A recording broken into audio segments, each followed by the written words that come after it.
Этулгенца. Сейчас посмотрим, подойдут наши истории.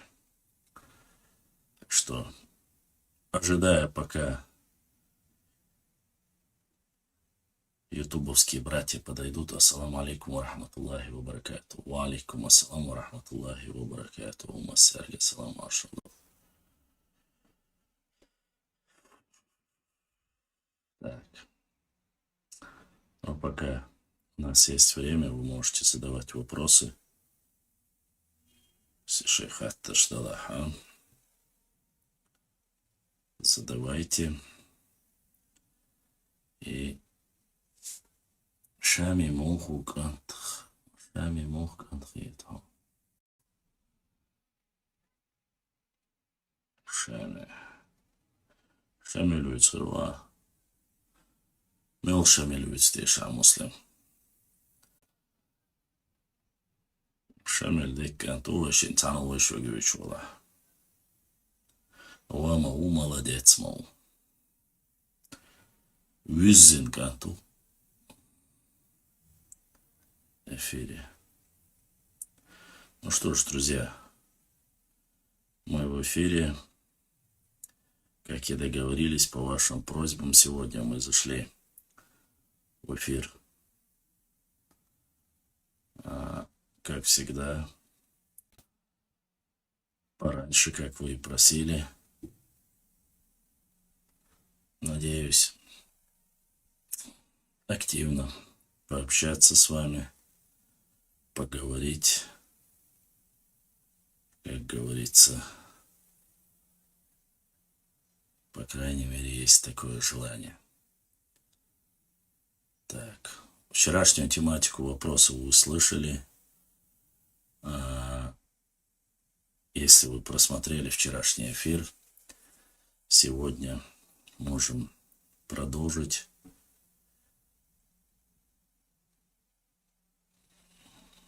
О какой тематике вы бы хотели поговорить? Проще всего это когда вы сами указываете, чтобы не было такого, что вот он проводит эфир, заранее обговаривая, обсуждая тематику там со своими подписчиками от Сахиты, да? По вашему желанию, на ваше усмотрение, мы можем, как говорится, исходя из этого, провести эфир. Я жду ваших вопросов. Если будет запрос, видео, обязательно приму. Тут, как говорится, никаких проблем с этим нету. Так что ждем от вас вопросов.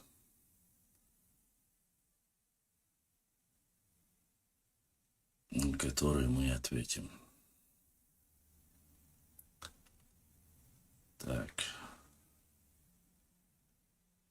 Тематику обозначить вы можете сами. Если там, как говорится, не хотите, чтобы я поднял тот или иной вопрос. Что за тишина? Самдул. Хаяет, хахатташди. Спрашивайте, задавайте. Интересуйтесь, о чем бы вы хотели поговорить.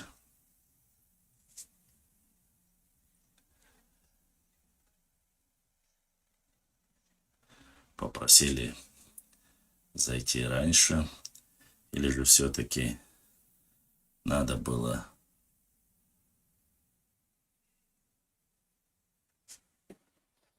со своей тематики начать.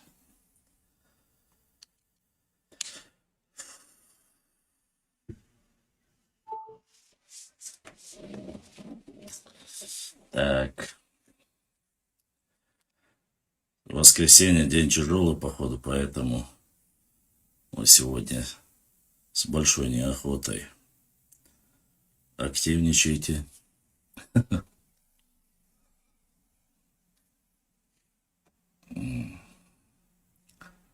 Как говорится.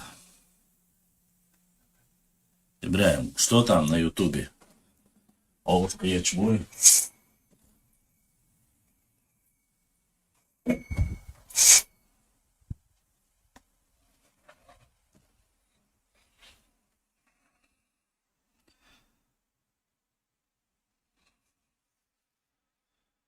Так.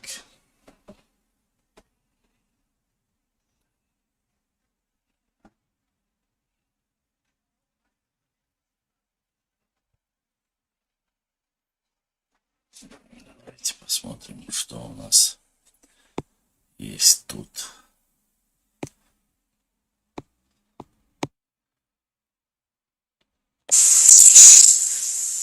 Лезут на ингушские этнонимы, то джурджуки, то кисты, хотя у чеченцев весь Кавказ в родне. Не верите? Ну давайте вспомним их поименно. Вот смотрите, в Курчалое введено аварство есть. Есть. Даже основная масса выходцы. В Брагунах, Виноградном, Брагунах и от Брагунов, и Виноградом от Кумыков есть. На Гайстве, в Сарасу и Червленой есть. В чеченском этносе есть. Черкесы в Гременчике есть. Казаки в Шелковской, Гребенской есть.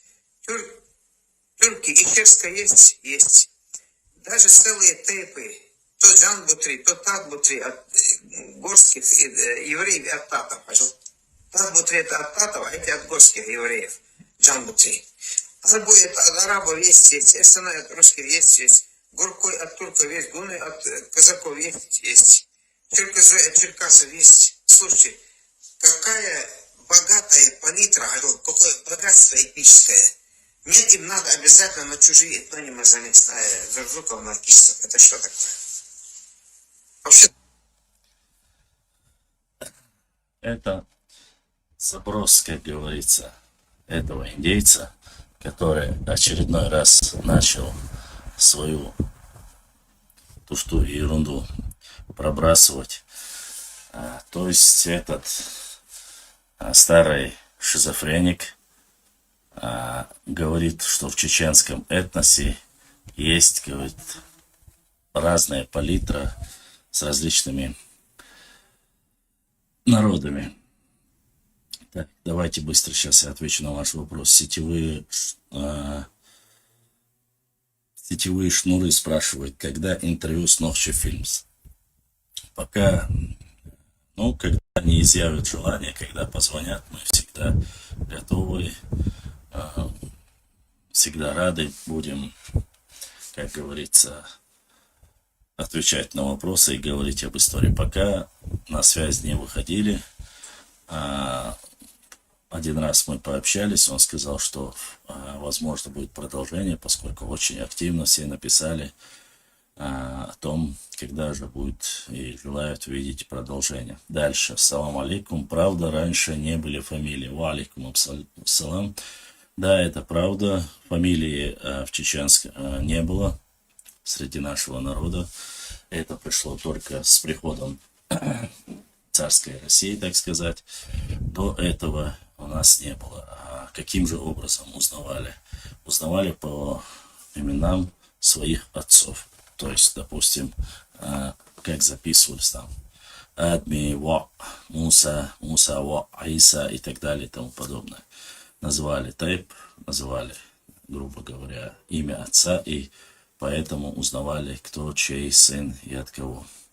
Поэтому это нововведение пришло с появлением царской России на территории нашей Родины. Дальше вопрос. Новый персонаж Башлам, кроме истории Чечни в целом, Кавказа, чем еще интересовался, например, античные времена? Интересовался, неправильно будет сказать, все-таки на историческом факультете изучали различные историю, и античную историю, историю России, и как говорится, историю Дальнего Ближнего Востока. То есть фактически все истории, начиная от стран Африки, Азии, изучали. Ну, мое направление было эта история непосредственно. Сейчас, чем я занимаюсь, этой историей как ногчей народа и Кавказа в целом, так и, по крайней мере, России в основном. Время от времени бывает, что захожу, интересуюсь историей ближних соседних стран, таких как Азербайджан, Грузия, Армения. Ну, углубляться, не углубляясь, времени просто не бывает. Поэтому как-то так. Салам алейкум. Ва алам, добрый вечер. Вопрос насчет автохтонности народов Кавказа. Правильно ли постоянно об этом напоминать? Кто пришел, а кто не пришел? Важен ли этот вопрос так сильно? Нет, не важен. Об автохтонности упоминают, когда начинают говорить о том, что недавно сформирован или же появился сейчас, там, 200-300 лет тому назад. Есть некоторые отголоски и куски, отделившиеся от нашего народа, или же там некоторые соседние небольшие общества, которые говорят, что у них тысячелетняя история, а вас только сейчас якобы сформировали и так далее. Ну, причем одна часть, которая откололась, стала сегодня отдельным народом, говорит, что вся левая часть берега Аргун была ихняя, другая соседнее общество или народ говорит, что вся правая сторона Аргуна была их. Я так понимаю, правый левый берег Аргуна, все земли занимают два соседа наших, а чеченцы, походу, жили в реке Аргун. Вот так получается. И тогда, поскольку есть такие разговоры, или же есть разговоры о том, что мы являемся тут чуть ли не правообладателями чеченских земель и так далее и тому подобное, тогда приходится напоминать людям об автохтонности. На самом деле, принадлежат ли им эти земли, и принадлежали они всегда, или же они все-таки пришли с каким-либо завоевателем, остались здесь, приняли многие обычаи, традиции, даже слова и менталитет нашего народа, и не только нашего народа, и сегодня претендуют на что-то большее. Поэтому таким людям приходится отвечать. Вопрос. Национальность ингуш когда появилась? Баркалла. Наверное, упоминание 1770 год появляется название формирования, потом 1801, потом 1810. Земельное, уже административное устройство они получили в 1860 году. Галга в то время, само собой, было только лишь тейпом и обществом. Это вы можете посмотреть, и сами ученые, в первую очередь, и Муса Зурабов заявляют, что и на картах видно, что это было всего лишь одним из обществ. А потом уже стали, поскольку было экономически сильным и более могущественным, начали называть более, что не ингуши, а именно Галга. Вот. Упоминание их на картах, то есть отдельным народом, как таковой, нас до определенного периода не было, были вместе. И цурцуками называли, и кистами называли, без разницы. Потом уже ближе, наверное, к 17 веку уже началось откалываться, так сказать, по краям, по фратре. И потом вот такова была политика царской России, которая разделяла и властвовала, поделила одну часть, потом хотели поделить, отобрать вторую часть Орствай. Но это был такой переломный момент. Орствай были на стороне и в основном с остальным ногчи народом в Имамате. И потом, после окончания войны, 5000 семей, из них 1500 орствоевцев ушли на Ближний Восток. о них мы делали мухаджирами, называют потомки мухаджиров. Они сегодня живут на Ближнем Востоке. Ушли не только, конечно же, новчи, в том числе и варство, как часть единого народа, но ушли и осетины, и другие, которые сегодня живут в Турции. Вот так вот. А в дальнейшем, конечно же, кроме как обществ, названий обществ, в различных источниках российских не фиксировали. Первое грузинское название мы знаем, армянское название мы знаем все соседи, как нас называли. Вот. Думаю, что, в принципе, от нас мы знаем. Точно так же отселение ингуши, как название, как отселение ингуш, что вы знаете, я думаю, ни для кого это не секрет.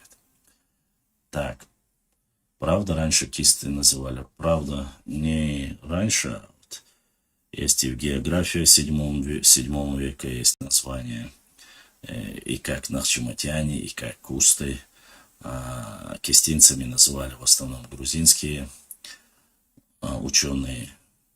От именно нашего народа часть проживает до сих пор и именуются кистинцами в Панкийском ущелье уже 200 с лишним лет под этим названием, хотя они являются исконно чеченским частью новчи народа, называют их кистинцами, грузинские новчи, которые проживают там на сегодняшний день уже на протяжении 2-3 веков.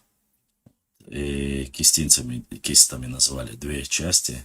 В основном это от Шароя до Итумкали, Галанчожа, эти приграничные части с Грузией их называли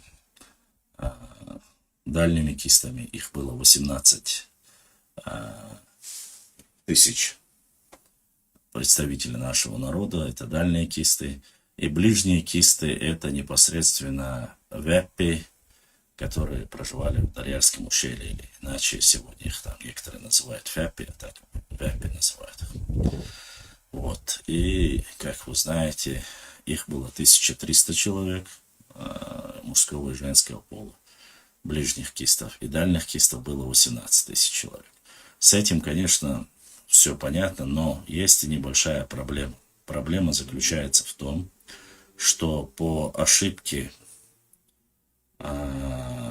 и недопонимания, или как назвать, я не знаю, как будет правильно, кто как скажет, истинцы во время, некоторые грузинские ученые, в том числе и Вахушти Багратионе, вроде бы один единый народ называет и делит их на общество. То есть на его он зафиксировал там Нижнее Чечение, те, которые жили рядом на плоскостной территории с городом Чечень, они называют чеченами. Тот исторический период. Верхняя часть горная, хотя это те же самые чеченцы, но их они называют кистинцами. То есть старые Атаги, Шатой, Чечен от до Чечен Аул по реке Аргун вниз, они всех назвали кистинскими кабаками и называли город Чечен потом. И непосредственно в Вахушти, конечно, опять же, не его карта, а по его словам создана карта, написано там. Где-то он фиксирует Цурзуки, где-то кисты, где-то чеченцы, где-то там по отдельности глиговые, то есть разбросал. Хотя, в принципе, один и тот же. Но это уже более поздний период, 18 век. Вот так. Кистинцами называли, конечно. Грузины называли, и не только, и немцы называли. Потом это имя решили переименовать, убрать. Потом начали называть более на тюркский лад, мисджигами. Фактически говорится об одном и том же. Башлам, расскажи про оборону чеченцев в Порт-Артуре, где чеченцы не сдались, хотя Россия еще не капитулировала. ЧП Йемен. Эта информация пока не подтвердилась, достоверности этого нет. Это фейк. Поэтому рассказать об этом ничего не могу. Сама история опубликованная, конечно, есть там защита Порт-Артура, что защищались чеченцы, и когда уже полностью все сдались, японцы попросили, там, окружили, что в окружении сопротивление бесполезно. Если вы сложите оружие, вы уйдете живыми и так далее и тому подобное. Что якобы, опять же говорю, ни чеченцы, ни войнахи, ни ингуши, это все ложь. То есть документально этого подтвержденного ничего не нашел, я, по крайней мере. Выдержка из цитаты, написанная где-то есть, но документа как такового нет. Если у вас есть документ, пришлите, а я вам рассказываю то, что опубликовано на этой вырезке.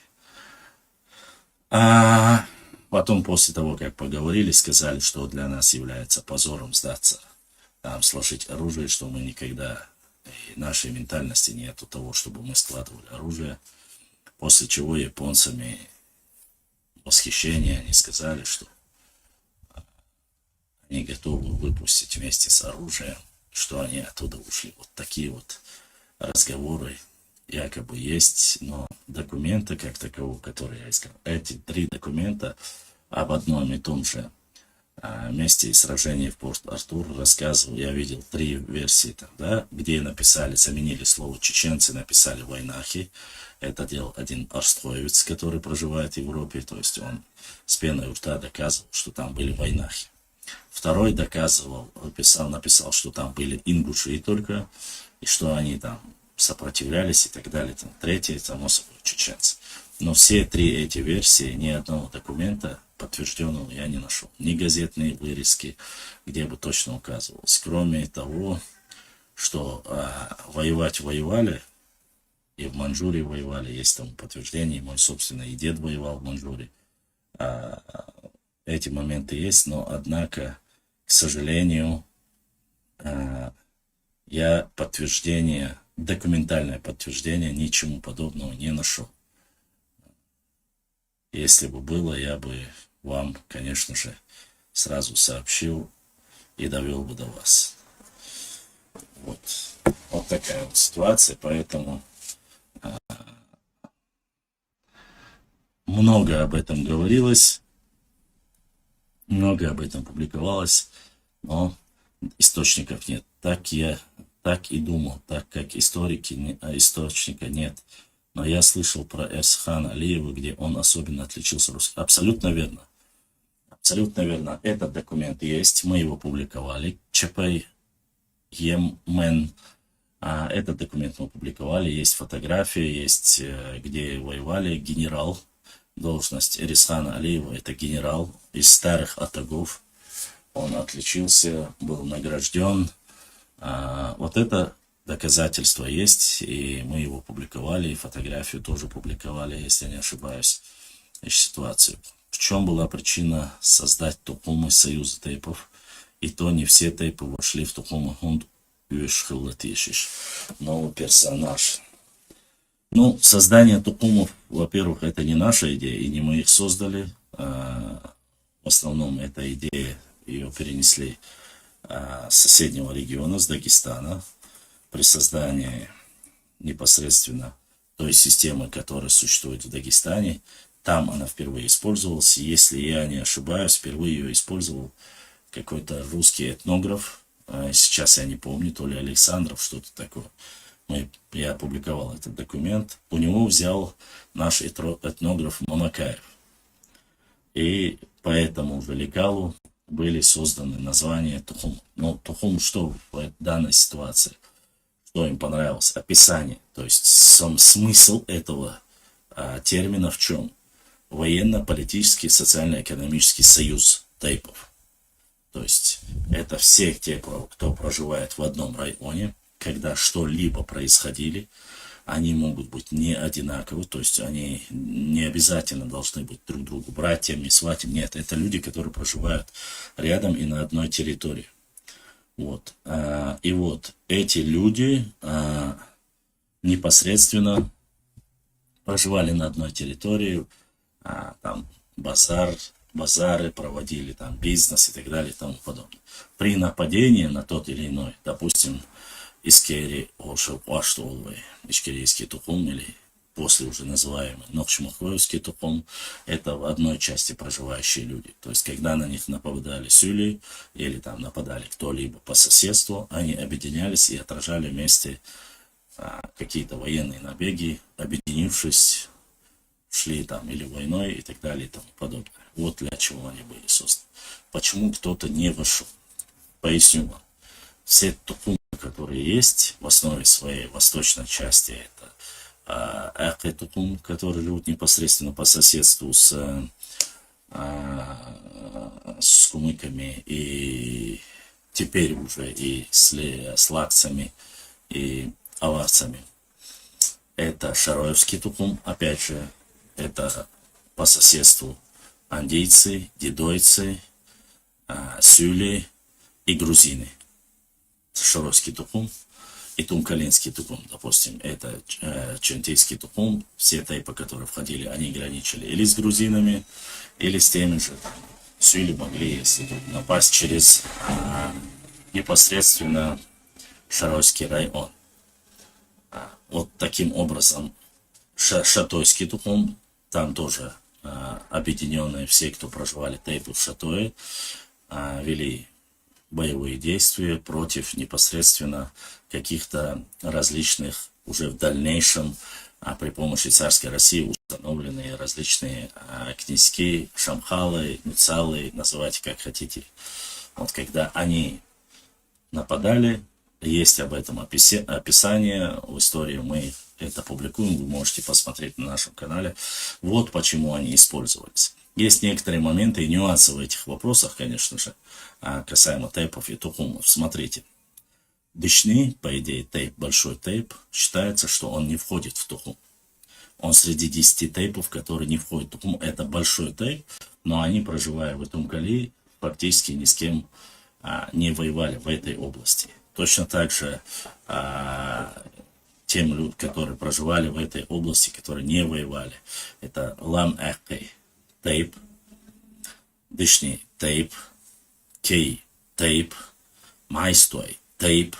В основе своей они все жили в этой области труднодоступной, которые как таковой военных действий именно масштабных не вели. И там были определенные маленькие территории этих тейпов, то есть гора, принадлежащая там, и так далее и тому подобное. Ну, чтобы вам было понятно, так вкратце сказать. Эти 10 тейпов, которых я вам перечислил, лам, кей и так далее, там, да, остальные, веппи, дышни.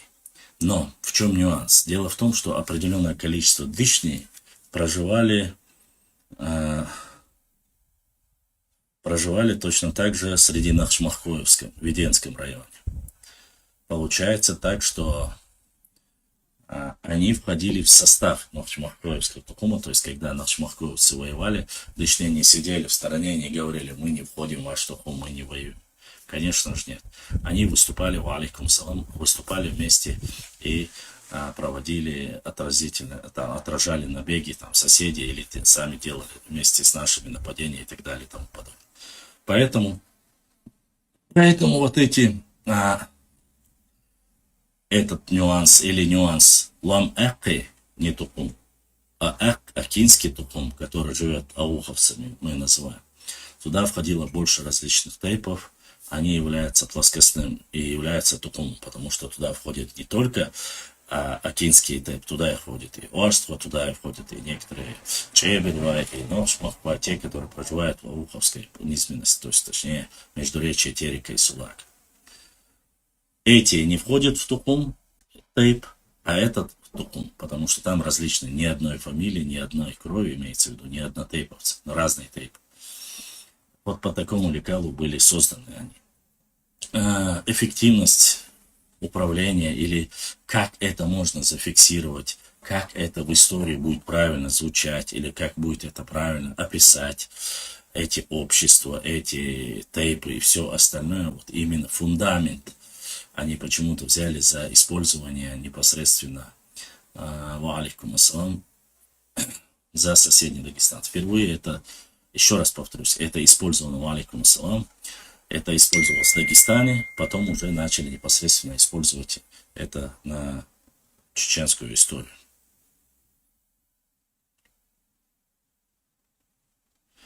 Так что вот так вот.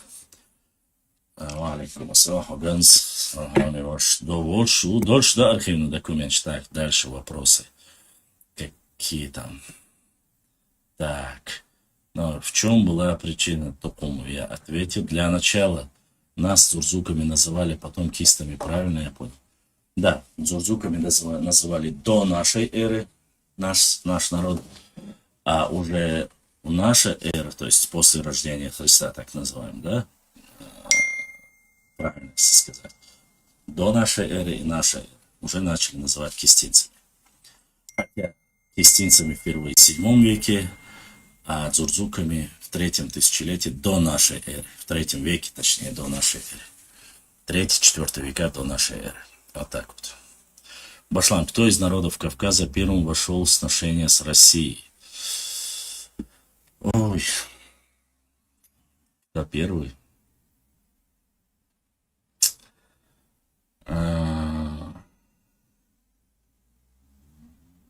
Блин, ну, если говорить, заключил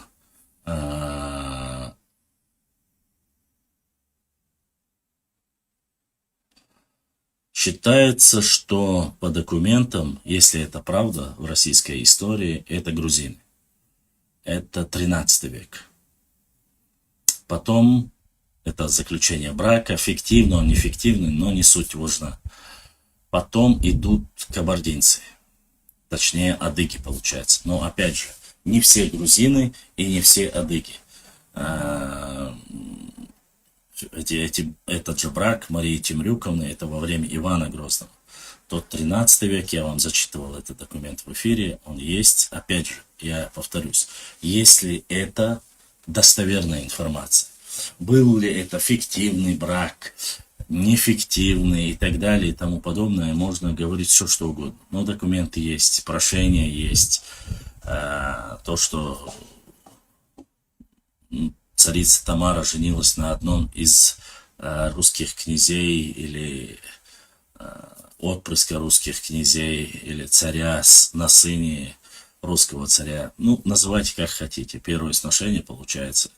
И фиктивно, нефиктивный, какой-то он ориентации другой был. Сейчас уже начали говорить. Ну, первое, 13 век, если я не ошибаюсь, 12-13 век, это с Россией, с русскими непосредственно Грузией получается.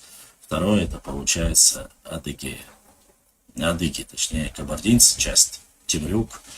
Опять же, только часть небольшая, самая малая, единичная. Он заключил договор с Иваном Грозным, выдав свою дочь Марию Темрюковну, дочь вроде бы, если не ошибаюсь, Марию Темрюковну, за Ивана Грозного. Но он, имея определенное родство, имея какие-то, как говорится, возможности для того, чтобы в дальнейшем укрепиться, заключил договора. Следующий, кажется, вот первые двое, если я не ошибаюсь. Я не знаю, как состоит ситуация с абхазами, с абхазским царством, которое оно было, опять же, как будет правильно это сказать, потому что являлась ли она частью Грузии, не являлась ли она частью Грузии, когда они заключили договор, не заключили договор, по-разному. Ну, в 15 веке еще на Кавказе очень слабое влияние. Но смотрите, если мы говорим о Хазарском царстве, считается, что первыми вместе совместно с половцами, Святопол, кажется, если я не ошибаюсь, с их именами этих князей, что он окончательно уничтожил, в российской истории написано, уничтожил хазарский каганат. То есть, если он уничтожил хазарский каганат, одним из первых, кто на южных рубежах России появился, был он.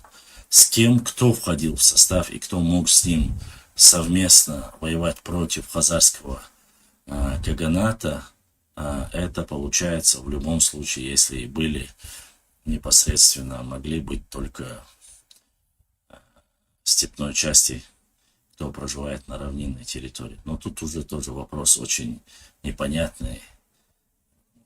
Этот период истории общества печенеги или там половцы, или скифы, или сарматы и так далее. Тут кому ты припишешь, тот и будет, конечно же, тянуть на свою сторону. Так что вот так как-то. Более ранних.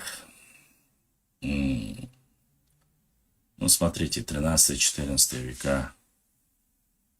Нагайцы были здесь. Тамерлан был. здесь, но это не Россия.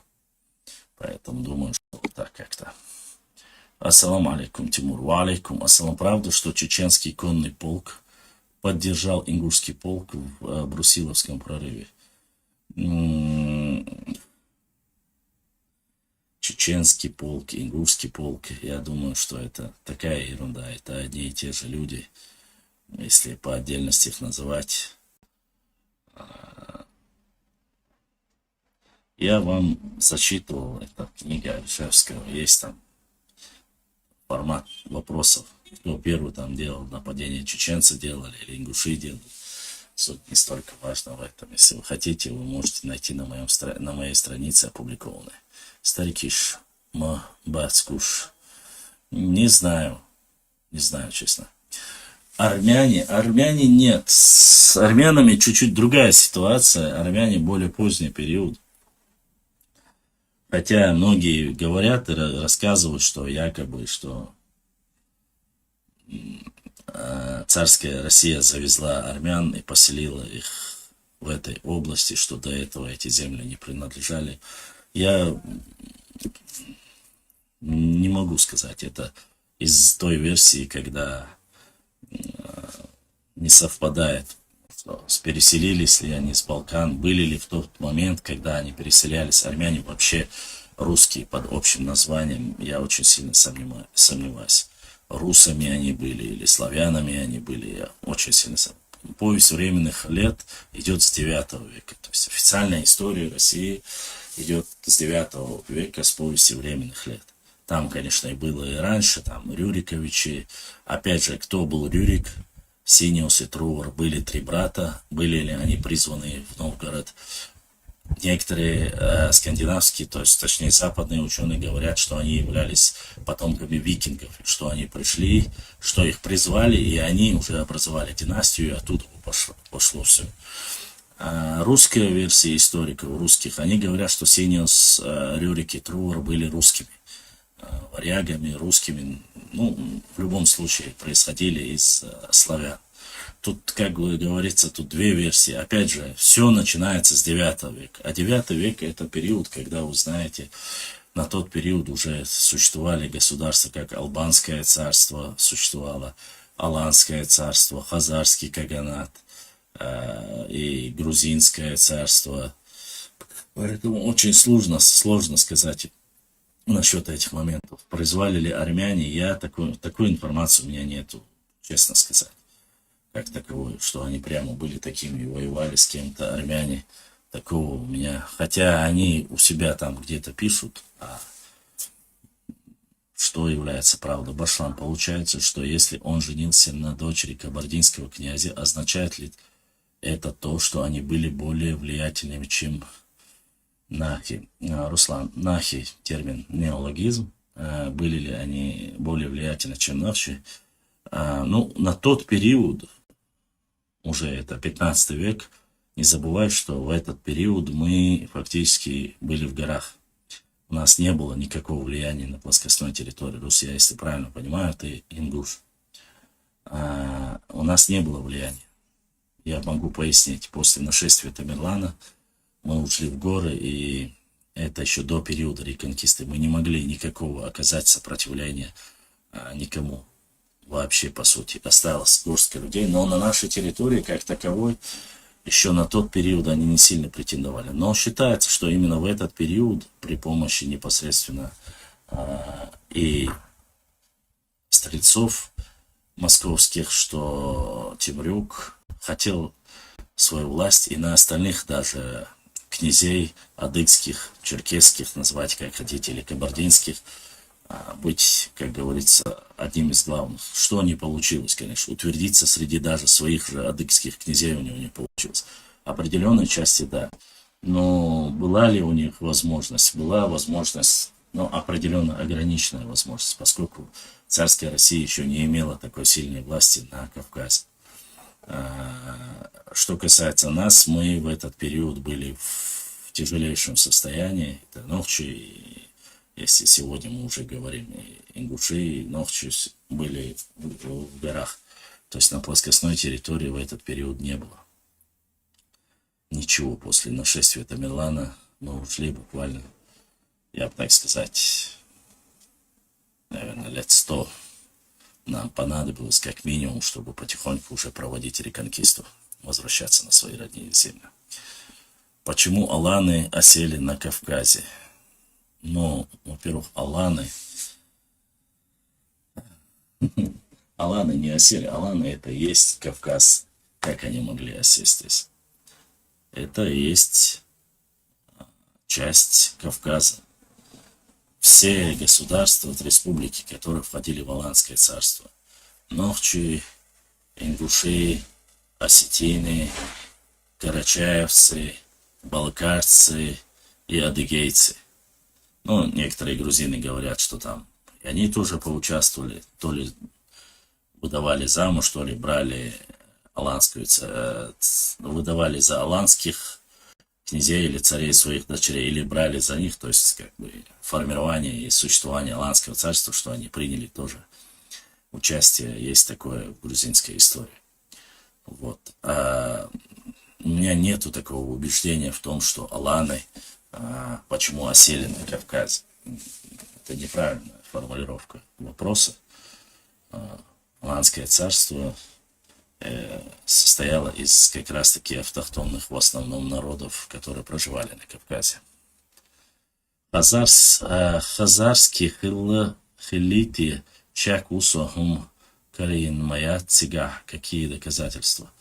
Ну, хазарский каганат, что было, есть доказательства, есть места, городища, раскопки, это все есть, где находились города, то есть это, что он не существовал, это маловероятно, он существовал.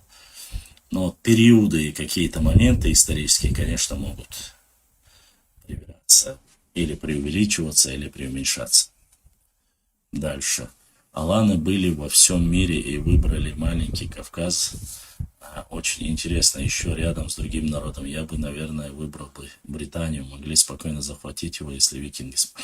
Ну, послушайте, это уже из рода какой-то Бацар Борс 909. Нет, смотрите, ну, то, что аланы были везде, во всем мире, тут я, конечно же, это уже чересчур. Вот эти какие-то части обществ могли уйти из Аланского царства, поселиться там где-то в Европе. Ну ладно, говорят, что в Европе поселились, там в Италии, в Китае кто-то. Но опять же, основная часть из формирования самого Аланского царства была на Кавказе. Зарождение Аланского царства было на Кавказе. Из Кавказа уже они могли уйти, а не другое. Было ли оно на такое сильное государство, у меня очень большое сомнение. Почему я имею в виду? Потому что по тем же территориям, если вы смотрите другие государства, по размерам, оно было даже меньше, чем албанское государство. Албанское государство, как раз таки Лезгин, Бацар, Аланш. Лезгины не были аланами. Лезгины входили и являются частью, неотъемлемой частью албанского царства. На тот период было 3 самых могущественных царства, таких интернациональных, так сказать. Да? Это албанское царство, хазарский каганат и Аланское царство. Есть, конечно, еще региональные, такие как Сим-Сим государство и государство Сарир. Но это уже местечковые, непосредственно региональные державы. Да? Что касается Дзурзукетии, Кистетии, тут было ли у них государственное устройство и так далее и тому подобное, это, опять же, над этим нужно искать, нужно доказательств, документальных доказательств нет, что проживал народ дзурзуков, есть, какое у них было устройство, как они жили, как они, это уже об этом не описывается. Точнее, как какие-то моменты проскальзывают, но это было, опять же, ограниченное какие-то количество людей, обществ, которые проживали на тех или иных территориях. Албанцы, прошу не путать, албанское царство и с албанцами европейскими. Это абсолютно разные вещи. Это не одно и то же. Албанское царство, которое было там от Южного Дагестана и до Азербайджана, это другое. Албанцы в Европе это совсем другое. История. Башлам. Ассаламу алейкум. Магомед Аксагов утверждает, что на территории Ингушетии нашли плащницу пророка Исы, алейхиссалам. Я не знаю, чем сказать, чем руководствует Магомед Аксагов, я не знаю. Это их личное дело, есть ли у них оно, нету ли у них, откуда они берут такую информацию, у меня нет никакого подтверждения. Я не удивлюсь, некоторые говорили там и другое. Но опять же, что бы ни нашли на территории Ингушетии, что бы ни нашли на территории Чечни, здесь нету ничего удивительного. Великий шелковый путь, который пролегал через нашу территорию, как мы знаем, здесь проходили караваны, тысячами и тысячи купцов провозили различные товары, будь то с Ближнего Востока, будь то с Китая, с Индии. И в этот период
в уплату проезда, там, допустим,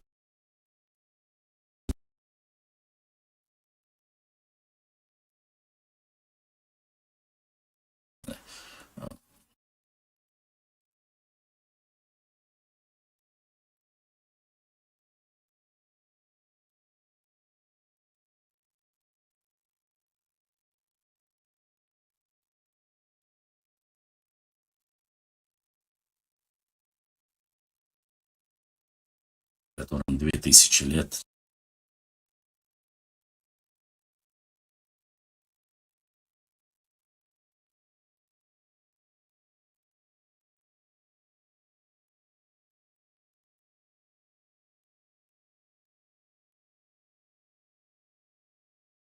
нету на нашей территории. Имеется в виду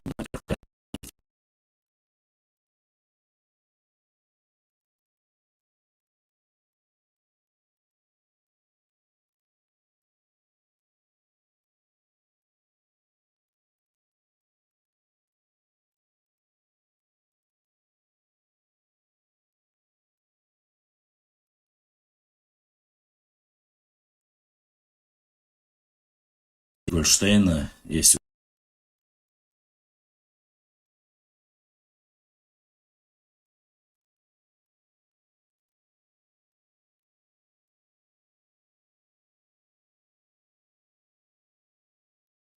что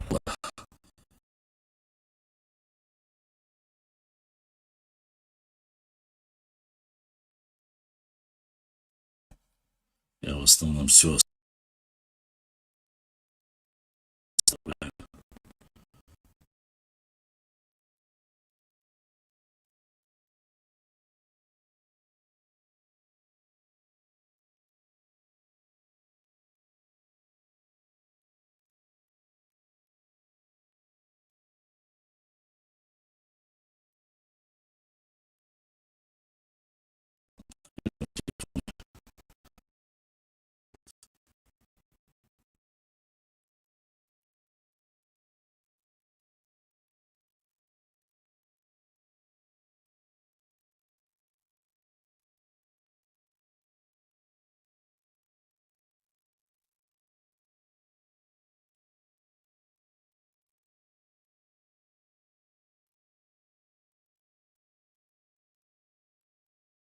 в основе своей самой истории, но чуть-чуть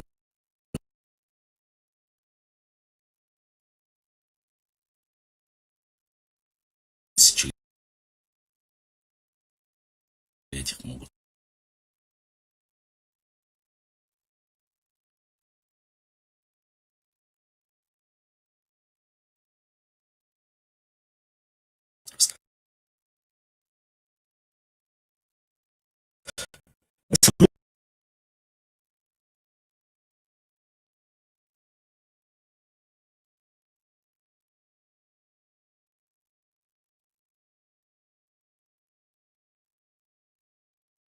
ту шуле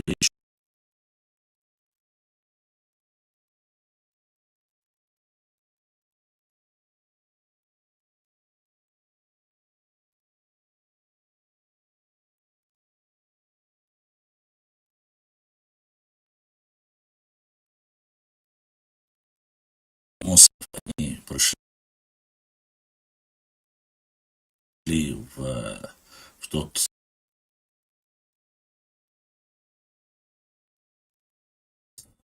в то положение,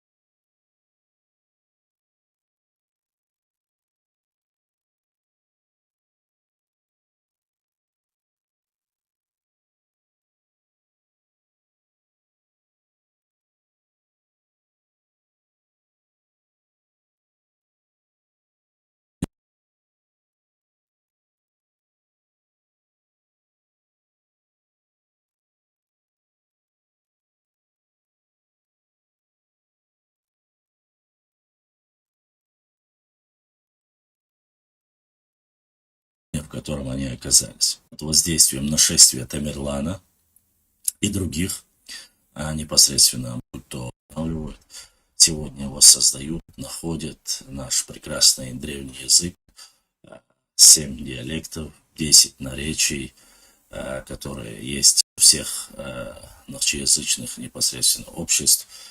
Некоторые называют их отдельными языками, коими они не являются, хотя поскольку 99% это идентичный язык, точно так же с нашим языком. Другие бы назвали, допустим, те же грузины возьмем, да, в Грузии 4 языка, они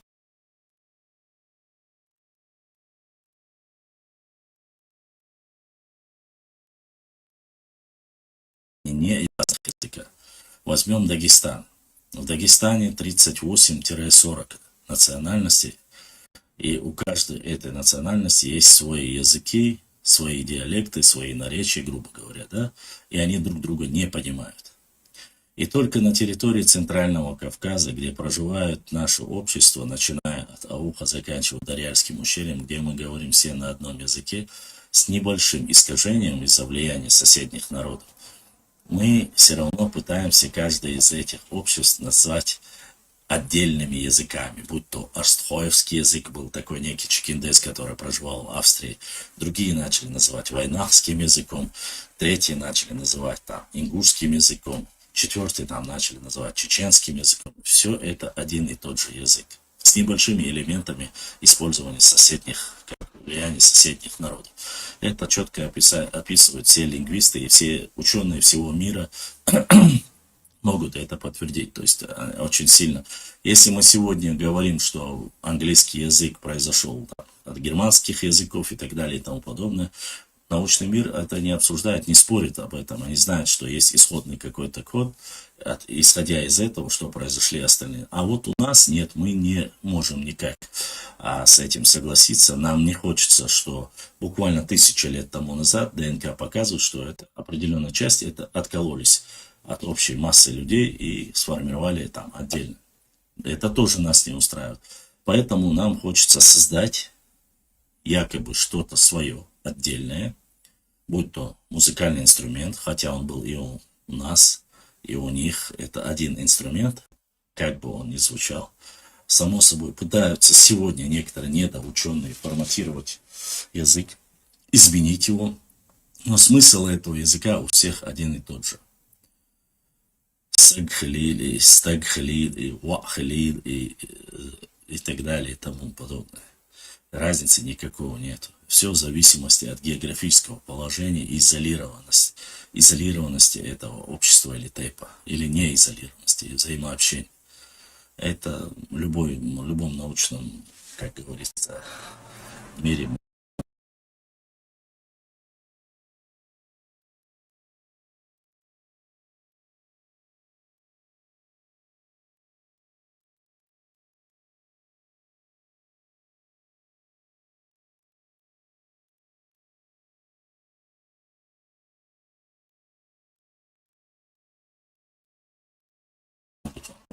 ну, без малого 90-95% один и тот же язык. Но сегодня такова политическая ситуация. Каждый пытается отделиться и сказать, что вот они отдельные. Как в Европе и так далее. И тому подобное. Ну, вот это есть, вот мы отдельные, мы были древними, мы это, мы то. Наподобие европейских стран. Но для начала, в подобие европейских стран, в основе своей, как такового, есть различия очень сильные. И опять же, такие государства, квази-государства, маленькие государства, ими управлять, они никакого не имеют. По сути, де юре и де факто они являются независимыми якобы государствами. Но если произойдет какая-нибудь проблема или конфликт, это квази-государство, то есть маленькое государство, которое вообще такое, как Монако, допустим, да, или Венеция, точнее Ватикан, Венеция, ну, какую мощь они имеют? Никакой. Любое маломальское государство их просто-напросто раздавит. У некоторых вообще даже своей армии нету. Там какие-то полицейские и так далее. На бумаге существует, де юре, де факто они существуют, но за ними нету ничего. Никакого будущего этого народа нету и не может быть по сути своей. Потому что они не имеют никогда. Есть просто те, которые более мощные, скажут, должно быть так, и они за ними просто поднимут руки. Поскольку изолирован, если просто этот один маленький кусочек вокруг проживающие государства закроет границы, они просто ничего не смогут сделать. Если только там будут воздушными там, путями только привозить или отвозить. Но это невозможно. Смешные вещи, конечно, но они существуют. Это то же самое, если бы нашу родину разделить на тейпы и каждому тейпу сказать, вот это ваша земля, это ваше село и так далее и тому подобное. Тогда бы вот это, возникли бы проблемы. Хотя и даже являясь одним народом у нас возникает проблема. Ингуши фантазеры, как и армяне, ничего не нашли. Ну, Софико, ты, как всегда, режешь правду матку, да? Софика, ты еще держишься. Башлам, столько посуд и одежды у пророков не было. Почти в каждой стране посуды и одежды. Я, честно сказать, я не знаю, были ли, нету, или посуда, не посуда. Для меня это, как говорится, только артефакты. Помимо войн были и землетрясения, и оползни. Конечно, были. Конечно, были. Арбош, Туркош, Перш, Мангош, Верси, Кыцхаму, Били, Вайствам. Воевали все, кто чем-то недоволен или не получал, алейкум ассалам, того, что хотел. Карачайцы, балкарцы, кумыки ведь тоже пришли на тюркский. Кумыки не перешли на тюркский язык, кумыков и свой язык, какой был, таким и остался. Амхуашпинабах. А почему наскими языками называют некоторые языки Кавказа не новчий язык? Башлам вопрос. Арбош, Хазарш, Бина, Османш, Сабина. Арбош, Хазарш, Хазарш, Бина, Османш, Сабина, Угардок, Зиетамерлан, Сефевичлина. Арбош, я не понял, Султан, ты имеешь в виду Арбош, Сабина Баха. Тут я с тобой не согласен. Бина, Хазарш, Бина, Османш, Бина, там Османш имеется в виду, османские Турции воевали. Не воевали как народ вообще как таковой, но на стороне кого-либо против них воевали. Башлам. Тамшин Хундудуй, Лулар Гюрджиш, Письменасьёш, Вай Мухейна. Но Грузия тоже неоднородная, не забывай.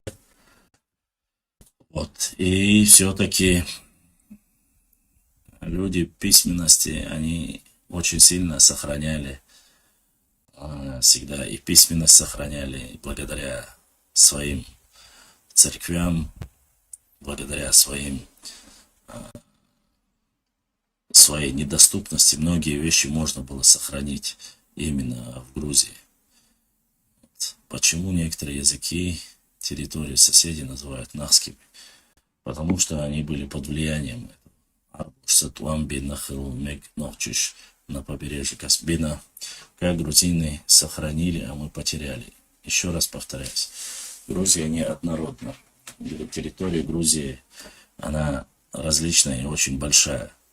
В горной части можно было сохранить. Еще раз повторюсь, те епископы, монахи или, я не знаю, протоиереи, отцы, попы, когда возникала какая-то война, какие-то проблемы, если они переселялись в Грецию или переезжали в другое место, уходили через горы, они всегда уносили с собой письменные какие-либо скрижали, документы, называть их по-своему сегодня.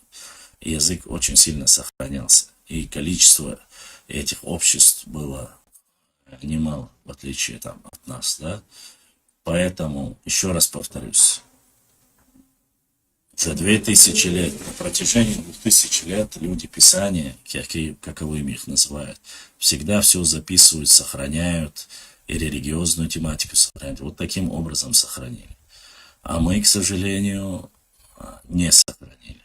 Во-первых, мы с приходом каждой новой религии уничтожали старое, и это мы видим. И в горной части мы видим, что есть некоторые места, которые уничтожались во время исламизации. Мы знаем это, рассказывали и описывают это археологи. Все, что было похоже на кресты, уничтожались. Некоторые могильники. Не все, конечно, доступные места, которые были. Поэтому ничего удивительного в этом нету. Остальная часть очень сильно уничтожена, подвержена уничтожению со стороны Тамерлана. Не только у нас, до сих пор, еще раз повторюсь, не только у нас. Аланское царство, Хазарский каганат, какая там была письменность. Везде имеется в виду государство. Или в Аланском царстве какая была письменность. Эти вопросы до сих пор оспариваются. То ли они были ираноязычными, то ли они были какими-то другими, нахоязычными и так далее и тому подобное. Наверное, письменность у нас была и развивалась, но в связи с утерей государственности, многовековой войны и экономической блокады в горах поспособствовали ее утере. Ну, то же самое, что я и сказал. Цхана Яшнир, и помню, на Кавказе нападавшие народы по-любому. Нохчибов, Шабин, Хербат, свой Лулхваштван. Саид, ассаламу алейкум, Маша, так дальше. Башлам, вопрос. Не в тему, но все-таки задам. Популярна ли личность Руслана Имрановича Хасбулатова в истории Чечни? Он управлял Россией. Руслана Имрановича Хасбулатова в истории Чечни. Ну, управлял Россией 3 года, это неправильно. Все-таки занимал должность. Управлял Россией, это совсем не тот термин и неправильно использован. Что касается популярна личность, конечно, личность Руслана Хасбулатова не может быть популярной, поскольку такой высокой должности на постсоветском пространстве не занимал никто из северокавказских народов, ну, кроме самого Сталина. Вот, Сталин, и он уже второй. Ну, имеется в виду, Сталин, там, да, есть и Микоян, там есть и Берия и так далее, можно сказать. Имеется в виду уже непосредственно современные, уже поздний период СССР. Конечно, знает Валикум Салам Сауш. И всем братьям, сестрам мира, добра и благополучия и так далее. Ваша Хаму с арабами воевали, Бахас. С османами прямого столкновения у нас не было. Кроме войны с Крымским ханством, нападение уже с нашей стороны на османскую армию, идущую на Астрахань. Но это да, как раз таки, если мы часто находим в горах надписи на шрифты Самтаврули. Абсолютно верно, тот, что документ. Это Сталин мил его по национальности. Сталин сам себя считал грузином, но по тем данным, которые есть сегодня, и по тому, что рассказывает сам Сванидзе, он был осетином, насколько я понимаю. Ситуация у тебя.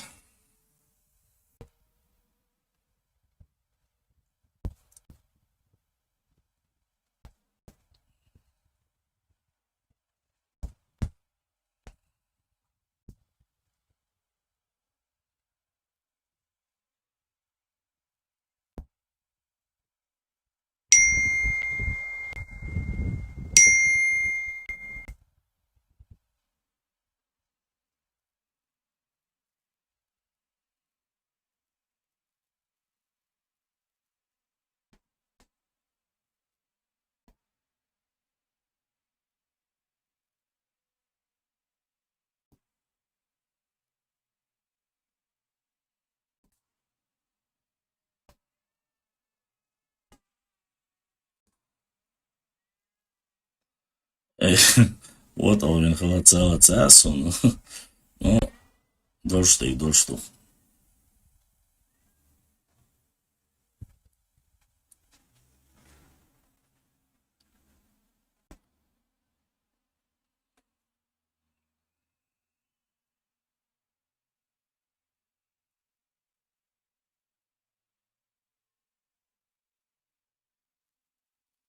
Злой Изи Саншивух Бош. Да, абсолютно верно. Абсолютно верно.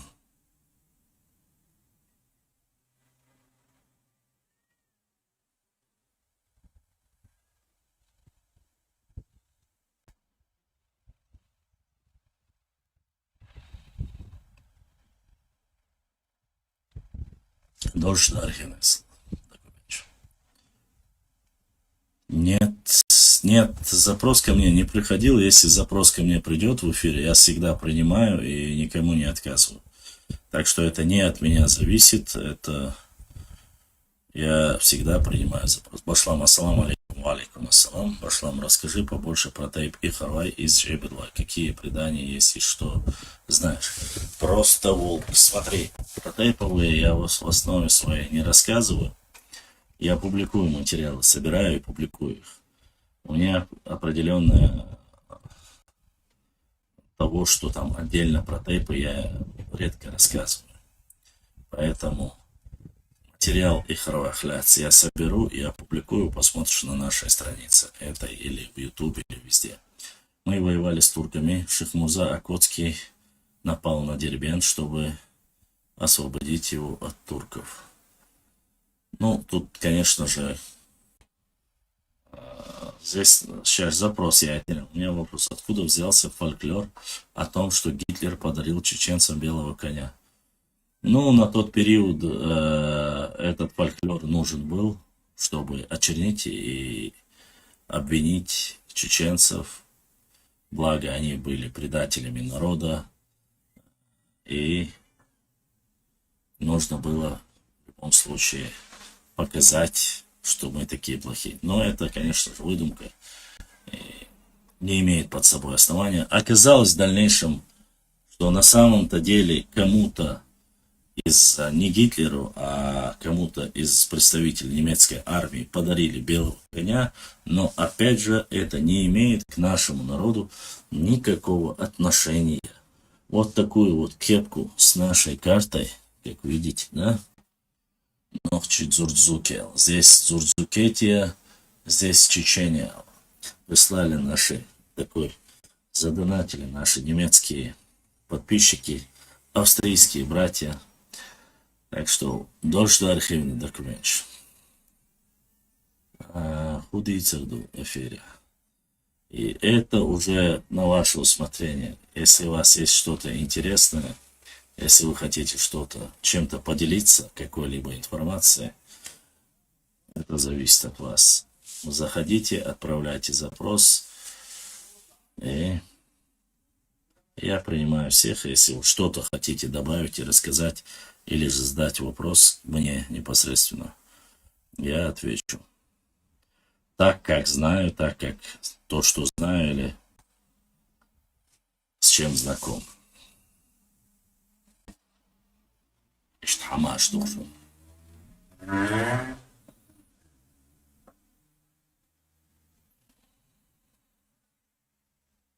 Сей каналин реклам я меги эфира. Да ла, ехай каналина. Айна. Мне без разницы, если ты говоришь что-то полезное о нашей истории, то да.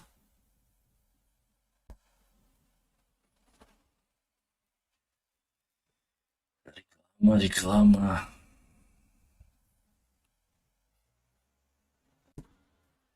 Что, чтобы не выглядело так, что только я говорю, вы имеете право в любое время зайти и рассказать, если у вас есть что рассказать и о чем рассказать.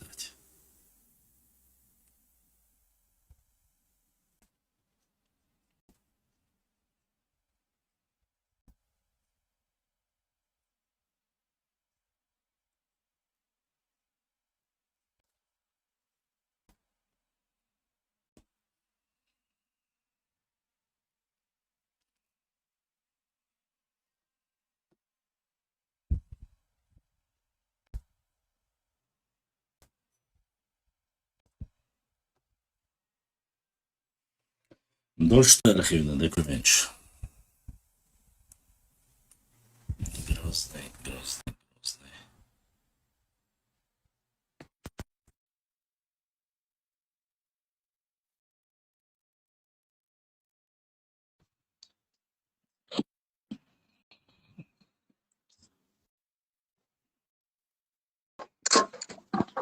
Assalamu alaikum, Bashar. وعليكم السلام ورحمة الله وبركاته.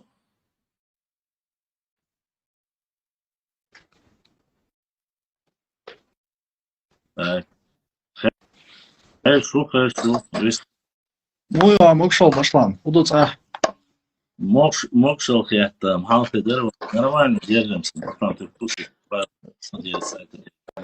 Да, я Павел Дуров арестован во Франции, ему грозит до 20 лет, там вроде бы, да? По крайней мере, говорят такие. Ну, знам Павел Дуров, честно сказать. Если Телеграм будет работать, это хорошо. Но другим каким-либо боком нам он какое имеет отношение, честно сказать. Информация всей, которая есть на нашей территории, и плюс России, и плюс Европе, максимально мы владеем благодаря нашим братьям. Сайт хинс хадиса, ладно, хочу уайтина, وهم دايقوش هنا أعتقاس وويسا خليت حديث وقفير بوشان. Bashlan, Я حقوق بوجرش نقاطع حقوق صائفيري وقايق صائفيري بعد سويس قلوش صندل نجح ويقلد وغرسون زين خردات هاي هم راح يقالي تردوا داتا سكنا وريكلاما يشتات صندل اشتغلوا شو الورثة. еще раз повторюсь, я хочу, чтобы вы понимали, любой человек, который желает пообщаться, задать вопросы, подискуссировать или поспорить, не обязательно сайт Нохчих или Рсонохчих, это не обозначает, что мы можем быть с ним согласны во всем. Допустим, у нас с сайтом очень большие разногласия по поводу названия Орсфай. Ну, большие разногласия в каком плане? Хорошем плане, потому что я говорю, что это была когорта военных, сайт все-таки считает, что это было немножко не так. Но опять же, повторюсь, нисколько не мешает ни сайту, ни мне общаться и эту тему, там, допустим, или поднимать, или оставлять. Поэтому любой желающий может найти, может задать вопросы, поговорить, если я допускаю какие-то фатальные ошибки, в чем-то я не согласен или не прав, зайдите не за моей спиной, не обсуждайте там где-то, не берите мои грехи. Мои грехи потянуть вам будет очень трудно. Поэтому шейх Ачуду или шейхат дегдуи, хахат кира макира, сюетани эфири вэльч, сум после этого ингушети вахцавах, в Дагестане вахцавах, со Ставрополя вахцавах. Шейх лучше его, шейх лучше хаду. От того, что вы, наоборот, как раз-таки выходите, показываете себя, показываете, что вы можете говорить, показываете свое мнение, это только делает вам плюс. И показывает, что вам не безразлична участь нашего народа. Поэтому ни сайта, ни Азамата, никого-либо другого я другим не хожу, только в определенном, допустим, по эфире Султан Ор архиволог. И эфир чувач до того хасхеч хулсо. Но и этого человека, чтобы поймать, чтобы у него связь была вечная, у него на самом деле какая-то археологическая связь, он не может ни связаться, ни рассказать, ничего, потому что очень многие вопросы нужно было обсудить с ним. Или, допустим, тот же сайт, если я не ошибаюсь, сайт был вместе с нами, мы ездили на Харкаровский замок, непосредственно тоже занимался поездкой. Если не ошибаюсь, му был Bashlan, му ошибаюсь, Соват Халхар Сидент, Ирвавах, Кинцегвах, Навенер. Это уже другой вопрос. Ты уже хайгала два боя. Я к тому, что в любом случае, сайт, говори, общайся, рассказывай, делись своей информацией, если что-то новое есть. Никаких вопросов. Я молчу, а все конкретно прямой. Гара, он хуял хиет аллаца, хайпарат висхала, все, гуму бош ватсон. Так, док эфир ярю, свой столж. Гума. Bashlan, эфире, холч эфире, муволинц эфире велк, шимнот, ханяц, инане, братва, орство, свон техицы, короче, сайд, рейд, ватшо, что когорта военных, да. Во-первых, сайд, орез, шу, когорта военных, ду, уж когорта военных, дианиш, мосо военных, бу, мирно, она, хила целого, мака. Не, ну, я-то совсем в другом формате, я непосредственно говорю не о том, что ты не согласен. Я говорю, что вот именно формирование, твое мнение в том, что военными обществами были почти что все на тот период. И царь Либия должен дать, ну, и формат, ну, еще года 3, ты и забыл об этом даже. Ты это и даже не помнишь. Я, допустим, непосредственно ссылаюсь на определенные источники. Ты ссылаешься на свои источники. Почему вот я вижу Орсвацию, я в основном скидываюсь на, и согласен с Арсунакаем Русланом, который мы говорим, что Орсвацию это не та когорта людей, которые проживают на сегодняшний день, там, Малгобеки, Карабулаки. Нет, абсолютно нет. Как раз таки, по мнению Руслана Арсунакаева, и я с ним полностью согласен, это те, которые жили вдоль всех черных гор, начиная там от Галаши, грубо говоря, или Дарьяльского ущелья, и заканчивая Аухом. Все вдоль черных гор. Поэтому сегодня ареал проживания арсхоевцев, он не локализован в одном месте. Некоторые думают, что вот что был там Малгобеки, Эсметяби, Орство. Это неправда. Это Ауховскими горами, то есть где Занд, инсан Натан, Ичкирийский хули уже, Занд, Уайбочек, Шулани, Симсим, Юртиочек, Шулани, Ахкачился, и вплоть до Ауха проживали, имеется в виду Орство. Просто некоторые более формально это название за собой сохранили. Почему я это говорю? Я неспроста. Во-первых, Черные горы мы знаем по всей нашей территории, и по географической карте мы это видели. Раз. Во-вторых, ДНК показывает о единстве нашего народа. Ты и сам знаешь это и без меня. Это 2. И третье, нету никакого отличия между, там, допустим, я, по крайней мере, не говорю, что Саид назвал орсхоевцев кочевниками. Я такое сказал разве?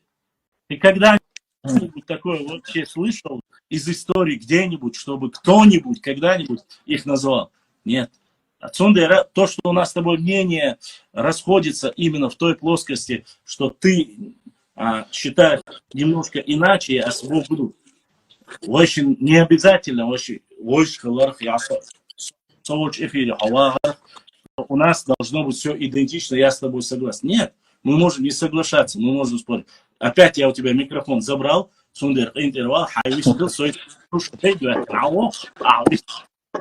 Хакан, груз болса, ауам, боя. Пока Башлам отошел, и пока у него не будет возможности это исправить мою ошибку или перебивать меня, насчет Орсхой, Эрдерес.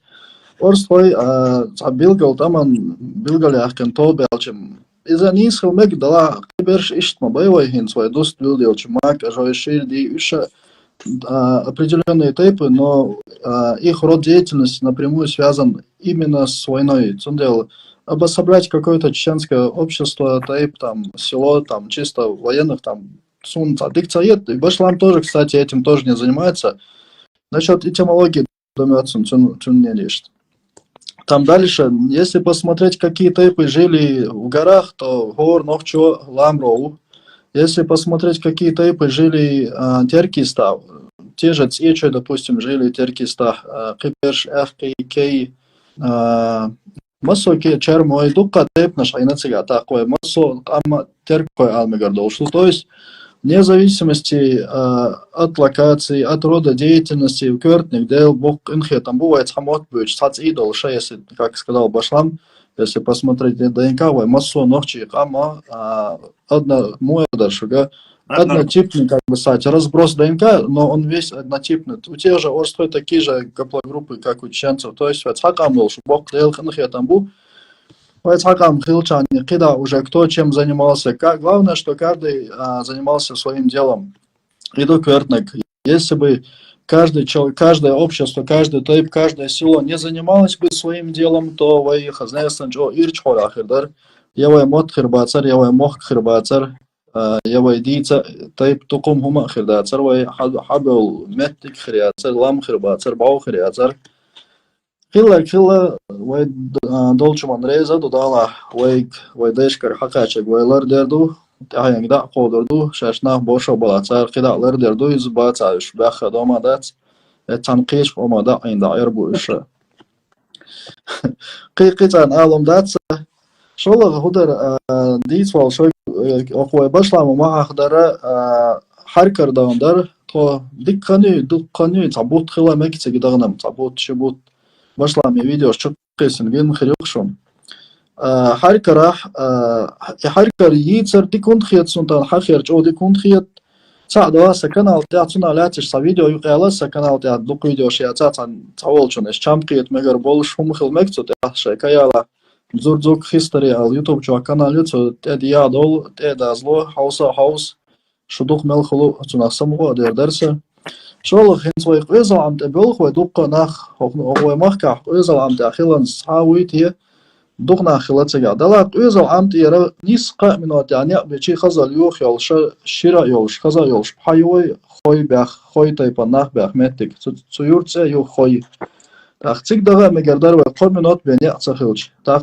تيك دقا تشلت ويني بين شلت احا ودين ددا خو تيك دغا دو تيك خوي حوا خندين سرلس عاده ما داتسا خوي داخل اتعوز بيتسلام نشكوش واتا هو انشالله خوي حقاچا تو خوي دقيقة إيد بريت ما دانيا بيش إخروي أو شيرتيو أو قوي كجيشنا خواتش تلطيب داخمت تجوز تنخينا شيرا يولش لقي يولش خزا يولش باولات المت تجوز تجا خارج سلك شو تجا خزنة سنج أوتا развитый кузнечное дело وي герз шалт гордо иштكيبكي بر герз نشلش مت تفيلش ترى دتجا يوا اتسر دا حقيقة قيمة دانيا بيش حركة قوش حركة رأيه zu khoil jim khirioch duqo yoq yurtyu shir yurtyu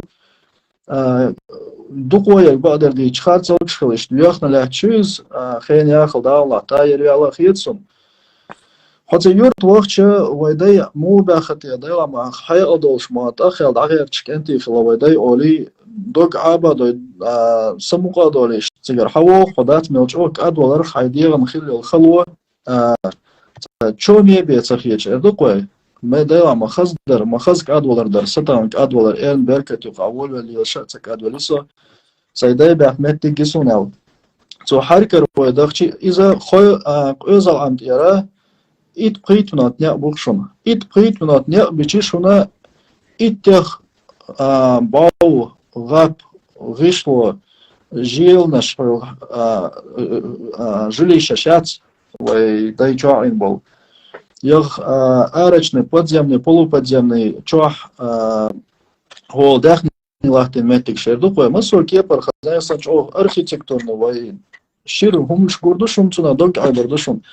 Цулсона хаз гударцо харкар валдахч эларак башлам. Цига хамасит эзар шохан хил ишел ша хуер вашин цига гайд нага жаму гудар. Жаму да. Ваш хуер, да? Пик Витя, это спикер.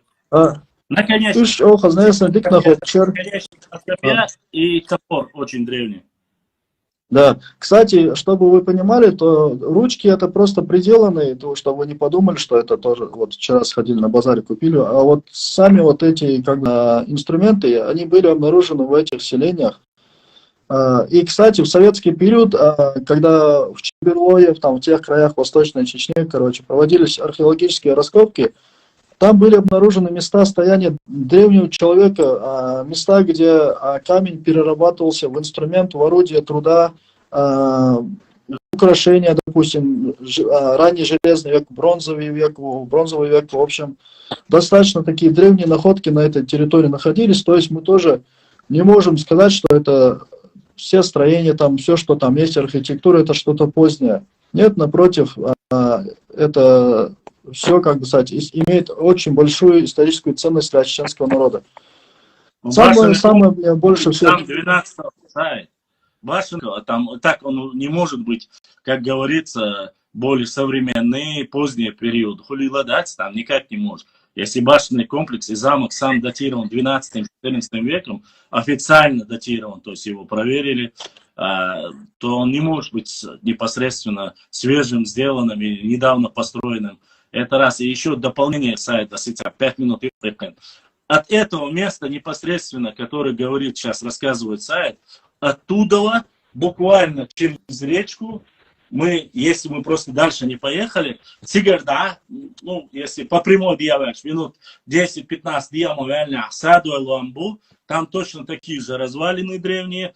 Сигарда, ансалта диа лонгу, халмовельня, тига Орцуэ Ламбу, тига Бауюш. Цундейра, все сайт. Да, насчет чех такой червой ватица, Садуэ Ламбу, Орцуэ Ламбу, это они не братьев, тига братьев, не скажешь. دي حشولاني ماك ازواي بوتشك شولاني دي حشولاني تواو يشو وين يبقى حاتي عين يرأس عين شولاني بعض وشيء انسى وتاي شو خير دري Да, датировка наших вот этих башен, вообще она, как бы сказать, относительно поздняя, как бы сказать, учеными, то есть 12, там, 13, 14 век, достаточно поздняя датировка есть. Я полагаю, что все-таки там башенное строение, возможно, не сама башня, но вот эти, как бы сказать, селение, она намного раньше там стояла, и чтобы это обосновать, да, научно, чтобы обосновать, там нужны раскопки, как бы сказать, провести, и тогда можно будет вычислить, есть ли там следы какие-то, да. Ну, в общем, ладно, это интересно. Второй момент, вот больше всего мне что понравилось в Харькарое, то, что там говорилось, вот местный житель, вот единственный, кстати, житель, который там живет, который там вернулся после войны туда, этот человек сообщил о том, что в этом поселении обнаружены керамические трубы, по которым в село плывет вода. То есть это тоже, вот, даже на равнине, не в горах, где землю копать не так-то и легко, где там большие перепады высоты, там, то есть, представляете, на равнине, в ровной местности, очень сложно прямо трубу провести, несмотря на то, что это равнина. Железная труба доступна, не знаю, в любом строительном магазине. И у большинства селений, вот в некоторых местах, но все равно мы слышим, что в некоторых местах нет воды. А представьте, вот насколько должна быть развита, как бы сказать, вообще у чеченцев, как бы сказать, да, инфраструктура в горах, в труднодоступных местах, где нет некачественного инструмента, можно сказать, нет ни заводов, там нету, как бы сказать, таких плавильных, где выковывает там очень сильный инструмент, как бы сказать. И при всем при этом там присутствует водопровод. Шил шоуднал химолш айнавай дай ламбуха. Ума вот айна да журдош хазчек қалш қалт чепалт оби рамболш хаз. Во айнбат вай дай ишт арбан сонувиет иш хена ха университет саяха далаша дайш кардис долом амадеш тола толш. Хасона долгума целилош шайкайолча дишат это шайкайолча болхан те тош. Абош кенти хилал хитсон. Сонде серха تقول ترغل بالشتاء يا حزب الغير تساعدش هما عقيدة عجوش تأغو تريري تسبيش إيش تحبوش ده خلات صندي ويدا وي نخشي خز هاي الوش هاي الداخل حاش بول ببيش بول بيش قلت له جو عد تدي شابوي ميري تارا ديش بس أكورات نخز غيلو حضور دق ويدا الله تتابع صندي أحد بشلا ميق إقلي تعدي خردوش يوتيوب شو كان على زرزق هيستوري حدول подписаться ديشاش حدا يحكي خايد إيش تندقشن بشلا دي تساين صاتهم noch mal Zeit schöne wir noch mal so sanditi as am hier mal da alles und hier rast mal da شو هو قيتي دقة عدا أوصل هم دريش تعرف وشان دقة شو قيتي بيقول قيت ما قيتي عدوش وشان قيت دي يعني قيت يعني قيت يعني دقة قيت في الشو مثلا خايفة قيت مخليتا هم да أوصل قوي непосредственно что касается по этому замку Харькаровскому замку Честно сказать, если провести непосредственно реконструкцию этих башенных комплексов, жилых комплексов, они ничем не уступают непосредственно хуайскому селению. Мы не принижаем Хуай сейчас, чтобы было понятно. Фактически, буквально... Вою Харькова, вою Бая. Да, от хуайского селения проезжаешь 10-15 минут, у тебя еще один замковый комплекс, ну, совсем другое имеется в виду, другого типа, тоже навчийского типа, Харкаровская башня. Хотя и те, и Хуайская башня, и Харкаровская башня имеют одно предназначение. И те, и другие являются на самом утесе, то есть на окраине, и, то есть с одной стороны обрыв, речка снизу, с другой стороны сверху целый замковый комплекс. То же самое происходит у нас и в Харкарове. Второй момент. По Харкаровским замковому комплексу. Честно сказать, по Харкаровскому замковому комплексу мне показалось, возможно, мое мнение ошибочно, опять же повторюсь, оно выглядело намного, без малого, оно выглядело старше. Почему? Поясню. Те монументальные глыбы, которые мы с тобой, Сайд, увидели, непосредственно разрушенные, которые показали нам во время войны, которые были разрушены, они были намного больше. То есть камни, использованные для строительства башен, они были просто огроменные. То есть даже для современного человека, чтобы из таких глыб их выточить и построить, это очень сложно. Ну и второй, конечно же, тот момент, который сказал Сайд. Когда у тебя на плоскостной территории или вниз в долине ты строишь вдоль речки водопроводную трубу, вы видели, да, керамические трубы, которые я на своем канале буквально недавно публиковал, что такие же найдены там, допустим, на наших области, там, Гудримеса, Курчалоя, в этой области, Бачи-Юрте, Мальтупе находили эти трубы, точно так же находили в других областях нашей родины вот эти керамические трубы, обожженные стенами, снизу то, что, как указано, как и в других ближневосточных странах, где народно. Чтобы построить то же самое местности, во-первых, на вершине горы, это раз. Во-вторых, чтобы вы понимали, буквально через сантиметров 10-15 сразу же является скальная твердая порода. Это очень сложно.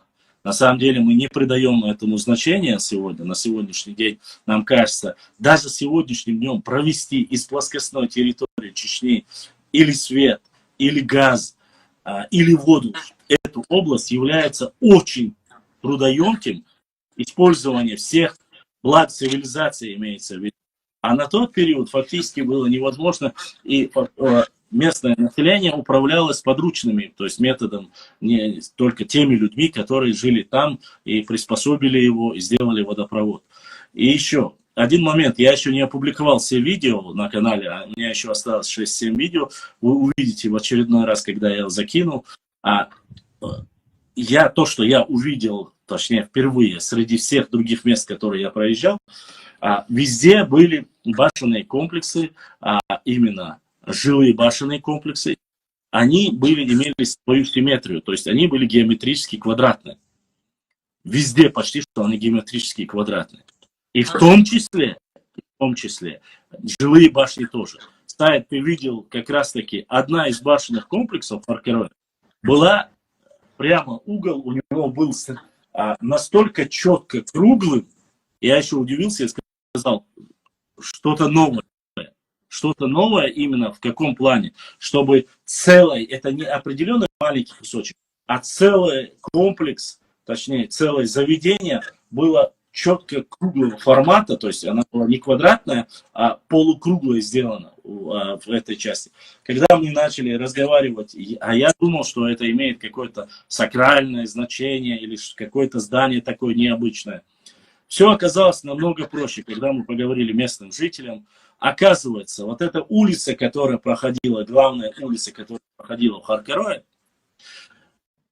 и именно когда доходили до этого дома, чтобы людям, проживающим там, было удобно, они срезали, точнее при строительстве этого жилого башенного комплекса, они сделали угол круглым, а не квадратным, чтобы не было никакой подлянки, чтобы во время или боевых столкновений, чтобы и спрятаться, чтобы все было удобно, сделали полукругом. То есть там очень много интересных моментов. Я и не рассчитывал, что этот комплекс будет на самом деле таким большим. И тем более для такого маленького комплекса, те петроглифы, с которыми мы увидели, те арочные, опять же, в одном жилом башенном комплексе 3 арочных свода. 3 арочных свода в одном башенном комплексе. То есть это место было, где собирались для каких-то церемониальных, как по рассказу того же, опять же я говорю, старожилов, там собирались и проводили какие-то различные мероприятия, будь то свадьба или что, или религиозный ритуал. Опять же, что касается каминов, это место, где я увидел такое количество каминов. Фаркароя фактически чуть ли не в каждом доме, но в Чемата. Тарх-Олцунах были почти что в каждом, чуть ли не в каждом, в этих больших, как говорится, жилых башнях были непосредственные своеобразные камины и печи. Но с другой стороны, я, честно сказать, у меня остался вопрос, каким образом они закрывали эту стену? Внутри было видно выемка, что это специальная труба. Но как они ее сверху закрывали, я так и не понял. Что они использовали для этого? Каким образом они закрывали эту трубу с внутренней стороны, я так и не понял. Потому что там указано, видна сама печка и все остальное. То есть для всех, кто интересуется историей, это реально, это огромная кладезь знаний, просто-напросто великолепное место, где вы можете ознакомиться с историей своего народа. И, конечно же, будут ли они? У нас есть очень идут большие сильные баталии. Как раз таки мне буквально вчера я в эфире затронул и хочу как раз и с Аидом обсудить это, и что он думает по этому поводу. По башенным комплексам. Начинают высказываться некоторые люди, опять же, я не называю ни имен, назовем их норнийцы, начинают говорить, что ваши башенные комплексы явно являются новоделами. Это первый вопрос. Реально, люди, которые пишут в Фейсбуке, сами, конечно, они не лица показывают, прийти вот как ты в эфире, задать этот вопрос, мужество, конечно, жим-жим, как говорится. Но и все-таки являются новоделами, это он говорит о башенных комплексах, которые провели какую-то реконструкцию. В основе своей, как таковой, он говорит о шароевских. Он говорит, что в Шарое никогда не было башенных комплексов. То есть, где восстановили этот замковый комплекс. Шаройский замковый комплекс. У меня такой вопрос к тебе, Саид. И хочу привести аналогию. Ты знаешь, что есть очень хороший достойный брат, представитель ингушского народа, меценат Микаил Гуцериев. По его словам, он сказал, что все башенные комплексы и замки будут восстановлены в Ингушетии. Все без исключения, имеется в виду все, которые там есть, имеют плачевное состояние. Почему восстановлены? У меня вопрос вот к тебе. Ты тоже интересуешься историей. Почему восстановленные, реставрированные башенные комплексы по всем стандартам, лекалам, как говорится, старые, непосредственно как это делалось ранее, восстановлены в Чеченской республике и являются новоделами, а восстановленные в соседних регионах, они являются древнейшими, нетронутыми башенными комплексами. Это первый вопрос. И второй вопрос, непосредственно к тебе, чтобы ты ответил, как ты понимаешь. Что ты знаешь об Андулуке, который сказал, что Шаройский район является, некогда был Киелалом каким-то дагестанским, и на самом деле это было место, где граничили галгаевцы с аварцами. Речь идет о Шаройском районе, это раз. Во-вторых, что ты знаешь о речке Кулга, которая была на границе чеченцев Шаройского района и дагестанцев? Вот эти два вопроса у меня к тебе непосредственно. Что ты знаешь или знаешь, не знаешь об этом что-либо рассказать? Да, насчет башен, то есть отреставрированные башни в Чеченской Республике, сама реставрация башенных комплексов в Чеченской Республике их очень сильно расстраивает, поэтому они вынуждены развивать вот эту тему и говорить о каком-то новоделе. Если говорить о новоделах, то надо говорить в первую очередь об ингушских башнях, так как они многократно реставрировались. Ну, как сказать, многократно это тоже слишком преувеличено. Ну, раз-два точно. Один раз, два раза точно. То есть, помню, мы в советское время, в 70-х, 80-х годах, в 90-х годах, когда у нас в Чеченской Республике шли военные действия, допустим, боевые действия, все это время в Ингушетии реставрировались башни. Мы можем даже это наблюдать на примере элементарно одного селения Эрзи, допустим. Мы видим на одной фотографии там 2-3 башни, на другой 4-5, сегодня их где-то 8. Реставрация как... Ага. 7, да? Да. У нас, ну, как бы... у нас в Шарое 6, если я не ошибаюсь. А после... Нет, Шарой по преданиям 7 было, кажется. Я думаю, там Шарой не все восстановили. Нет, как там? Я поэтому говорю, там какая речь была, фишка, мне потом это сказали, что до восстановления шаройских башен их было 5 у них. Когда чеченцы в замковом комплексе появилось 6, у них уже оказалось на 1 больше, уже 7 оказалось. Вот так мне пояснили. Насколько это достоверно или нет, Аллаху алям. Но на старых видеохрониках видно, что там их 4 или 5 всего лишь. Всего 4-5. То есть на старых советских хрониках. Да, насчет количества Шарой, я думал там 7, и сейчас думаю, вот насчет у них я там думаю сейчас 8, а раньше я видел, да, поменьше было, да. А до этого еще меньше было. Что интересного, у Шарои, допустим, у местных жителей еще до реставрации там записывались и предания, допустим, записывались в советское время. Потом я помню даже видеоролик, когда я, помните, вот у Бешты или у Махмада в Шарое с местным жителем по имени Ахмад тоже было видео. Тогда еще реставрация не была проведена, и этот Ахмад рассказывал как раз то самое предание, в котором говорится о том, что у них в Шарое некогда были 7 боевых башен.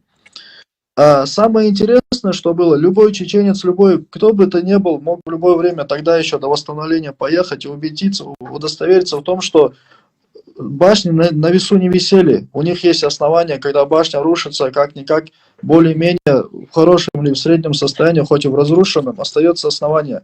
Эти основания есть, на этих основаниях возводили те башни, которые там стояли. На основаниях, где стояли, допустим, жилые башни восстановили. Да, на основаниях, где были боевые башни, восстановили боевые башни. Другой вопрос по поводу Эрзи. Валай, когда я вот смотрю, я не знаю, был бы он там чеченским или японским башенным комплексом. Вот я смотрю, такое ощущение, что в некоторых башнях на месте жилых башен возвели боевые башни. Я, конечно, не мастер, но судите сами, это ваше дело. Меня, честно сказать, и не волнует. Даже если вы каждый там, я не знаю, подвал превратите в башню, это ваше дело. Это ваше отношение к вашей истории. Я считаю большой гордостью, вот я как чеченец считаю большой гордостью, любая развалина чеченской башни, от которой не осталось там и полэтажа, клянусь Аллахом, она мне дороже, чем любая башня, любой десяток башен, возведенных на пустом месте, где никогда в жизни подобного рода башни не стояло. Почему для меня это полэтажа, эти останки башен более ценны? В первую очередь по причине того, что наши отцы эти башни полностью использовали по назначению. Они были предназначены для обороны, для ведения оборонительной деятельности во время военных кампаний. Они полностью по назначению их использовали. Они умирали там как мужчины, то есть они не прятались, не бегали, они в своих селениях защищали свои селения. Их обстреливали. После того, если проиграли войну, кого-то вынуждали там спускаться на равнину, эти селения, чтобы никто туда не возвращался, их уничтожали. То есть ничего постыдного в том, что каждый башенный комплекс, ну, по крайней мере, большинство башенных комплексов разрушены и стоят в горах. Для меня это больше повод гордиться, чем тем, у кого они стоят неповрежденные или отреставрированные вот в советское время или еще ранее, или вообще не реставрированные. Вот это я могу сказать. Мгм. Я могу сказать, что в каждом чеченском селении, где стоят башни, есть помимо этих башен, помимо этих камней, есть еще история, описанная кровью, стекавшейся по этим камням. Эти камни, эти башни оберегали, охраняли, за них сражались, их отстаивали. То есть, Sabırcılar Said. Sultan, hay возможностяlar Said Волчера, Чуа Волчера. Эфири Валажа, Дарвай Цацва прошлый, Хавяч, Хаски. Что сам ищешь, вы Волчи хотя бы эфире должен. да, Возможно, что ты Валажа, Said, продолжай. да, насчет там вот этих, мечта насчет Шароя. То у нас там башни наводил, а то там Галгай жили. Вы сами определитесь, вы там жили, там башни возводили, или все-таки эти башни наводил, или все-таки это наводил, и вы там не жили, короче. Определитесь сами между собой. Самое больше радует меня то, что, короче, ваши мечты так и останутся мечтами, которых вы вслух перед чеченцем никогда в жизни не произносите. Клянусь Аллахом, я не слышал ни одного ингуша, который вслух, стоя перед тобой, заявлял, утверждал, как мужчина мог обосновать свои слова, что какое-то там селение в Чечне, там, будь то Шарой, будь то какое-то, что это их башня, и что это их селение. Нету таких людей. Пока таких людей нету, нам волноваться нечем, но разоблачение, когда появится такой мужчина, тогда будем говорить уже с ним по факту. Вот. А так, пока с левых ников, там, скрывавшись, там, усевшись, там, не знаю, у кого-то там под чем-то, пишите, что хотите. В 14 веке ты не слышал ничего, что в 14 веке в Шарое был Киелал, который принадлежал Сюли, которые никогда до этого в этой области даже не были. Я уже не говорю, что они там жили у себя в своих горах. Ты не слышал, да, там в 14 веке, во время Тамерлана, там было какой-то Киелал. Об этом написал кто-то. Сами чеченцы, проживающие там, имеющие могилы там, тысячелетние могилы там. И все остальное, это не важно, что там не осталось, нету ни одной могилы, нету ни одного сооружения, нету ничего. Даже в Кинхи появившиеся некоторые сюли появились только в 18 непосредственно веке, если нет, не в 18, а в 19 веке появились. В 19 веке там появились. А Гюльденшет в свое время описывал, что Кинхи, селение Аул, Кейнхи, появилось от названия «белая вода». Именно непосредственно так. И мне просто интересно, может, ты слышал о каком-то в 14 веке существовавшем там Киелале, там еще этот летающий гургал был без головы, который 3 дня мог саблей махать. Может, слышал, может. Все вот эти сказочники, сколько хотят, они будут сочинять. Стоит Шарой, вот чеченцы стоят здесь, вот есть тут чеченцы. Придите, обоснуйте. Зачем вместо того, чтобы что-то обосновать как мужчины, сидеть там спрятавшись, как женщины, там что-то там сплетни рассказывать? Зачем этим заниматься? Если кто-то с чеченцами ценит братство, то это братство, валая, чеченцы будут ценить втрижды дорого. Очень сильно будут ценить это братство. И еще один факт, Саид. Знаешь что? Я буду так, чтобы не было, мы с тобой общение было более живое. Еще интересный один факт. Петроглифы, которые есть на башне Шаройского района, которых нету в самом Дагестане. Даже в самих селах нет таких петроглифов, которые есть в Шарое.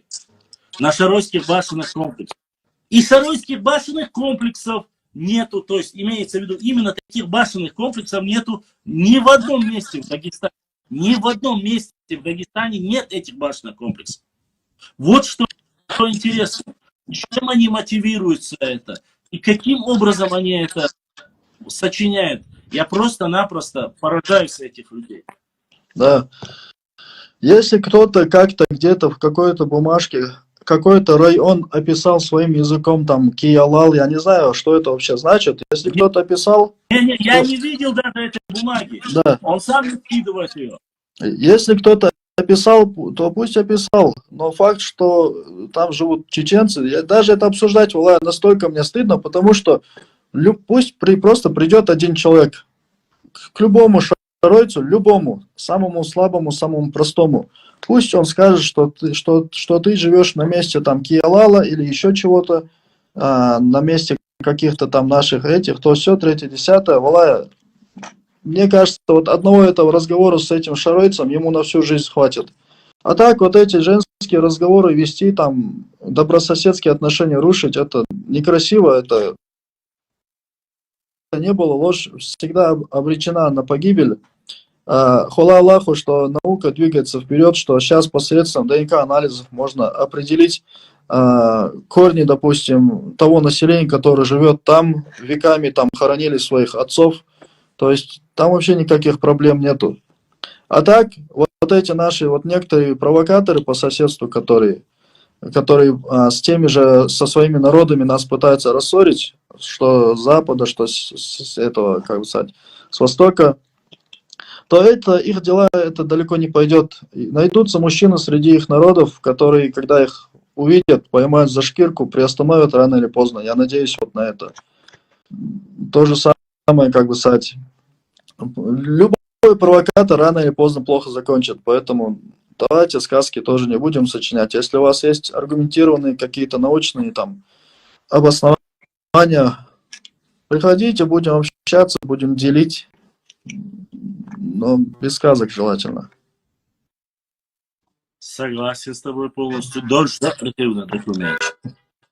А насчет там вот западных наших братьев тоже, вот, когда вы там целые тейпы наши чеченские пытаетесь приписать к ингушам, а когда не получается там обзывать их там еще кем-то там, то интересно было бы мне увидеть документ, в котором, допустим, в 17 веке народ Галгай отдельно от чеченцев, а документ, если я увидел бы, что вот галгаевцы хоть раз до, там, не знаю, 17-18 века упомянуты как, ну, как отдельный народ.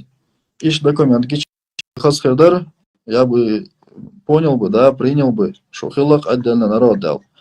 А так, поскольку мы говорим на одном языке, у нас общая единая культура, у нас схожее архитектурное, как бы сказать, вот это, схожее архитектурное наследство, допустим. ДНК как-никак одно и то же. Культурное наследие, чудо? А? Культурное наследие, бая?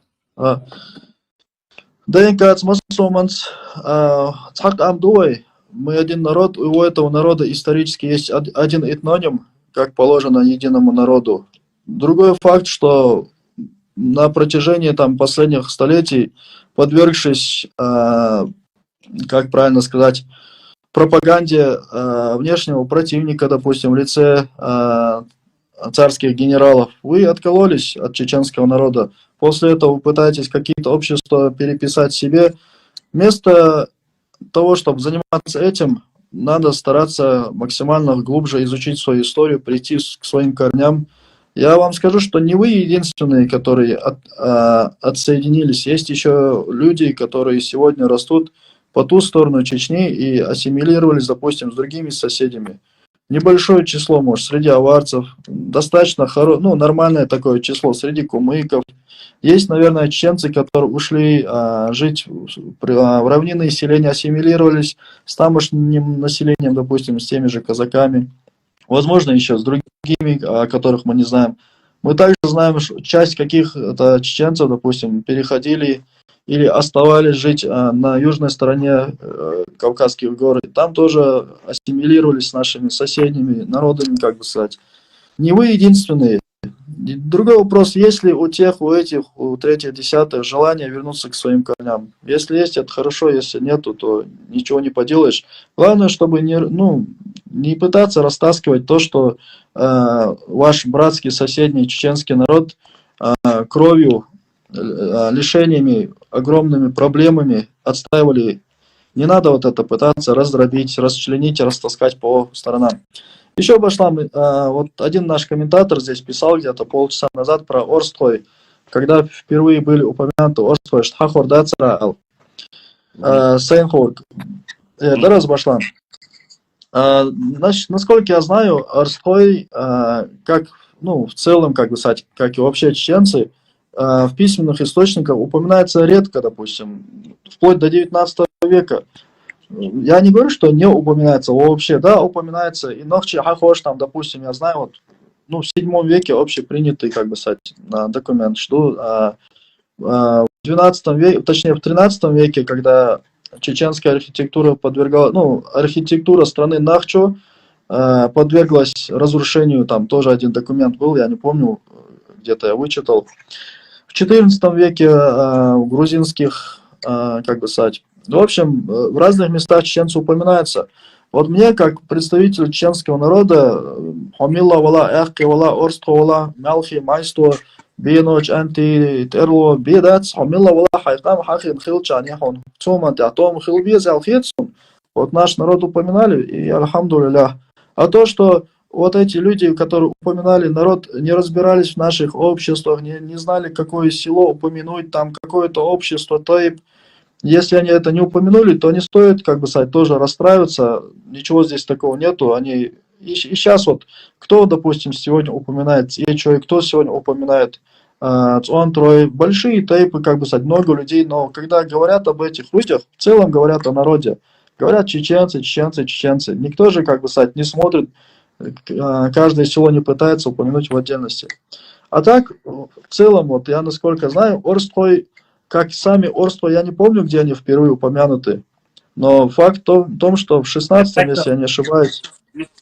Так-то они упоминаются, есть упоминания 18-19 века, более поздние упоминания есть. Да, если я не ошибаюсь, в 16-17 веке мержи упомянуты, но раз были мержи, значит и были Орстой, в общем, там по цепочке как тайпы упомянуты мержой, а не как тухум. Да, то есть часть Орстой упоминается пораньше, часть упоминается попозже. Здесь ничего такого нету.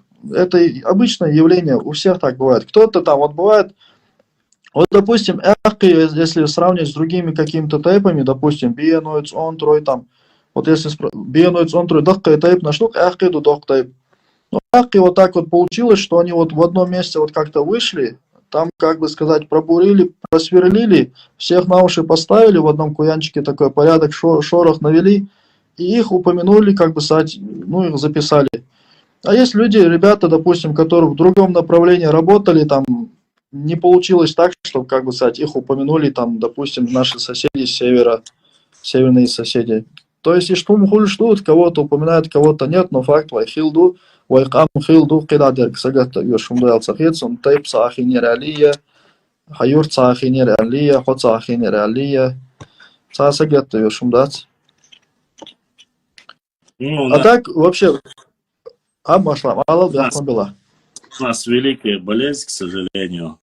Эта болезнь заключается в том, нам обязательно хочется, чтобы всех обязательно упомянули про свой тейп деятеля. Это очень странная и очень неправильная тенденция среди нашего народа. Я об этом очень много говорил, почему-то не говорят, что же говорят о нашей истории. Там, вот этого нету глобального мышления в плане того, что глобального, соответственно, мышления, а как о народе. Это должно быть не о тейпе, а как о народе. Посредственно должно быть. И это очень важно. Сайт, от брата Алкела задонатили, и еще один брат, 2 человека задонатили, Баркел ДРС, очень рад, что вы поддерживаете наш канал. За кого, Башлам, за тебя или за меня? Я не знаю, там написано от брата Халкелу, донат, за тебя Саид, Халкела. Халкела. Поэтому вот это, возвращаясь к этому вопросу, тейповая история, то есть местечковая, так сказать, история, она, конечно, порой она самым лучшим образом выглядит, поверьте мне. В плане каком, потому что были какие-то убийства, были какие-то месть друг друга, с этим тейпом соседним воевали, убивали, с этим убивали. Некоторые моменты, которые непосредственно между собой никак не могли. И момент, я вот эти моменты, интерес сахетыш, это не объединяющий фактор и не история нашего народа. Это, как говорится, бытовуха. А то, что является объединяющим фактором, живешь ты на Востоке или живешь ты на Западе, без разницы, где бы ты ни проживал, ты должен быть непосредственно представителем своего народа и интересоваться историей своего народа. Мы не говорим о том, что нужно кого-то принижать или кого-то нужно поднимать. Речь не об этом. И никогда не было. Но когда есть нападки, приходится отвечать нападкам. Вымысел, сказки, прибаутки, вот эти. Как раз задали вопрос, сколько человек сдали. Я еще раз повторюсь. В Чеченской Республике даже 20%, 25% населения не сделали ДНК-тест. А того 1% даже не сдал, 1%. Я поэтому говорю, если мы говорим об этом, о каких там великих там 45, да если даже 100 тысяч не сдали ДНК, вы представляете, 100 тысяч, вы можете зайти в чеченский ДНК-проект, посмотреть и увидеть сами, сколько там фамилий, и проверьте, их нету, если даже есть 10 тысяч, нету там фамилий. Чтобы Башлам, без мобила. Башлам, очень слабо я тебя стал слышать. Что с тобой случилось? Или со мной что-то? Это может быть с тобой. Выйти даю, зайти тебе, это Все. возможно у тебя.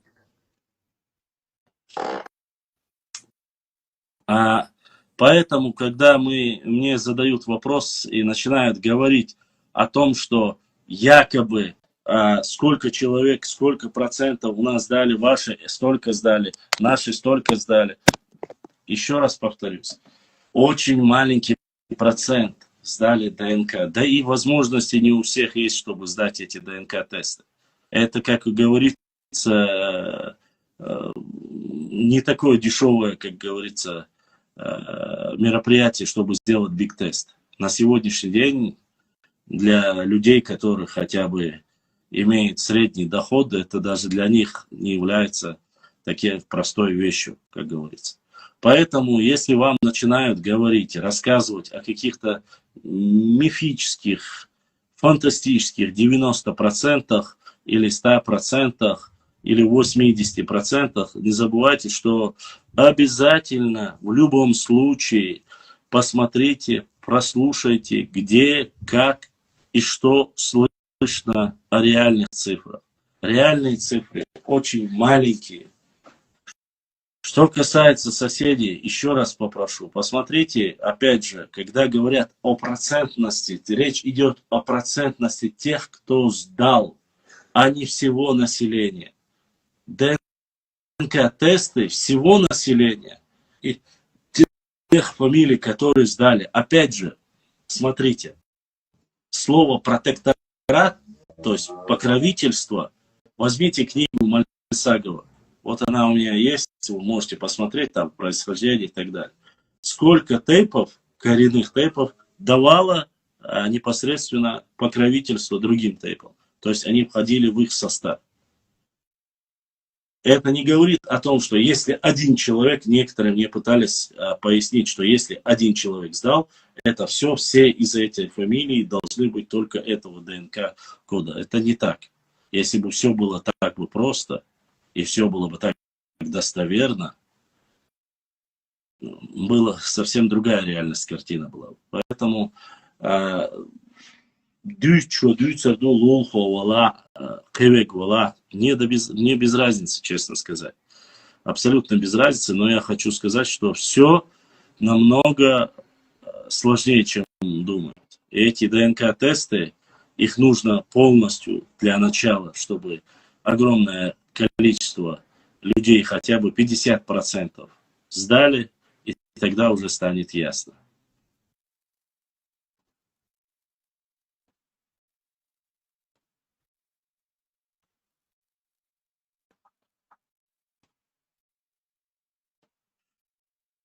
Багдад Хирью Цханах дала 100% Иштиел Хирью царь. У них закрытый проект.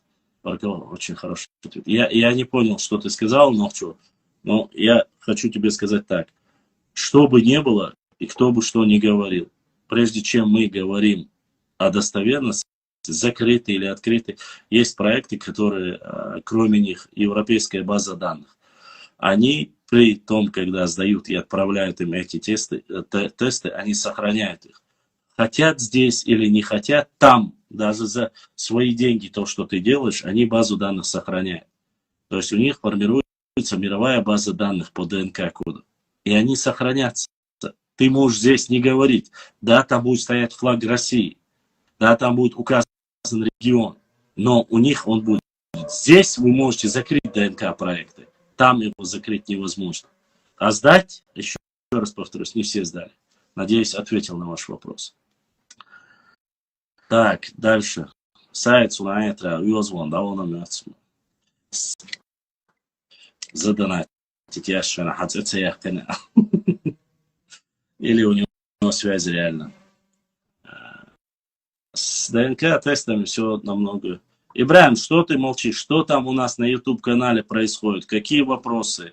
Какие претензии? Сколько человек смотрит? Что нравится? Что не нравится? Сегодня по вашим заявкам с 10 часов начали. Ну, раньше начали, раньше закончим. Не будем мы, как всегда, по 3-5 часов там сидеть в эфире. Я так понимаю, это следующую в пятницу мы сделаем совместный эфир по телеграм-каналу, чтобы люди могли зайти и аудио вопросы задавать тоже. Можно было это сделать и сегодня, но я не знал сегодня, как отреагируют многие из вас. И поэтому, как говорится,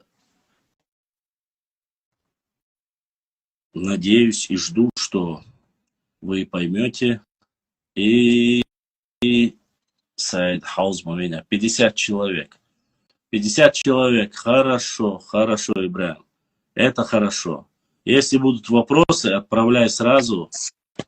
И, само собой, сообщение вкидывай, если вдруг кто-то из ютуберов задонатит, чтобы я их тоже поблагодарил, потому что людей, которые поддерживают наши каналы, их очень мало, и если их не благодарить, не говорить, что есть такие братья, которые поддерживают наш проект, это будет неправильно, несправедливо. Все, Сайд, перебить Венеру отсюда, задавать дальше, что ты хотел. Да, Башлам. Еще прошу это уточнять, если донат поступил для Саида, то Саид вам кинет карточку, а то Башлам мне их потом не вернет, если... Так что, короче, ребята, аккуратнее с этим. Заберешь, кенты. Sayın Doğu Kazak Yaç başlamında alır doğuşu satın del son da etlikde nirk Saidi номер яцыга. Başlamında atasır. Onda başlamı huyuk что на самом деле başlamın halva deyit сала başlamız. Başlamın bark kalita сала ой дох дейтин как бы сказать курва лейта сала başlam. Вы что huyuk что ойлич датин дела сөйгем хайгылыр датин динам болса чуку шуйз нохчи қомах рвож лямнышка ареншка цига дия сия Европа Турция муслиме короче нохчи халиюш чукуш сарихлат иштхила хокшара иштхардина укшара хардина хоккол территория шила хуlla хунадина шина хоктай пахлат уктай пахлат Сондел термер бол бацис на самом деле хам-хама ой беш бол бацис хайн-хайна неруштёряти бол ба хайн-хайна мокшал к хириал царицун их ахик сондел цавай гарсова тома дичлик хердар ой кайолчке пар войну ках эфиршка хуюшим короче тахал цада дахара ой чухоюшна доч мочиен шахшкиги нах мабу каргазнага Самка решеран хак курюаха о цала го Общение за Саида задонатит.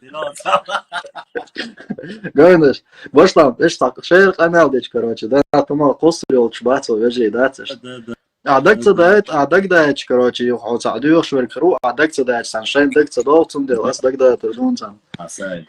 У нас сообщение прикрепленное у нас здесь и в Ютубе прикрепленное. Хада Эйч, Асбаркал Дерес, Ауш Дича, это бесполезно.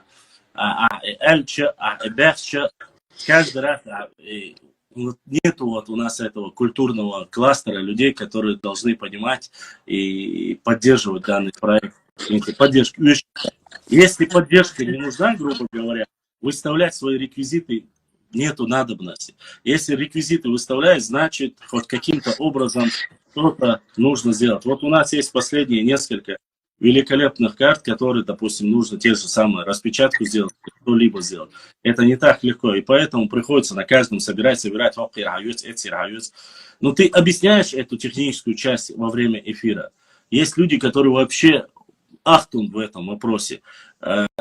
оно было бы неплохо, если бы во всей России не был бы заблокирован Инстаграм, да? Мы сейчас то, что делаем через VPN. Или была бы реклама какая-то платная. Раньше хоть какая-то, хоть иногда была реклама. Или же европейские братья могли там задонатить раньше просто через PayPal, они отправляли прямо, сейчас нет. Сейчас те, которые сидят в YouTube, должны отправить через Donation Alerts. Donation Alerts непосредственно потом на второй день или третий день переводит уже чей процент, да, хоть небольшой, но да, эчпасом. И тебе, это единственный мост между Европой и Россией, который остался. И то Ибраим сидит, Хадаш, Масярга, да, это вот, ну, в культуре нашего принца, нашего общения или нашей работе нет вот этого понимания, что нужно ребят поддерживать, что это сложная, тяжелая работа, что они не сидят на дотациях государства, что у них нету миллиардеров этих, как говорится, меценатов, которые поддерживают. Но те, кто понимает, их очень мало, но за эфир 2, 3, 4 человека бывают, которые заходят и всегда поддерживают наш проект. И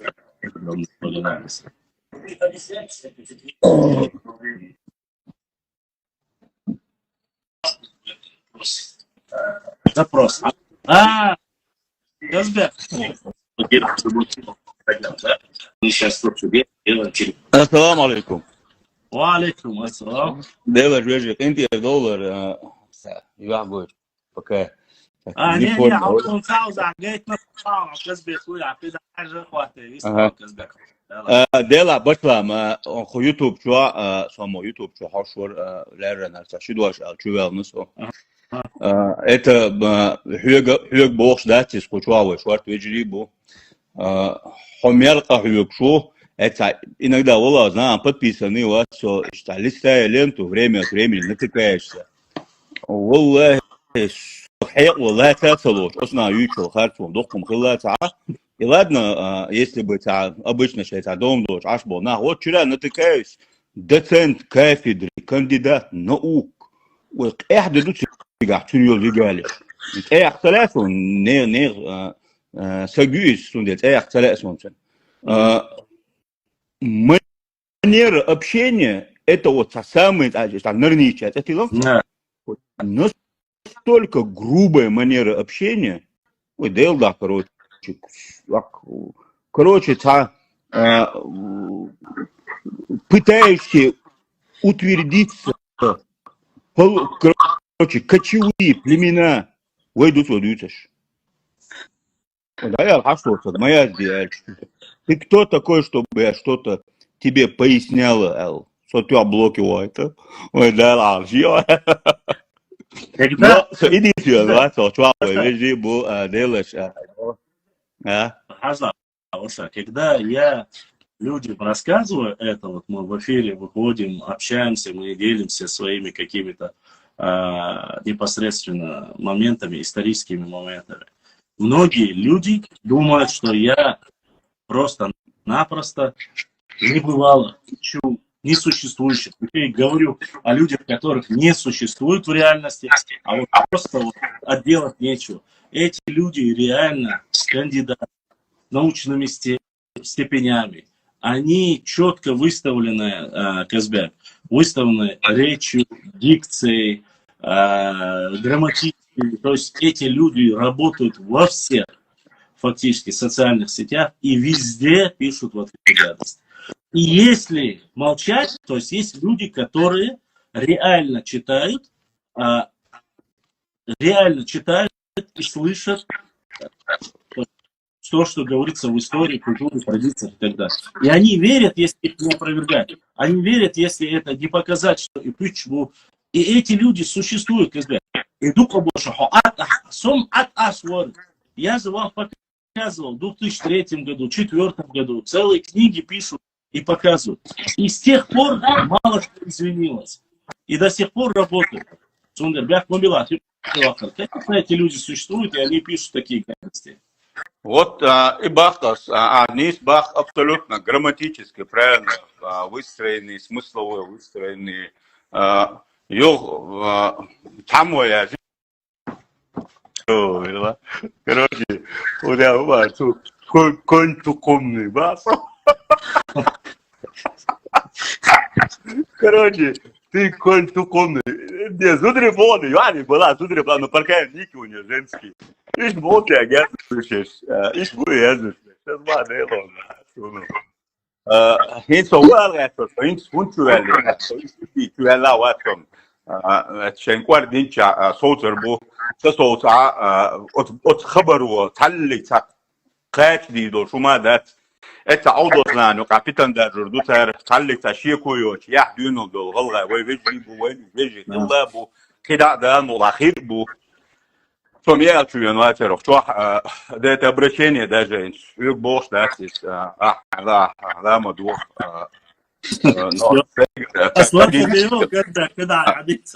Как один из своих зрителей, просто обращение, что хочу выйти, был делать, вышла мы, вышел абсолютно солнах, только на талма, да, что по мере возможности, инсталла на эфир живала, сокон.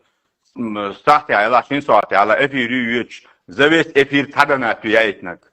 Так, дела и 200, 300, и 500 рублей, и 1000 рублей, да, это вы халда от сума, да.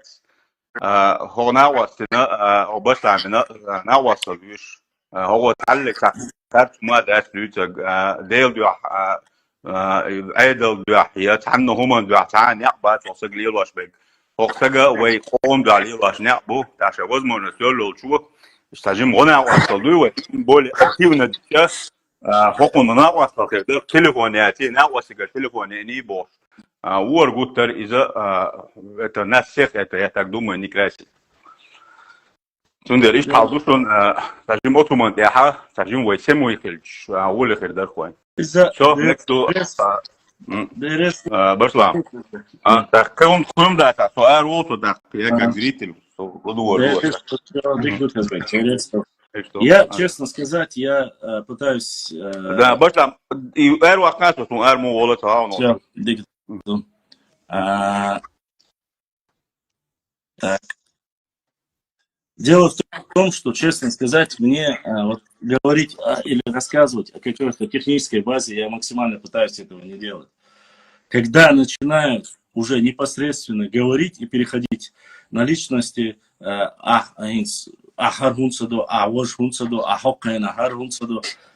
только тогда пытаюсь пояснить. То, что есть ресурс. Просто последний تناوص أصحيح واس تعرفين أروى لبا كيت واشة شيكون حدا يشتكوا ده حدا اللي شيكون دعتي عنه يل كوتا ما تشتكوا شكر في باكو حدا اللي شكرا يسبا ديرو وانا عايزكم شو سيتين دوكمات يل غيال يل غير يتكون ولا توني دايما и ويو ريسورس كان سامعين له وده использовать его والبير بو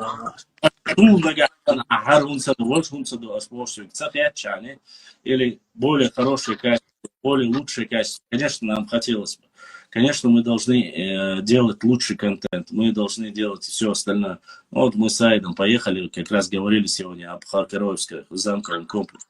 Поехали туда, засняли, показали, приехали. И я приезжаю домой, через определенно там 3-4 часа по съемке сделали. Из них ровно половина нужно удалить, потому что не приспособлены, шумы идут отдельные. И ты просто картина идет, то, что ты говорил и рассказывал, не имеет смысла. То есть есть вот такие небольшие нюансы Цундера, Эндердол, если я рассказываю об этом, да. Насчет вот этих видео, Хоркорой, вот ты записывал, вроде это, как бы сказать, нормально, терпимо, но есть такие ролики, у меня тоже прямо десяток таких роликов, которые из-за ветра, там ничего не слышно. Я записал, думаю, просто загружу на YouTube, и все, там люди посмотрят, увидят. А получилось так, что, короче, там прямо страшный ветер, и тебя вообще никак не слышно. Ни тебя, ни меня там не слышно. Поэтому я, чтобы эти кадры тоже не потерять, я их кадры, звук убрал, и пришлось повторно, как бы сказать, написать текст и наложить аудио. Да. Поэтому лучше кадры, да, лучше не удалять, как бы сказать, жалко, да, такие кадры. Да, согласен. Но я, честно сказать, исходя из данного материала, как-то не подумал об этом. Но у любого ресурса есть определенная, как говорится, возможность, если хорошие подсъемки. У брата Умара они очень хорошо получается, он более профессионально записывает их и накладывает. Опять же, вопрос не в том, что мы не можем это сделать. Сделать-то, конечно, можем, но техническое обеспечение, оно имеет очень огромное значение. Эфир, который мы записали совместно с Нохчи Фильм, который пришел к нам на канал, и мы вместе, как говорится, записали эфир. Его качество, его видео на его канале высшего качества, а то, что ко мне переслали, я отправил Ибраиму, перекачали, записали, оно более мутно. Даже в этом имеет значение. То есть я вообще не регулирую YouTube, меня не касается, он касается только Ибраима. То есть он админ, то есть те модераторы, которые убирают снизу мат, третье, десятое, это остальные другие ребята, они не проживают у нас дома, но они живут в Европе. Но я к чему это все говорю? К тому, что бы они ни делали, более качественно или лучше, для всего нужна хорошая техника. Когда есть хорошая техника, и картинка лучше, и все остальное лучше.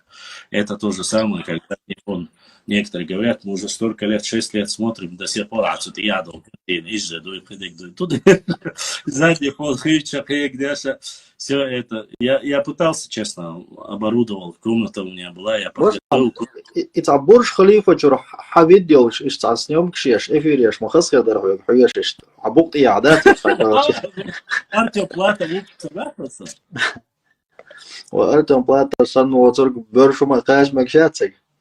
Нет, но у него хорошие спонсоры, в любом случае, спонсора пошли. Если есть... поддержки нации, вождь, я пошел дариться.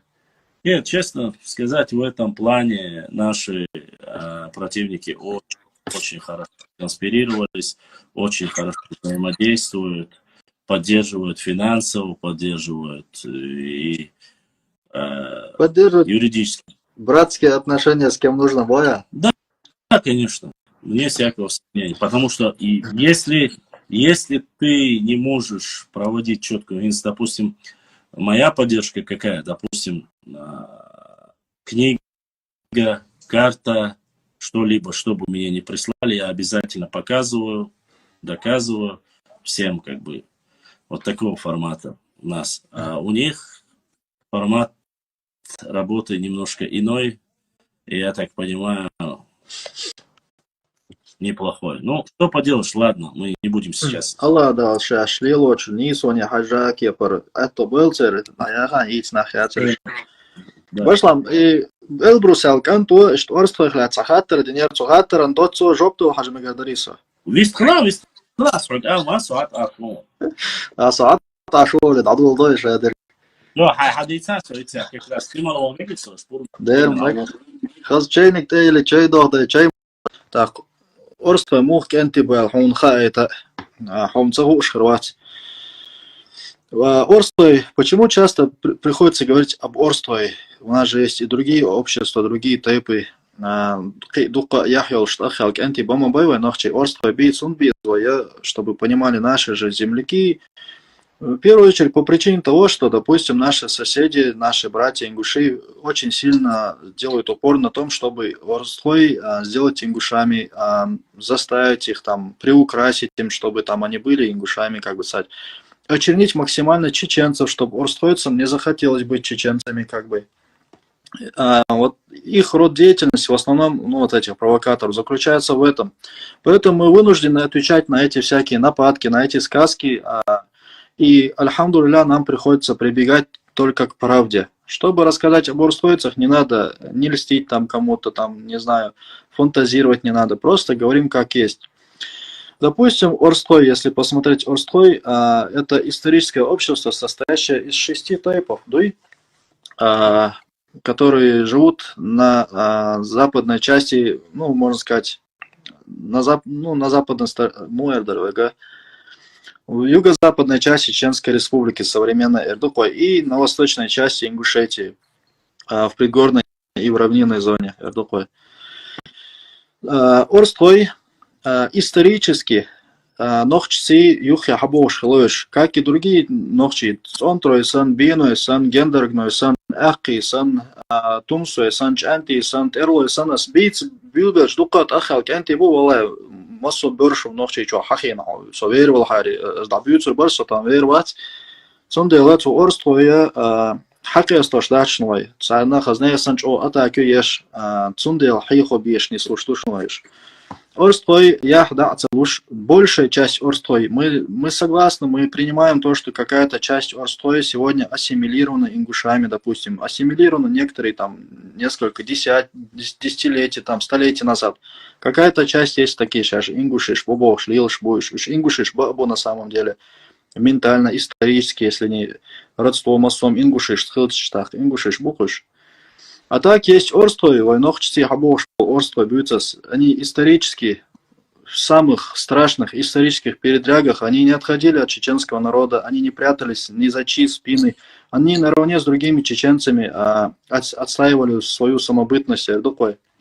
Нохчти хабяхкин буйшаш, нохчи хиларитер, шайкира, нохчи догмаш хиларитер, шайпхеншо, дагертарга, нохчи ци хиларитер.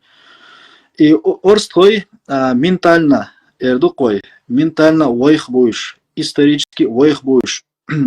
Под конец, если кто-то даже вот в наше время усомнится, вот кто-то из них, кто-то из нас, кто-то из там наших соседей, то Бог делханхе, там есть как бы сайт ДНК. В наше современное время можно изучить, как бы сказать, родство человека посредством вот этих ДНК-анализов. So ДНК-анализовая ногчи ел гаплогрупп, что говорится у Орстой. У Орстой нету такого, чтобы какая-то одна гаплогруппа чистая, остальные все, как бы сказать, такие второсортные. Яц, Орстой, ищет движение, яц. Войнохчи санна массу ДНК ютер херьер, войнохчи ел массу цатер ютер массу цена юж, дики юж. Когда формировался тысячелетиями назад народ, никто там не смотрел на ДНК, поэтому Орстой J1U, Вайсан, допустим, Гала J1 Мержой, Цабулчер J1U, иногда они есть. Так же, как у Эрлой, как у Беной, как у Чанти, короче, ничем они не отличаются. У Цабулчер J2U, как у Вашендарой, как у там Цонтрой, как у там Циечой, как бы сказать, J2 Йолшбу Орстой, Циечой, допустим. Ну, L3U, допустим, Ахкисан, Элистаншхойсан, Харчойсан, Чермойсан, Церцабол Белхарой, если не ошибаюсь, Булгучой, Цертай Орстой будет, ну, нехид L3 Уэйсан ДНК. И G2 тоже есть, если не ошибаюсь, как у некоторых наших Ахки, у некоторых разных наших чеченских типов. То есть ДНК Уэйсан Нюцерц. Ица массу кепара Уэйц Буш. Исторически Туртуод еща, Маршалари еща, Комси Лердад еща, Орстой Уэйц Хилбудак Эстин Бац, Уэйх Букбиттин Батиш, Уэйх Идна Батиш, Уэйц Мостка Лелина Батиш. Даже те Орстой, которые сегодня, ну, вот, войнохчи чё том был ченаха, ширайон алмегадолш, тлатнаша, ингушешн дисин, войнохчи чё том был белчи, те земли, которые до объединения были за чеченцами, после начала военных действий, они как-то, ну, перешли к ингушам без шариатского суда, без референдума, без спроса там у чеченских старейшин, вообще просто перешли ингушам. Потому что нохчи банди чбарцухена, нохчи вона абар, нохчи томбе шварцундел, эти земли оказались там. Они заняли эти земли, на этих землях жили много Орстой, Ахки, там Терлой, Дука, нохчи Тейпнаш, Айнацига. И эти люди сегодня вынуждены жить в Ингушетии. Теперь у нас есть граница какая-то вот с 2018 года, и эти наши люди остались по ту сторону этой границы. Но несмотря на то, что вот эти Орсты остались по ту сторону, я имею в виду те Орсты, которые ментально, исторически всегда там были с чеченцами, они остались такими же, и ментально нохчи санбуиш, исторически нохчи санбуиш, цани кепар, ледра батюш, вобу цабохуиш, саликца, массу дикбуиш.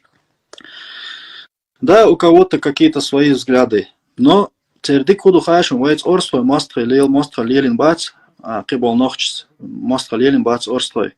Царь Бог галгишка кичар кибол ингушишка. Мах из нохчца шейдо цлат. Не оспаривайте с чеченцами орстойские земли.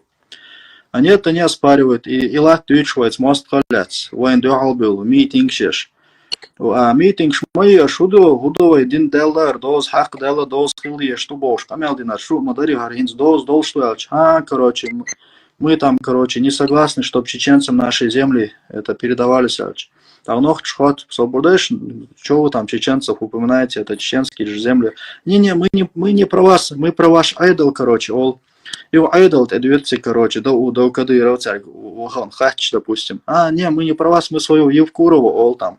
Так, Евкуров ты ваш, короче, Евкуров не поршили, все, короче, там, из толпы там, шишла, стоши, хуйнянила, стоши, спрятавшись за тысячи там неповинных людей, которые там, угроза жизни, и вот этим людям, вдруг там кто-то что-то там начнет стрелять, попадет в абсолютно невинных людей.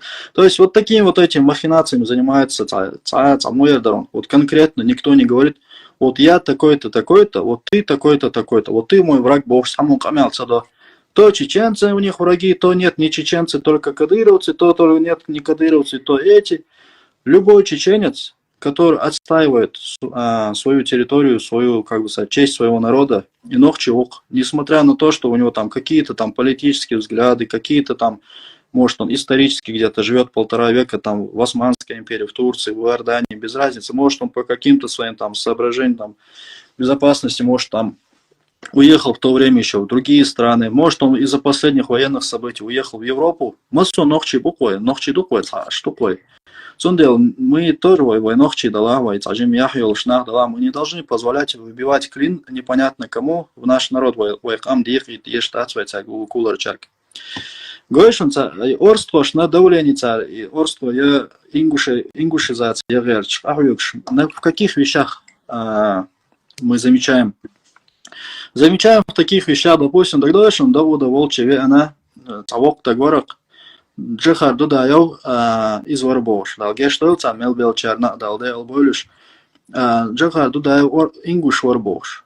Представьте, человек, который публично там Нахчи Богш, там я миллион первый чеченец Богши, короче, Лелвол Тагана, вот мы его видим, мы его видели, вот до сих пор можем посмотреть, и Ингуш Варбош царь. Вамувар Ингуш Саша Нахчи Убошилч, чеченец Убошилч, Нахчи Олшилч, Масом Олшилч, Мухул Ингуш Ялч, вариц Ингуш.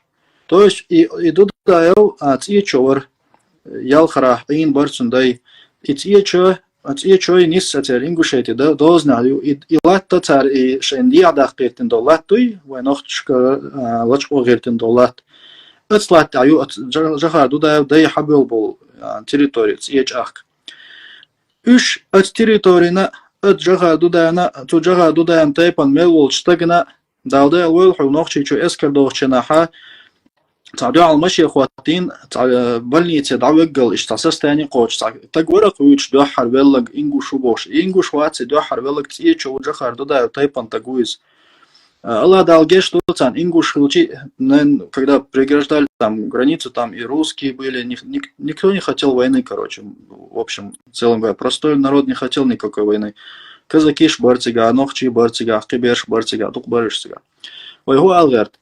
Вот как они пытаются вот этих орстлой приписать в Ингуши, переписать в Ингуши, как они пытаются эти орстлойские земли переписать в Ингушетию.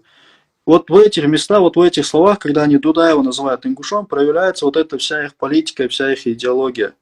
На самом деле, если бы они нас не трогали бы, вайкам диок шбацхари, вайлат наштакич шбацхари, все земли вокруг нас, земли наших братьев, все нечеченские земли вокруг нас, это земли наших братьев. Мы никогда в жизни с ними не оспаривали, там, не знаю, Эги Калия, Хамхия, там, я не знаю, Дарьялия, короче. Мы с ними никогда в жизни не оспаривали, ни с ними, ни с другими соседями нашими.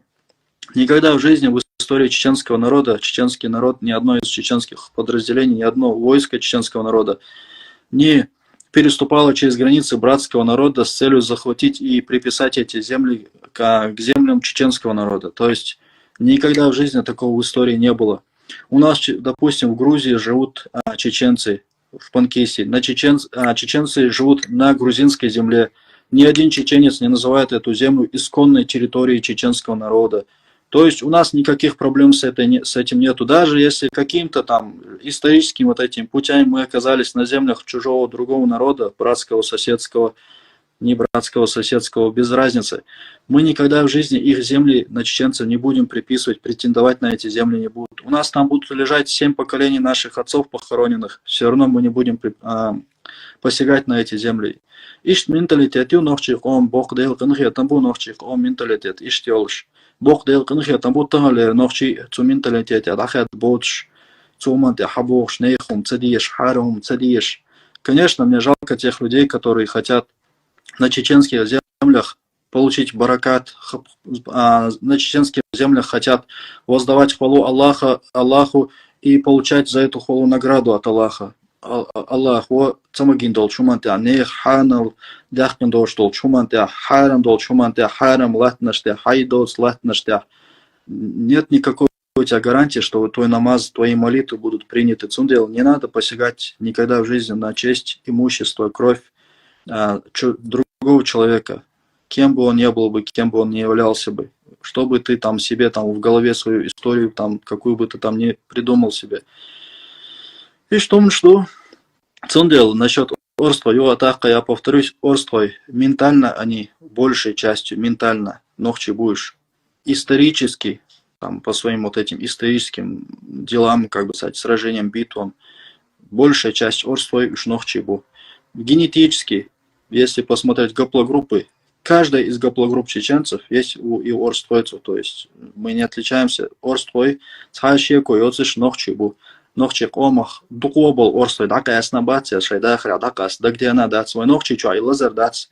Орствой, курал шли ложь бать, я сонтал шли ложь бать, я шу горшдуй, я шу вышдуй, бог шли ложь бать. Угуру сон бойшпо, Аллах угуш валаясон, дука орствой, бойз, яхьёлш кентибу, шейх амдиеш кентибу, майр кентибу, угуру лидер, милч о, цитовр делвол орство, тела шанохчи орак шегар харум дальч нохчи омц эвоя курюк шанохчи омц эйожор яцхбох шанисвол герч угур вонеге дуквайцана арен сахарц компания нисвол герк иштиген оксо со кенц ютуб чаца канту нохчи уиз орство уиз так шегар цаледерло ялч шегар ялло ледерло нах эхич цунга дол халла хаксон минц шегар цалатер туахар цаум дальчи цумнах эхич узвела укыз Хундуй нохчи қом си цадуа жайтар хам цуман сагатеш. И ват шие син сагатеш ватси, шиец эн сагатеш ватсис. Ötsul ço yahyoş patriotş bol şeyh am diyezadеш. İştkenti bu. İştkenti цахил чицар қобяшаршка. Қибол нохчсан, әқшсан, эрлошсан, биеношсан, цонтрошсан. В общем, массу хора нохчочосан. Шиец и ану дешац, и анош. Шей дай мохклар беш. Шей ғылқлар деш. Шей динахцы бух. Шей штхабяхкин хирбац рвайц. Иш нохчи бац хари. И штем Даракас Эльбрус насчет того, что там правостоя ахиттин чадуй. Башлам Аллах да дикан сбекан бойлон совест халитарн. Хин спрыгла дурду кой.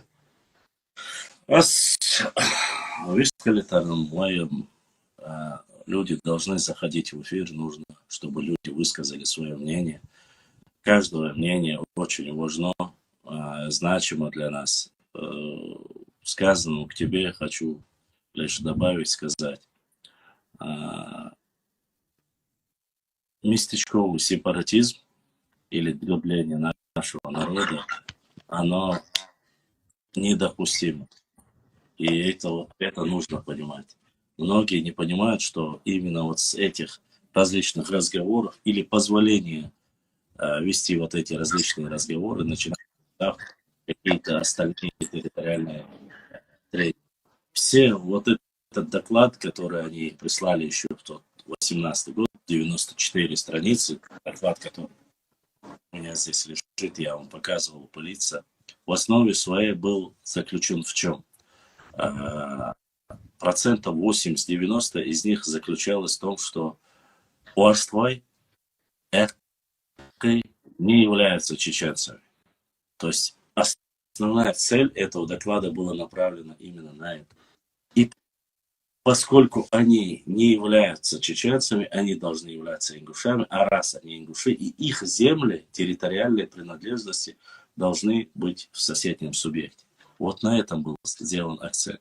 Причем совместно с Разгумки, с Красным Горшком, который туда сделал бросы и рассказывал о том, что в 17-18 веке появились появились ингушские общества, из-за того, что их чеченцы притесняли, они от них убежали, и их приютили, и им позволили жить там.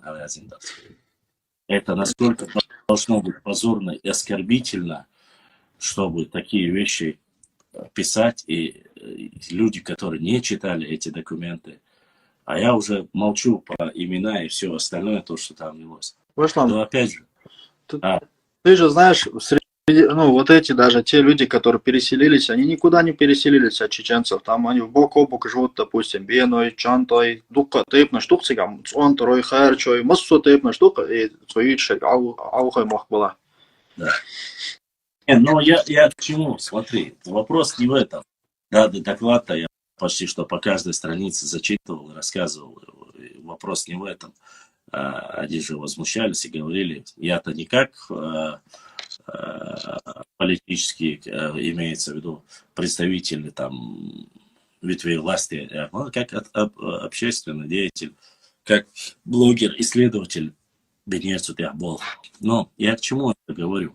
К тому, что все, что было, что бы ни говорило, какие бы вещи ни говорили, они заключались просто в одном. Имя одного человека ставило просто-напросто все, что они рассказывают, показывало, что он рассказывает и несет чушь. Почему? Чушь это заключается в том, что просто само явление Шахмурзы Окотского, который был непосредственно представителем Ахты, акинцем, был в этой местности еще в 16 веке. То есть, когда упрекали, даже в этих же документах, упрекали о том, что чеченцы якобы первые заключили договор, подписали с русскими, подписали договор, они упрекают и говорят, ваш князь Шахмурза Окотский, вы, чеченцы, первые заключили договор с русскими, братцы. Что интересно. А когда вопрос становился именно в таком формате, они говорили, это буквально, если Геймал Виштас, вот вчера я зачитывал, прислали текст по Ауховскому району, ты, наверное, не читал, я вчерашний эфир посмотри, акинцы никогда не были чеченцами, они являются ингушским тейпом, и плюс, и бубошлячах, они говорят, что они живут на исконно дагестанских землях. Этсуал Ауховч, оскорбительный, Этсуал Церсидейный, Цхастаг Васнохч. То есть, это взаимовыгодный, как бы сказать, между ними такой договорчик, между провокаторами западными и восточными, именно провокаторами Хачей Нашивой и Чел. Вот давайте, латна шудуал, аштейпна штхадуал. Это и трюки цель. Артига ашвол почти что 200 тысяч ашвол стеги цель ни при чем, да? Шаш Орша нахбала царь, там всегда вот царь дош, алеш просто там эрмада царь. Это 200 тысяч было, там юрта просто и сейчас здесь что интернет-чок, амел там аухай махкар, там милха чунгала, я зого чунгал, я цонтро чунгал, беда цига, милха чунг. Эрмада царь башлам, отцел борш нам бацуш, отцел борш Болгари, что вечерш, что гергело дол войнохчи кома, цамостка лилор да царь цара интернет-чок хойшин. Но в любом случае, что бы то ни было, я хочу, чтобы мы понимали всю остроту проблемы. Острота проблемы заключается в том, что мы ни в коем случае не должны допускать и не должны позволять дробление. Любой хум отдельно, когда приходили даже Бог принах, отдельно у меня возникает вопрос, когда я им задавал вопрос, шугинц признать, да, что отдельно душу. Если вы покажете что-либо у вас отдельное от нас, язык, культура, все что угодно, любой хумас хагайт отдельно, я уж говорю, цатир дочь, эти ададош, но не может быть, понимаешь, это идентичные вещи, полностью идентичные вещи и у одного, и у другого. Шадикца адольш. Шадикца адольш. И бюстачил, ДНК бюстачил, чтобы было что-то отдельное. Такого не может быть природе. Да. Ола Алла угуш соок пен соол бок дел кын хиятан буйго така. Нохчи чай проблем аяларс. Башлам шай дистил ашбек цебас ария корот. О бол хобби шорс кан өрен. Все, давай. Ассаламу алейкум. Алла да мокш маршли дуэл шу. Да это был ассаламу алейкум. Baştan Hudusi ama Что, алхамдулилlah. Hudusi. da era bastante acho dois alualar só sagudit. Ну, насколько у меня хватит это самое ума, скажем так, знания. Вот если посмотреть, да, не на далекую историю, да, вот многие народы, которые, ну, не являются автохтонными или кавказскими, да, вот, мы же историю хорошо знаем, они использовали те или иные большие империи для занятия чужих территорий на Кавказе, скажем так. И в том числе чеченские территории. Может быть, они до сих пор продолжают по этой технологии продвигаться. Понимаешь, это очень похоже. Понимаешь, привыкли что за счет одних, других прихватывать. Время прошло, а привычки остались те же самые. Да, то есть это самое по накатанной, так сказать. Да, вот они плохие, мы хорошие, поэтому нас как-то надо отблагодарить и плохих как-то наказать, понимаешь? Поэтому вот мы же должны же вспоминать вот эту историю, да, чтобы снова на те же грабли не наступить. Мы-то, конечно, не претендуем ни на что, но от этого многие же не ведут себя так, как мы к ним относимся, да? Они же претендуют, они же не просто так говорят, это наше, это наше, это наше, это все наше. А мы откуда? Мы что, с Луны свалились, что ли, на Кавказ? И что, где мы были-то, если они все находились здесь? Просто вот этот вот момент мы не должны выпускать из внимания, из вида.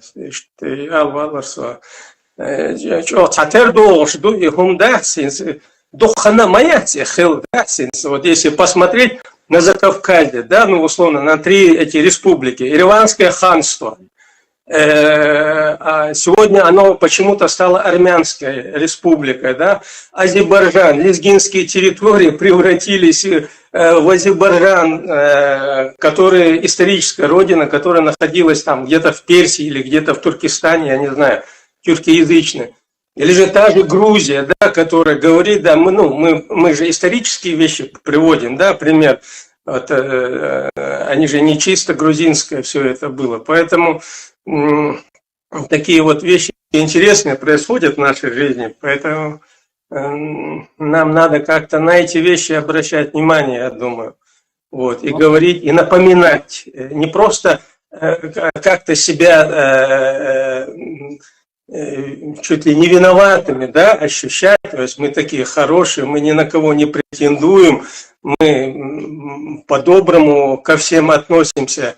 Простите нас, Бог, что лхум дис олкмадат свой, аж дюйч да куду, аж лилдеш да куду, аж лилина куду, алга гинза эл да эл мадизи сер, да, от свой лухо балах, гергал балах, вежери балах, баса, что за балах. Ну, есть такая тенденция наблюдается, когда человек молчаливо кивает головой, вечно призывает к братству, говорит, все должно быть так, все так. К тебе все равно относятся так, как они хотят. Ну, вчера зачитывал, ты вчера был, нет, не знаю, я в эфире очень поздно заскочил. О чем, как он говорит, в последнее время они очень сильно начали закидывать ролики, говорят, сближающие ролики, но мы не должны поддаваться этим вещам. Возникает вопрос, ладно, ты когда-то был плохим, ты изменил свое мнение. Когда-то, когда ты говорил правду, ты был плохим, ладно. Ты изменил свое мнение, ты начинаешь говорить, да,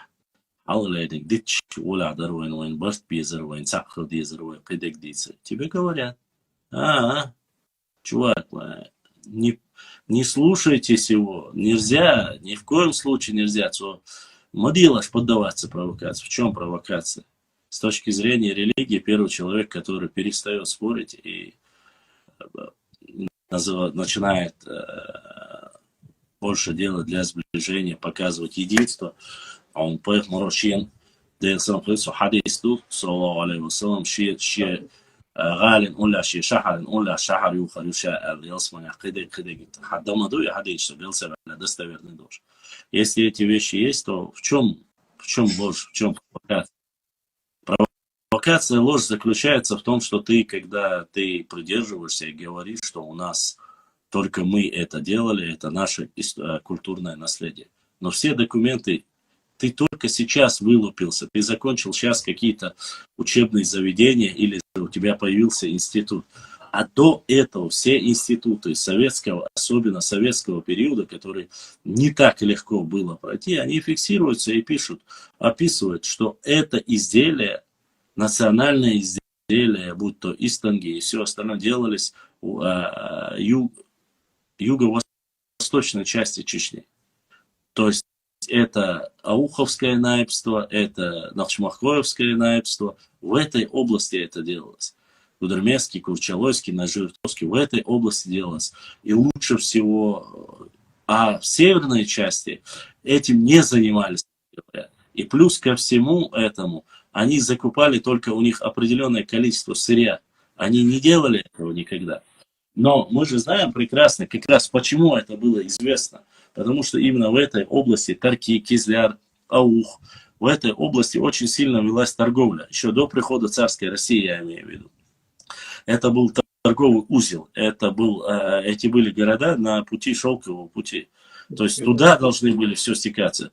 И во времена Шихмурзы Окотского, еще раз хочу подчеркнуть, в этом договоре было один из пунктов о разрешении продавать свободной торговлей, продажей в Кизляре и в Астрахани, чтобы чеченские купцы могли заниматься там непосредственно продажей, спокойно вести свои, без всяких облагательств налогов, или как они на тот период назывались, своих товаров. Это говорит о многом. Там речь не идет о том, чтобы они поехали в Москву, в Санкт-Петербург. Нет. Торговые точки были при Каспийском, непосредственно у Каспийского моря. Будь то Тарки, будь то остальные селения, Астрахань и все остальное. Оттуда, само собой, там Персия, остальные государства через Волгу приходили, с России приходили. И есть же описание, и говорится, что даже как раз-таки викинги приходили через Волгу, приплывали на Каспийское море. Об этом есть исторические описания. Значит, эти города были, значит, велись торговли. И, само собой, там это было развито намного сильнее. Поэтому нужно понимать это. Вы говорите, смотри, вот мы с тобой разговариваем, вообще не об этом. Вы говорите, какие вы правильные, бах, справедливые, честные, прикрываетесь исламом, бах, ладуа. Но за спинами ингушей планируете, как отобрать их земли до Малгобека, и Малгобек тоже. Ты пишешь, что Дельпоца создал нас, восклицает.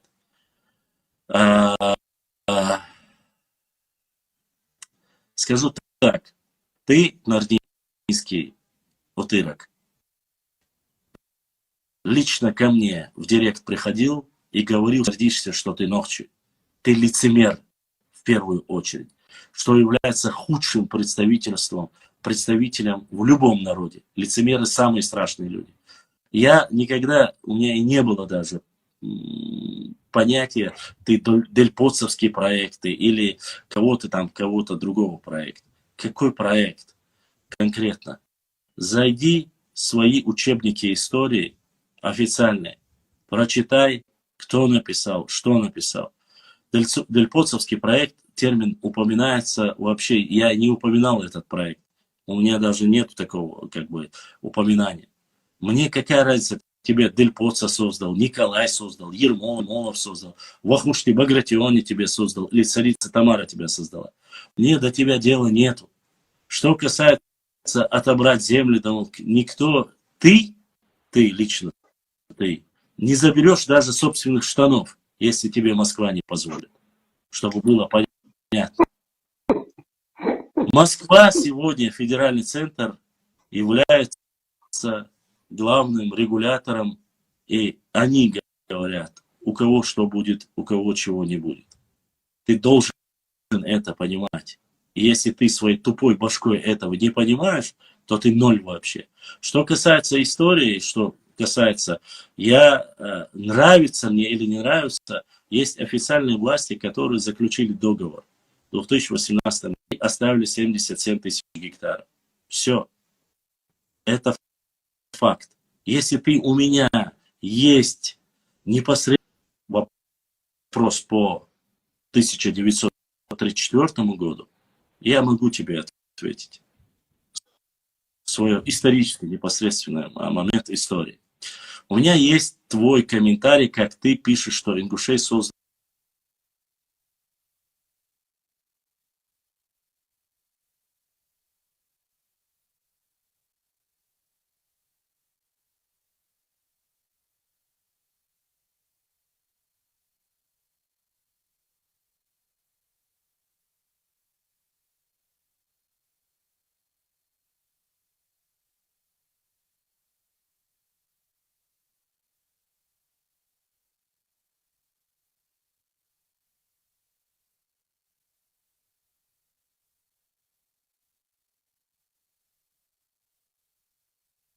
Дель Поццо, и ты еще о братстве говоришь.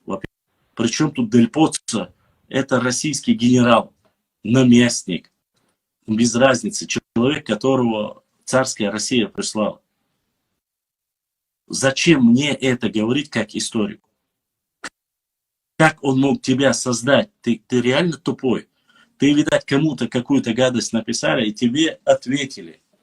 И если они ответили, значит, я не знаю, что ты им написал, и что тебе ответили. Да и мне сейчас абсолютно наплевать на то, что ты пишешь, честно сказать. Я еще раз говорю, ты лицемер. Сколько раз я тебе говорил, до того, как ты сейчас зашел, каждый раз, когда ты заходишь, ты и всех остальных, заходите, показывайте свои лица. Давайте поговорим об истории, об исследованиях. Найдем точку соприкосновения. Я говорил это вам? Говорил. Ни один раз вы не делали. Знаете почему? Потому что вы максимально делаете под статью, делаете комментарии, делаете посты, которые занимаются разжиганием межнациональной розни. Еще раз повторюсь. Разжигание межнациональной розни. У меня, хорошо, что ты сказал, я обязательно скажу и всем, и Ибраим, и тебе, и нашим остальным YouTube-модераторам, всех призываю, еще раз прошу, никогда не пишите ни о каком Дель Поццо. Не нужен ни Дель Поццо, не нужен, ни Ермолов не нужен, никому не нужен. Никто никого не создал. Людей создал Всевышний Аллах. Поэтому, почему? Потому что эти люди будут плакать хоть веками и говорить все, что угодно. Совершенно, если они вас матерят или пишут вам все, что угодно. Их привычка писать чечане, кюпчелги и мюпчелги и все остальное. Я понимаю, что вы срываетесь. Я понимаю все это. Но, иншаллах, да, Аллаха, судный день для всех есть. Были ли мы одним народом, не были мы одним народом, достоверно это, недостоверно, все увидим в судный день. Это ты писал, но даже если они пишут от твоего имени, то ты берешь. Я писал, ты писал, тебе тоже судья. Если, еще раз повторюсь, если где-то я являюсь человеком, который тебе это написал, еще раз повторюсь, я таковым себя не считаю. И мне абсолютно без разницы. Дель Поццо это всего лишь один из представителей генералитета царской России. Он для меня просто историческая личность. Создал он вас или нет. Я же не называю тебя проектом. Там, в 1860 году впервые был создан округ. Тот, человек подписал этот документ и сделал этот округ, я назвал тебя его проектом. Нет, если бы я его назвал, это был бы более правильная и достоверная информация. Но я его не называю тебе. Да и честно сказать, много раз ты слышал, чтобы я говорил о каком-нибудь Дель Поццо. Еще раз повторяюсь. Если написал и тебя это задело, аз я бах, или я ответственный бах, раз я позволил кому-то написать, я официально заявляю, тебя не создал Дальпоца и никого не создал Дальпоца. А какой был проект у Дальпоца и что делал Дальпоца, все, кто хочет, может зайти прочитать документы. Тебя, как и всех остальных, создал Всевышний. А вот ум, кто тебе дал, фитну, который ты распространяешь, ложь, которую распространяешь, тебе отдал сатана. Все. Надеюсь, все, вопрос закрыт. Я тебе еще раз говорю, если они написали, плохо написали. Не надо такое писать. Такие вещи делать нельзя. Все, это закончилось. Про историю говорим. Твое мнение и твое, как говорится, сказки твои неинтересны. Башлам, кто поставил Хизир? Я не знаю. Ни Хизира не знаю, ни тебя не знаю. Кто ты такой, что за Чикиндез, я не знаю. Мне это и не интересно. Эрвосу, они тебе, у тебя это адыки.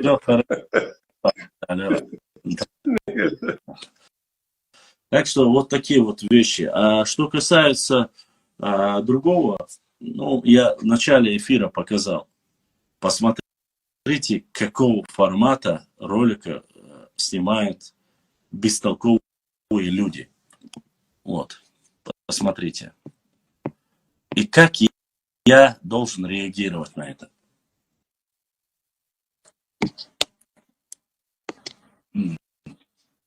Походу не слышно, да?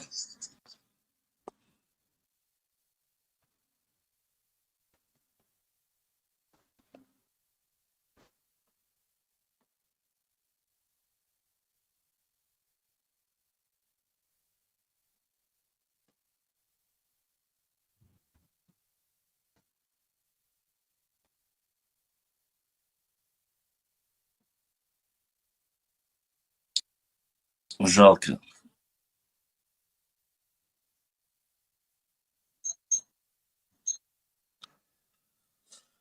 Так.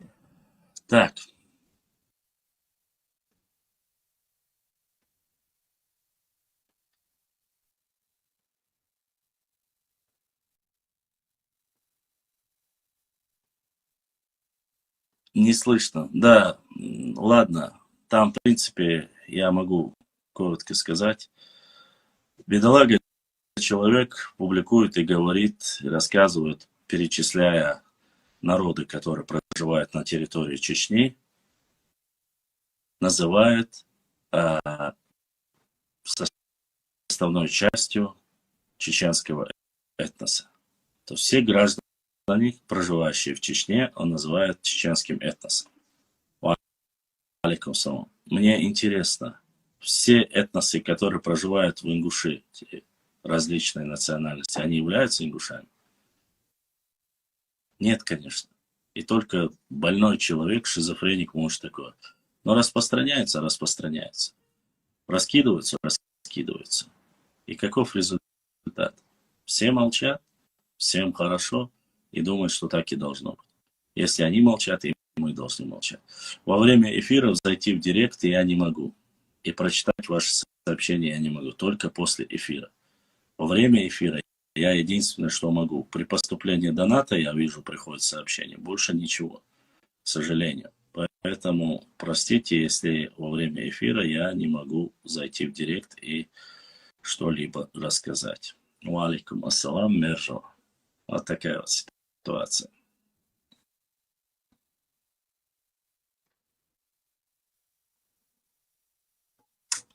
Есть ли у вас вопросы? Задавайте вопросы. Если нет, то мы уже будем подводить итог непосредственно.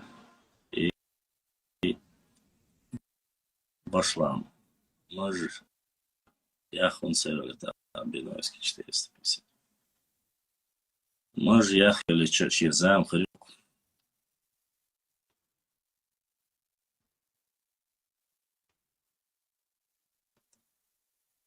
А чем ты дебил, кажется? Я перед всеми пояснил тебе. Ты дурак? Ты реально дурак? Джамлай, объясни этому человеку, что он за... Ой, Господи. Аудал хавара. Я макшил шеларе. Я цашко и ронауастен. Уже не знаю, что еще сказать этому человеку.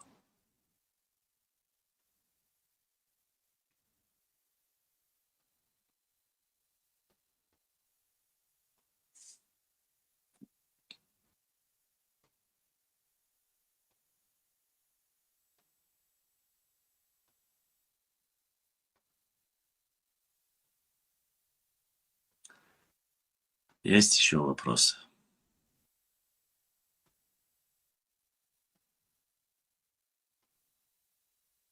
YouTube чуахат, что и, брат, если есть вопросы, задай.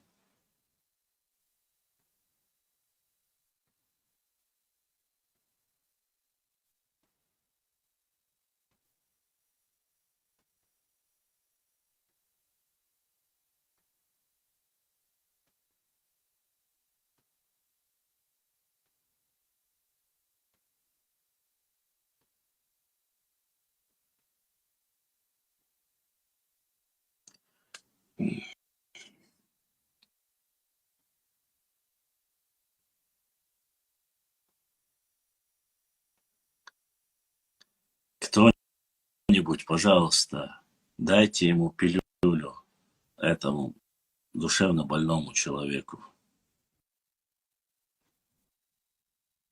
Да хоть ты здесь можешь 10 раз скидывать, а вообще ты... Ой, Господи. Тебе такое, когда присылают, ты скажи, если я это прислал или кто-либо другой, если тебе такое написал, ты мог сказать элементарно простую вещь. Есть документ, предоставь его. Вот ты говоришь, допустим, я, если такое сказал, я предоставлю документ. У меня такого документа нет. Понимаешь, ты реально, ты больной человек, кажется. Тебе нужно внимание. Ты вот как старая, оставленная вот всеми людьми жирояц, которым внимания никто не обращает. Я тебе официально заявил и заявляю еще раз. Где-то кто-то мне в комментарии ты написал, или тебя кто-то подколол. Какая разница? Ты у меня сегодня спрашиваешь в эфире, так ли это? Я тебе говорю, что нету такого документа, в котором написано, что ингуши это факт или созданный Дель Поццо документ. Есть такой? Нету. Тогда ты вообще, ты хоть чуть-чуть понимаешь что-нибудь.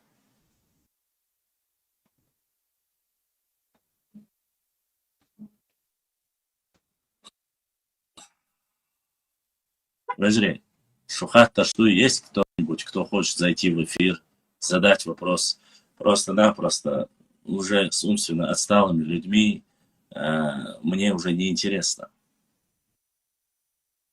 Господи,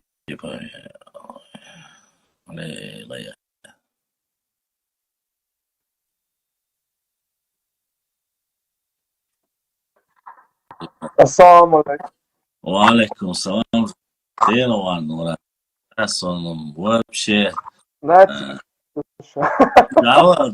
Да, вообще, вот просто-напросто настолько вот тупой человек. Я ему объясняю, говорю, такого документа нет, что это недостоверно, что тебя кто-то просто-напросто подколол, что тебе просто, ты что-то написал, тебя подкололи, бог шляча, нет, и имбецил все снова. короче, я особо сейчас, у меня нет времени на эти разборки, я просто тупо зашел поздороваться. Галгай, Хамол Хахцу, я с тобой раньше общался, ты ли это человек, который раньше эту страницу вел? Просто и вопрос, что ты делаешь? Ты просто изучай документы, изучай, историю изучай. Есть Галгай, кама Галгай, Хаволина Наса. Хай историю, ами. Ту иштанди, вукку, иштанди, цеяхиш. Сделай, почитай, вот книга «История Ингушетии», смотри. Россия, Ингушетия, вместе сквозь века примерно. Вот это вот архивные документы по Карабулаку. Вот я собрал, видишь. Вот изучай книги, езди в архивы, кахек. вопрос. Не. Да. Проще же зайти, понимаешь, под пустой аватаркой и вести ересь просто, да, не знаешь. Ладно, Я человек, вот смотри, вот это все я перечитываю постоянно, вот видишь, вот разное, и тут, и там, и тут, это моя библиотека, и вот бардак везде, вот видишь, это я все читаю, вот это все изучаю, вопросы тупые не задаю, если есть вопросы, я могу задать в директе, написать кому-то, если еще что-то, но что мало, вопрос были, да, Руслан, это Андрей, у него около 1000 роликов минимум, YouTube сейчас нагрузит нормально, я его не просматриваю вообще. Халха, видишь, я изучал, смотрел, что он говорит. Но если есть вопросы, вот бери документы, я тебе прямо скажу, Башлам, Нага, кепигиш гулди, авчаш гулди, я езжу в архивы, собираю документы, выкупаю документы, чтобы изучить эту тему. В любую тему. Аллахи, Бакмадус. я знаю, ты мне говоришь то же самое, чем я занимаюсь. Понимаешь, вот самое интересное, я ему поясняю, Джамал, я ему говорю, слушай, ну вот ты заходишь в эфире, вот мне прислали, и вот ты сказал, есть какой-нибудь документ, достоверно ли это, Али? Спроси мне, и я ему с первого раза сказал, что нет такого документа, где Дальпоца пишет, они мой проект, понимаешь? И все, что это есть, это просто-напросто идиотизм. Аллай, есть пословица, изучай свою историю сам, не слушаю историю. Примерно, если не знаю, говорил, я ничего не знаю, не слышал, не видел. Мы что, хай история, хай ами, валла, качка магалах, Азла, он смотри, что он пишет, Джамал. Смотри, Джамал пишет тебе, он говорит, что такого не говорил, хотя у меня есть свидетельство. Очень интересно. И Даудов так говорит, бах, но по словам Башлама, Даудов идиот получается. Представляешь? То есть он уже занимается провокацией, уже хочет подставить, уже хочет что-то вот, что говорил тебе, что тебе говорил Даудов, или личное мнение Даудова, это его мнение. Я тебе говорю, у меня такого документа нету. Или ты баран конченый, или я не знаю, ты откуда, ну хотя бы себе, не знаю, вот Джамлей тебе говорит, возьми свою историю, занимайся своей историей, изучай его. Если ты увидишь у меня пост, где я написал, допустим, вот Джамлей, когда он сделал, точнее, он-то продал, я не знаю, свой аккаунт, я сделал скрин, я написал, вот эта карта недостоверная. И Джамлей, вала, и Башлам, вала. Вот как опровергает ложь. Понимаешь, если есть пост, а написаны где-то комментарии, где-то что-то ты говоришь, провоцируешь кого-то, кто-то тебе что-то отвечает. Ну, таких комментариев я тебе сейчас могу зачитать, ты просто-напросто окажешься. Смотри, документы. Вот видишь, вот это все архивные документы по разным темам. Вот я изучаю свою историю. Документ. Вот видишь, это все архивные документы. И это хорошо, у тебя есть на что сослаться. Это великолепно.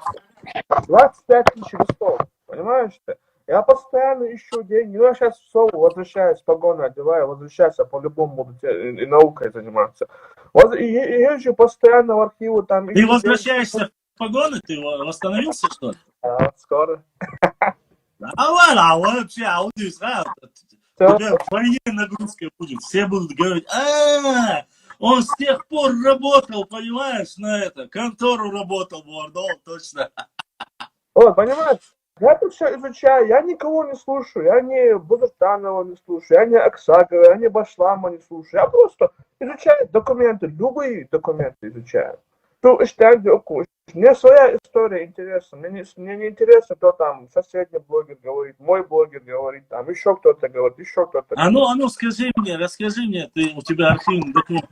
Что там происходило в порте Артура, когда выходили из окружения с оружием? Что ты знаешь по этому поводу? Не слышал, пока я эту тему еще не изучал. Другая тема исследования. Эта тема, это, конечно, сильнейшая. Насчет, тут еще спор идет по поводу читал про Мандре Нальгиева. На самом деле, этот человек был, я изучал его биографию, я сейчас не смогу документы его найти. Была грамота ему как участнику гражданской войны. Его наградили этой грамотой. Я сейчас не смогу найти документ. Скорее всего, офис Я про него не писал вообще. Я не про тебя, я общем говорю. И единственное, что задавали вопрос про Сагапшинского, мне задавали. Вот, про него задавали, а про Нальгиева не задавали. Чечен Дзадзуки есть канал. Да. Не ошибаюсь, есть такой канал. И там спрашивали про Мандре Нальгиева. Ага. А что там он сделал?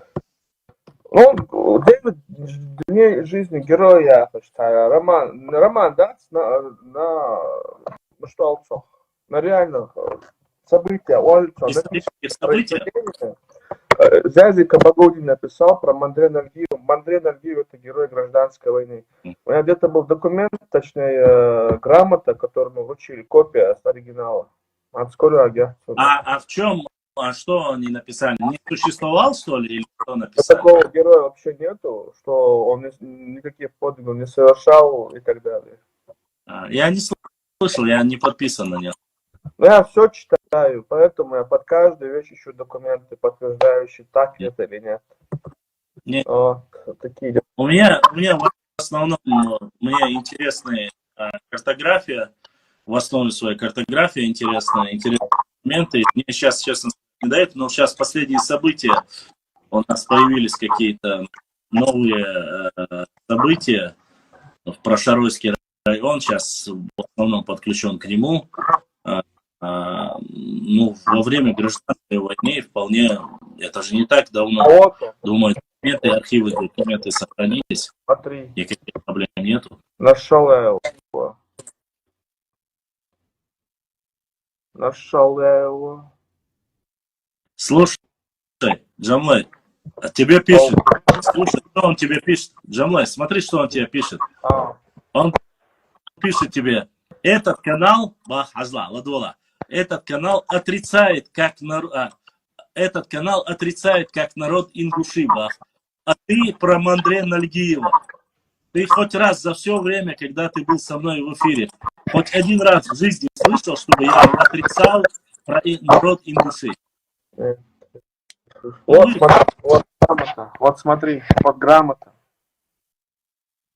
Ингушский областной исполнительный комитет Совета рабочих, крестьянских и красноармейских депутатов в день 15-летия восстановления диктатуры пролетариата успешно строящий товарищ Нальгиев Мандре, настоящей почетной грамотой товарищ Нальгиев Мандре боял за освобождение трудящихся Ингушетии из-под гнета царизма за восстановление диктатуры пролетариата на фронте социалистического строительства под испытанным руководством коммунистической партии, проявил себя как преданный боец дела социалистического строительства. Я совершенно, Хазин Джамлай, просто назови архивный документ, назови, если кто хочет сослаться, найти его. Это грамота, я его в музей нашел. Ну, вот просто назови музей, где ты можешь, чтобы могли найти эти люди. Что есть? В Ингушском музее он есть, там фонды есть именно по героям гражданской войны. Архив Крыма Ези, они же с архива подняли этот документ, правильно? Должен быть номер архива, и все. Найдут, и все. Проблема вот есть, я не знаю, в каталог, российский каталог музеев нашли этот документ, но в Ингушском музее, в архивах музея этот документ есть. 1932 год. Каким годом этот документ, Бах? 1932 год. 1900. Смотри, вот смотри. Фото есть его? Фото? О, Коба там есть. Коба, это же Коба, да? Да, Ленин там, Сталин, туда-сюда. Коба есть. Тут что, вот 9 дней жизни героев, потом есть вот это вот рукописное. Красный партизан, он был стойким, мужественным, всей душе верил. Ну, в советский период про таких героев они очень сильно писали, фиксировали это. Я думаю, что достаточно будет их найти. Проблем не будет с этим. Там проблем нет. Главное, чтобы было желание В Москве в архиве на Ленике есть документы. Слушай, а про Гургала ничего не нашел в архиве? Есть сегодня? Про кого? Про Гургала. А кто такой? Да, ты весь хахапов, я. Там один чувак там рассказывает про Гургала, который без головы 3 дня воевал. Не знаю, я с документами работаю. Не, это сарказм, просто шутка. Так бои Красной Армии против деникинцев были в 1919. Ты не понял, эти грамоты награждаются после боев, не во время боев. Если даже... он имеет в виду, почему разница такая большая, награждение было в 1932. 32 ты сказал, да? Ну там какое-то памятное мероприятие было, памятная награда и все. Там ничего такого нет. Нет, он имеет в виду ссылку непосредственно, он говорит, если война Там была в тот период... В 1917 году началась гражданская война. Само собой, это я знаю. Плюс 15 лет получается юбилейная грамота. А? И сейчас...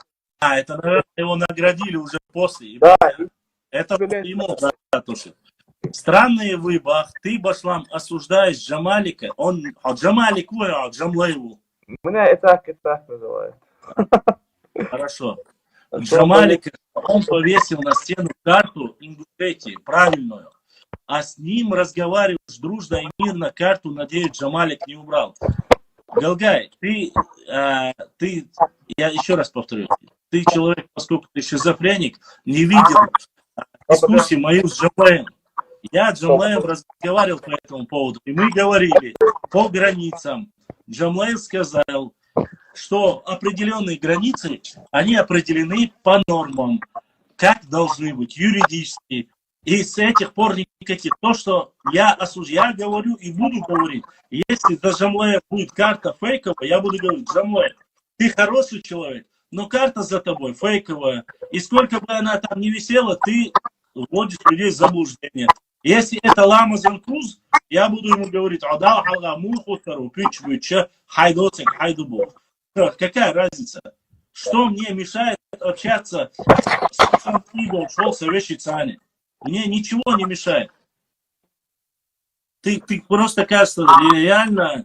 Так, мне друг Чечен должен 25 тысяч рублей. Короче, я доказал, что был Мандре Нальгиев на самом деле.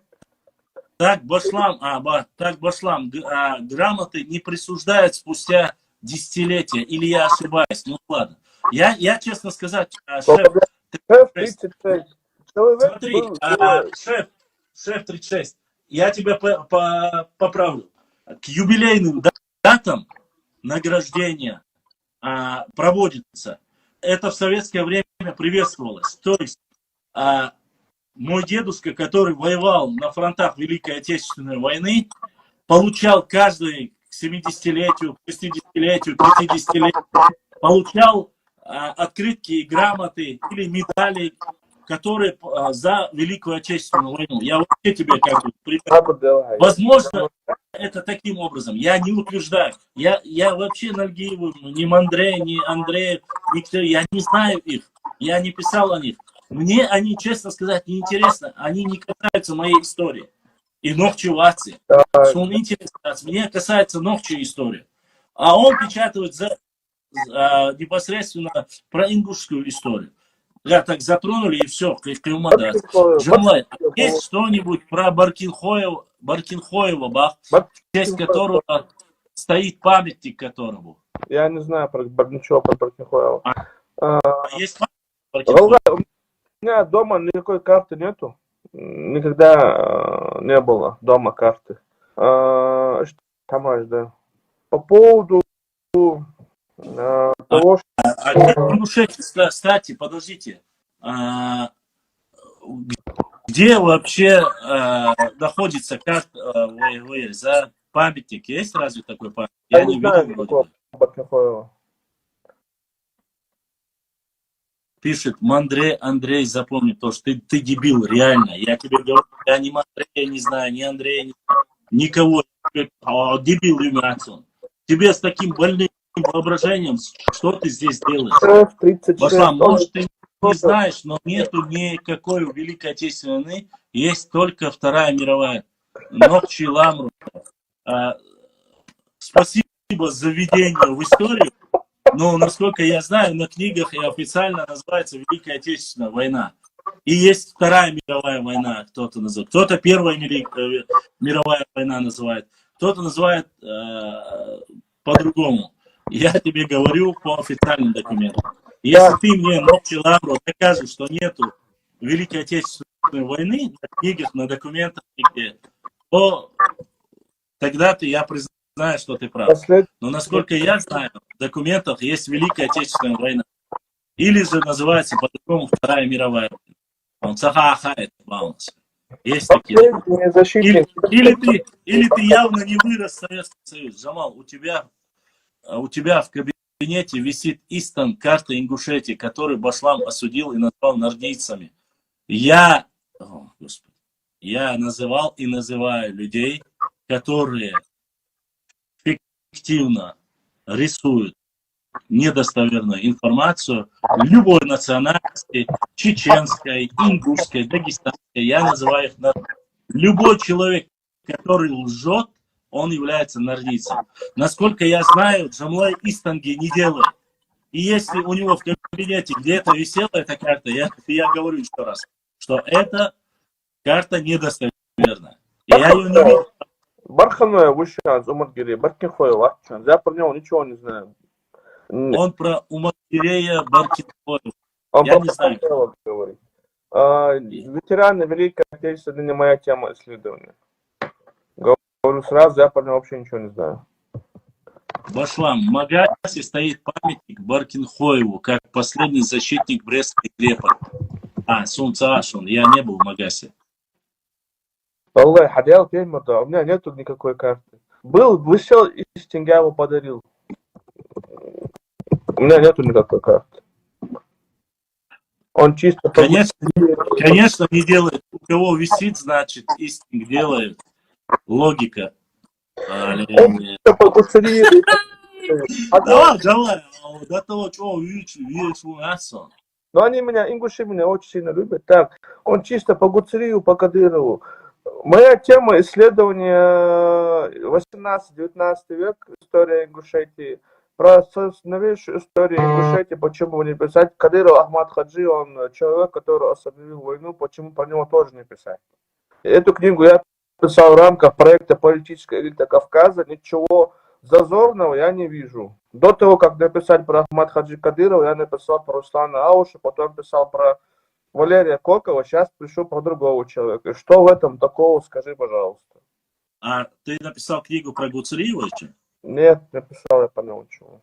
Про Ахмад Хаджи писал, до этого про Руслана Ауша. А я зачем буду? А что тут плохого? А я зачем? Я вообще не понимаю. Ну, человеку интерес такой, пускай пишет, если ему нравится.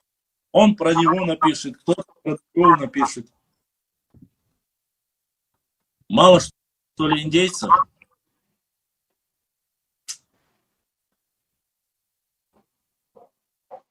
То, что хочет, то и делает. Вот, Ахмад Хаджи Кадыров. На почетном месте эта книга стоит. Я ее писал. Вот. Видишь, закладки еще есть, я с ней еще работаю.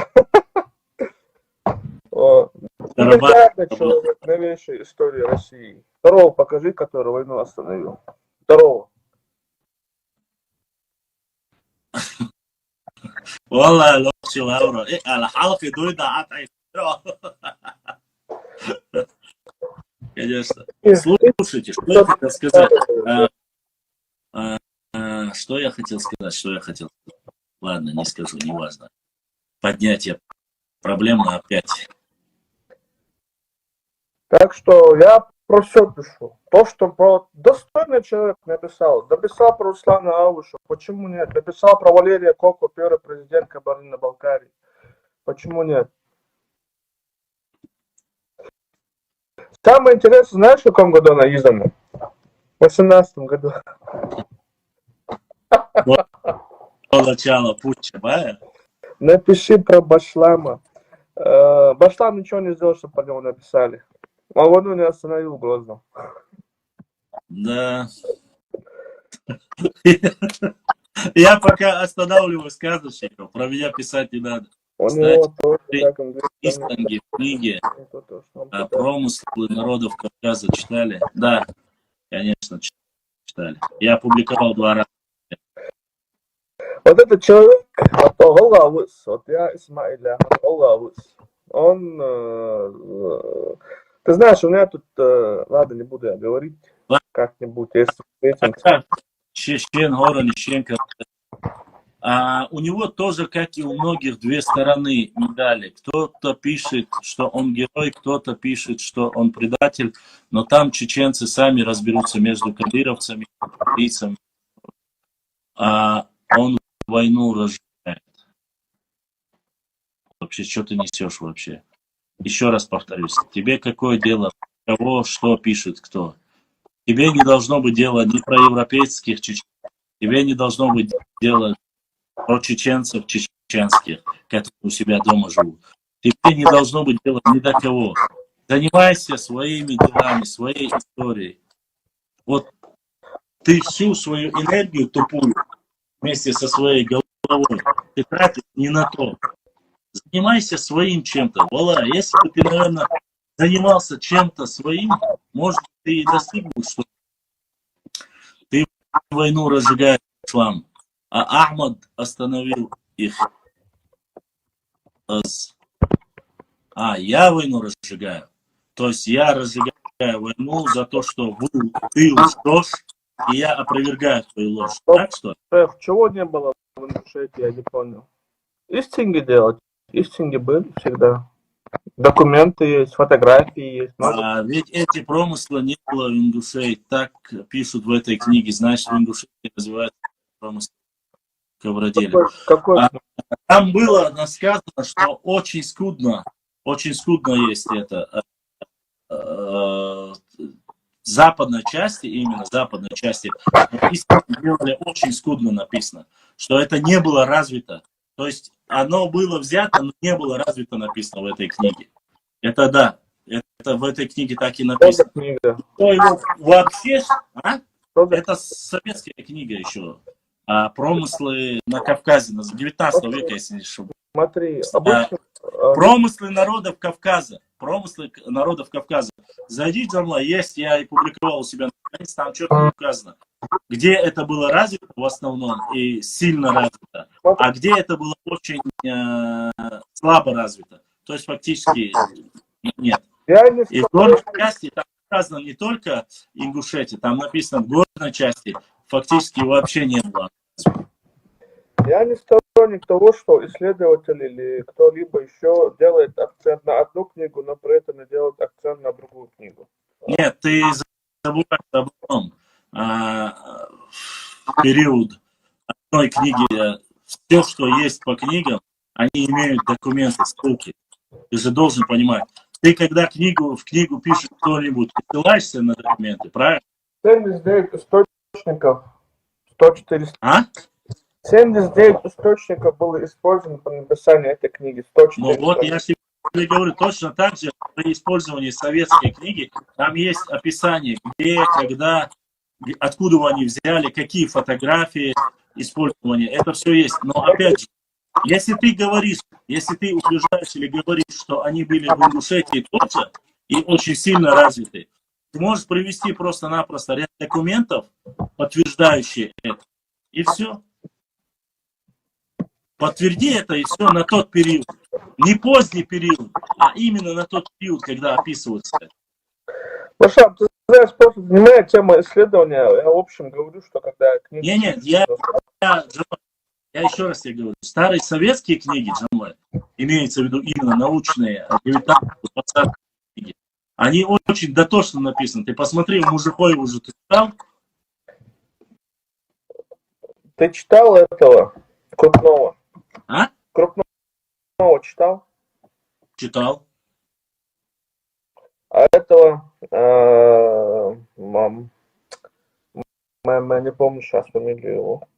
Почему ты вот Крупного ты упомянул? Что именно у Крупного написано? В общем, в общем, читал я использовал его материал. Но считается, что он очень предвзято относился, многие говорили, наши ученые говорили, что он предвзято относился и к чеченцам, и к ингушам в целом. Но книга хорошая. Книга хорошая. Но, извини меня, книга хорошая и у Аркадия Гольштейна, но, извини, там ты посмотришь, больше Вайшайг, чуть-чуть в Дагестане, Вайшайг, Хаясани, Азинацу. Еще вопрос такой, вот часто говорят про Лаудаева, кто он такой? Царский офицер. М, Он не этнограф Хамфоев Джамлай, он не историк, он царский офицер. О нем есть написано, скоро я опубликую материал по нему. Никогда дальше крепости Грозной не был. Он сам селение Нагай Мирза Ошушти Ломазу селения. Учился он в Терской области, ну, в Кисловодске и в Санкт-Петербурге, я не ошибаюсь, вот с этих мест.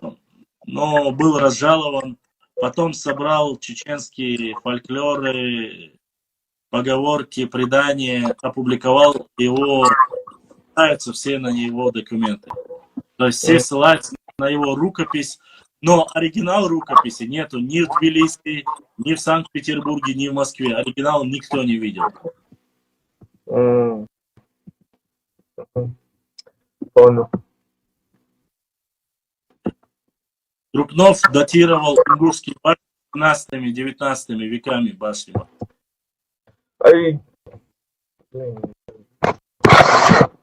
Ингуши свою историю хорошо знают, понимаешь что? Ингуши свою историю очень хорошо знают, поэтому ссылаться на каких-то ученых, тем более именно по башням. Я хочу смотреть. Вот смотри, вот взяли анализ водоуглеродный, если я правильно назвал, Хамкритская башня 16 век. Но по другим данным историческим, там раньше было построено, эта башня построена. Вот последняя смычка, вот эта штучка, как это, я не знаю, как это делают анализы, 16 век там стоит. Я, честно сказать, что касается этих вопросов, всегда задавался только одним. Ты когда сказал про Крупного, я тебе сразу сказал. Если ссылаться на какие, точно так же ссылаются и на вопросы Багратионе, ссылаются на другие. В каждой книге, если кто-то вот столько написал хорошо, то ожидать, что вот столько там будет негатива. Поэтому доверять, не доверять, верить, верим. Если мы говорим про документы, да, есть такой материал, написан в этой книге. Что тут поделаешь? Исти, Истанги, Баунаш и так далее. Белган 11 века по радиоуглеродным исследованиям. А вы про 19. Какой Белган? Я не знаю, что такое. Белган Сахарюха. Сейчас я делаю на этого Крупного, кто начал говорить. Сейчас, подожди. Про Барханоева Умалтгирея есть информация? Что у этого Барханоева Умалтгирея? Влюбили, что ли, в него? Зачем он вам нужен вообще? Это не моя тема. Не, у меня нету никакого Барханоева Умалтгирея. У меня нет информации о нем. У меня нет информации про Умалтгирея Барханоева. У меня тем более нету. Кто он? Сейчас, вот я сейчас ищу документ, не могу найти. Куда, да? Ладно, потом опубликую себя. Кстати, до октября 2023 года я продал статью, чтобы вы знали. Там новый владелец поменял название на другую страницу. Я снова взял это название. Тут ингуши теперь название снова у меня. Там чуть-чуть другая тема, но тут ингуши у меня страница. Чтобы понимать. Старая страница у тебя или другая страница? Нет, я купил страницу в феврале, новую. 120 подписчиков. Название я выкупил снова. Название страницы я взял себе. Старая страница не у меня. Гетто этот. Малорзе. Вокс мычал, вокс такой. А вот, кстати, Мило. Боб этот, не помню еще, вот этот парнишка, который есть. Буайсар, Мохаммад Вариз, да? Я Он его миллион не постоянно видел. с наушником. Да. Я его давно не видел. Имеется в виду, в этот он заходил, когда позапрошлое, в Телеграме он заходил. В Телеграме он вроде бы есть. А в Инстаграме я его давно не видел. Хороший парень. Так, Крупнов пошла. пишет, что башни в Ингушетии с бойницами. Крупнов пишет, что башни в Ингушетии с бойницами для огнестрельного оружия. Злые тоже были. Имеется в виду огнестрельное оружие, типа, позже появились, поэтому они старые. Были боевые башни, были боевые и жилые башни. Нет, ты не понял. Тут ссылка на то, что они с бойницами, башни с бойницами считаются более новыми, имеется в виду более поздними, потому что в раннем периоде с бойницами смысла не было, они были другого формата. То есть, если они были 13 века, 14, 11 века или 10 века, они не могли быть с бойницами. Смысла не было, потому что не было оружия в тот период.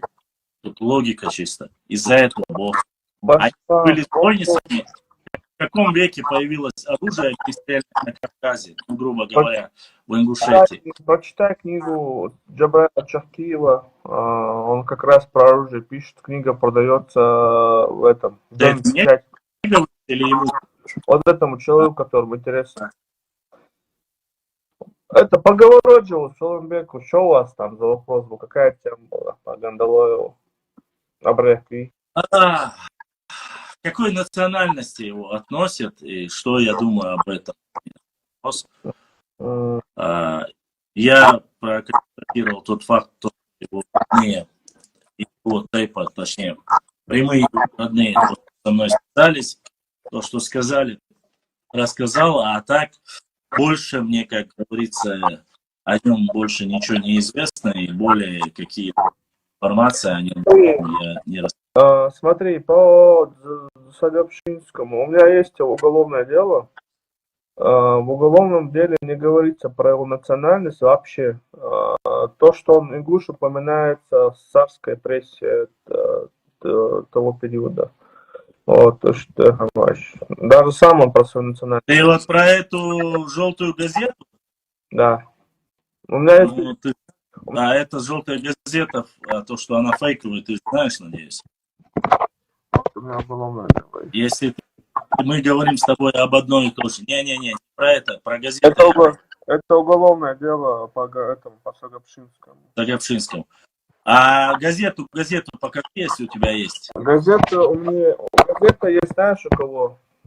Скан с оригинала у этого. У нас есть такой исследователь, тоже с архивом работает, без такого газика, скан или копия с оригинала. Я говорю, мне прислали оригинал, кажется, балкарцы прислали оригинал этой газеты, точнее, и на нем четко указано, это не является Сагапшинским, он балкарец, и его прямо фамилия написана, фотография размещенная на нем, и они показывают разницу. Я не стал это публиковать, потому что это меня не касается. Там, короче, знаешь, что было указано? Боковые, смотри, Джамлай, боковые статьи, которые в этой газете, если мы говорим об одной и той же газете, боковые статьи в этой газете и фотография, которая наложена туда, она абсолютно разная. То есть шрифт разный, фотография чужая, то, что фотография не его, и что это подделка или алло. Такого нет, это недостоверно. Была где-то газета, я сейчас просто не помню, где она у меня книга. Поэтому я точно не знаю то, что... Вот книгу не смогу найти. Есть у меня книга где-то, она газета там была опубликована. Вот. Я посмотрю. Ну, Я посмотри, скрин, Я вот сейчас скрин. Если я сохранилась переписка с этим балкарцем, я тоже посмотрю, если я найду. И мне скинули, я посчитал ее самой согласие. И мне, честно сказать, я знаю, что это не касается меня, и мне никогда его не... Алёма Гудаев, Абрек, я чечен, Зурзуки, я могу. Постоянно вот эти кавычки раздражают на самом деле, брат. Чечен Зурзуки — это админ YouTube канала, братан. Это Ибраим. А, Он не пишет. Это не тот. Сейчас просто Дурзуки и чечен каналов очень много. И Ватсоне, он мертвый Ватсоне.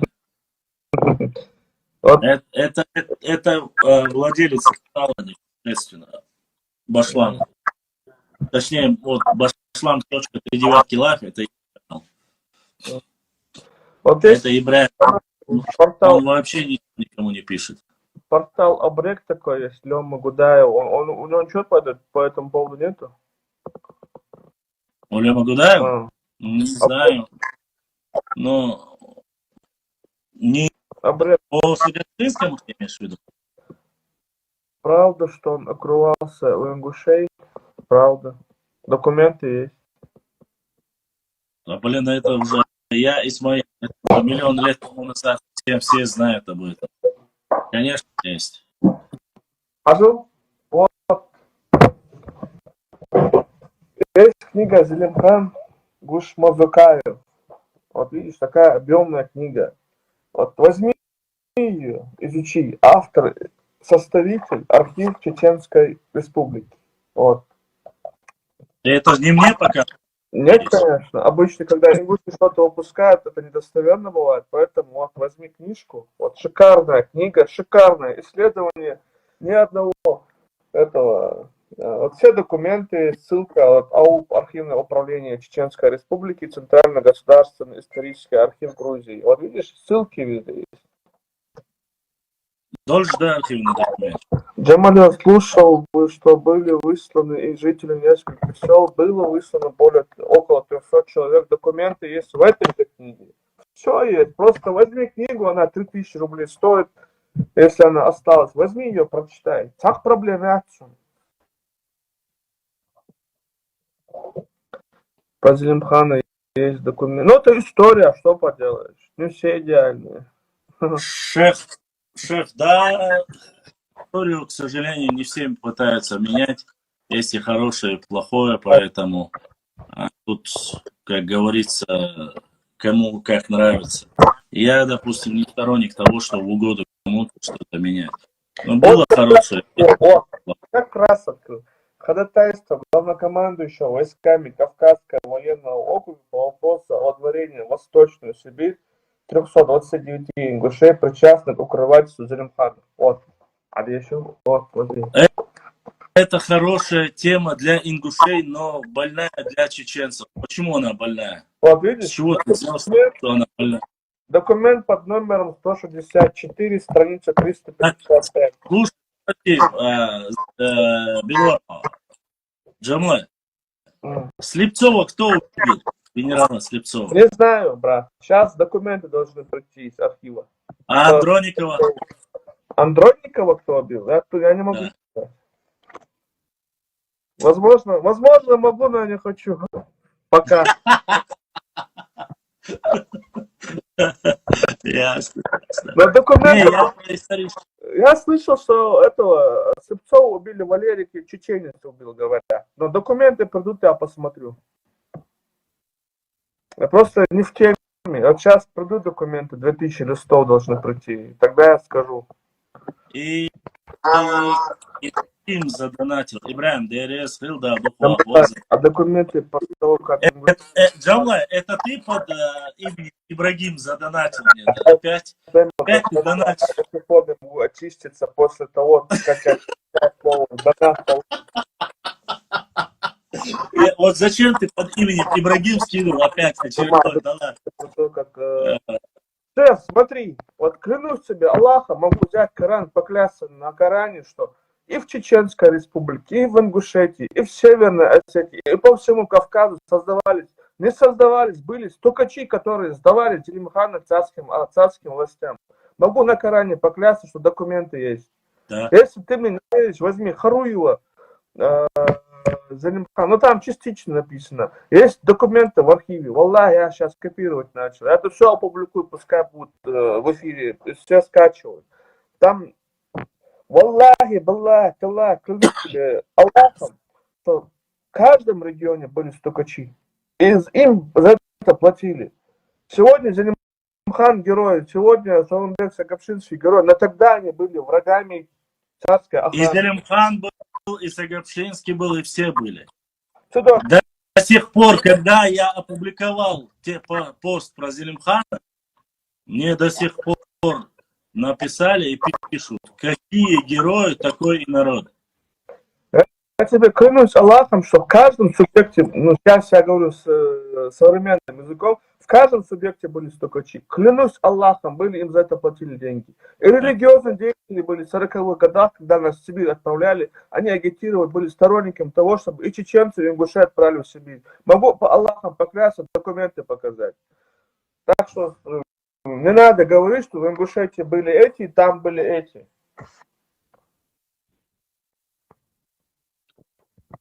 Кто поклялся убить Зелимхана и был убит самим Зелимханом?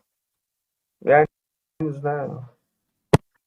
Джамлай, как ты мог сомневаться, и чеченцев нет? Слушайте, ну, короче, послушай, я, Исмаил и вы остальные, слушайте.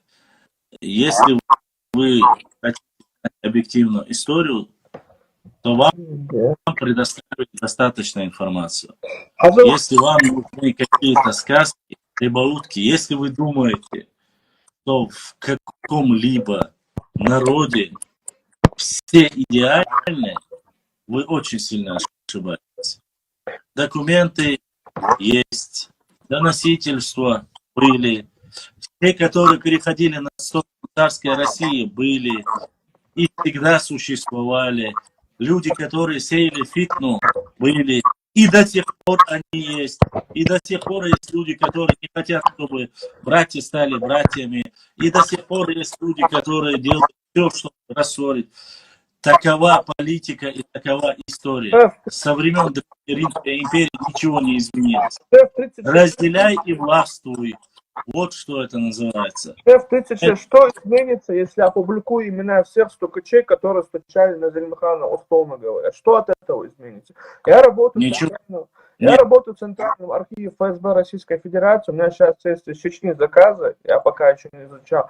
То, что по ингушам я знаю, там, поверь мне, для многих было честь чисто сдавать и рассказывать там, кто что сделал. Я не знаю, что там по Чечне сейчас. Там было вознаграждение, там платили за это.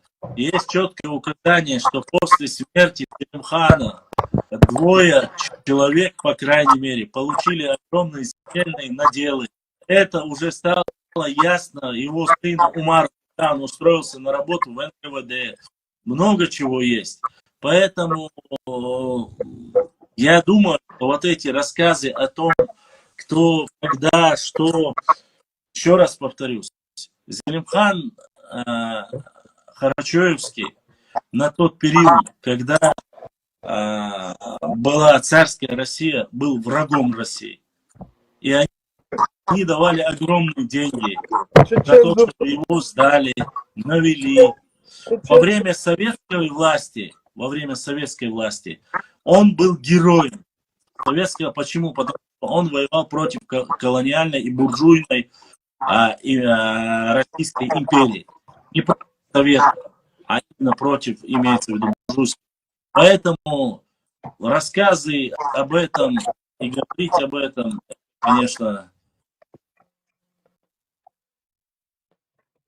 Зелимхан нигде, ни в одном месте не жил 12 лет на одном месте. Вы думаете, настолько тупые были царские войска, что позволили бы Зелимхану жить в одном месте 12 лет и не против? Чеченцы Зелимхану убили свои Вот зачем об этом сейчас говорить? Ингуши предали семью Зелимхана, яха, ингуши не предали семью Зелимхана. Чеченцы не сдали Зелимхану. Давай не будем сейчас об этом говорить вообще. Это то же самое, что если... Ладно, параллель смысла нет приводить. Джамлай, я еще раз говорю, что у Зелимхана были кровники в Чечне, целые рода. И поэтому у него в Чечне были охотники. Но среди ингушей не было же кровников у Зелимхана. Что ингуши собирали целый отряд? Обычная тема, в то время за деньги качали в разных субъектах. Дальше. А кто тогда предал? Ой, Пошла на легкость, ты лучше узри. слушайте, но мы сегодня, послушайте, сегодня, когда вы говорите, рассказываете о Зелимхане Харачу, я вот так задумываюсь и думаю, что вы просто-напросто все настолько большие специалисты в этой области, то аж каждый мог бы рассказать о нем столько, знает чуть ли не до последнего. Это вечная проблема среди чеченцев даже, своих же чеченцев есть. Я не тебе говорю, Кавказ. Даже среди чеченцев есть определенные люди, как по этому вопросу говорят. Джамлай, а вы сказала пока Давай. тебе задают вопрос, я Джамлаю вопрос задал больше. Да, Ответь, нет. Кавказ Мир. Ну, я примерно знаю, кто ты, Кавказ Мир. Я уже вычислил тебя. А кто предал? Кого кто предал? Так. Кто пишет? Почему вы пишете? Мы укрывали. Если я публикую пост, я публикую на основе документов. Кавказ Мир, у тебя есть моя книга. Прочитай миллион первый раз, пожалуйста. Я сейчас еще документы получу в ближайшее время. Я опубликую обязательно на странице. Полностью ссылку опубликую, чтобы все могли скачать.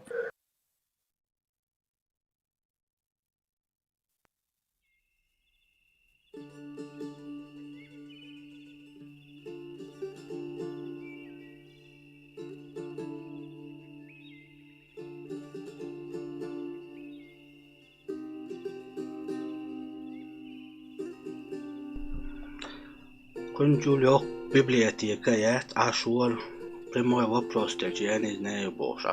Мы что сказки что это май.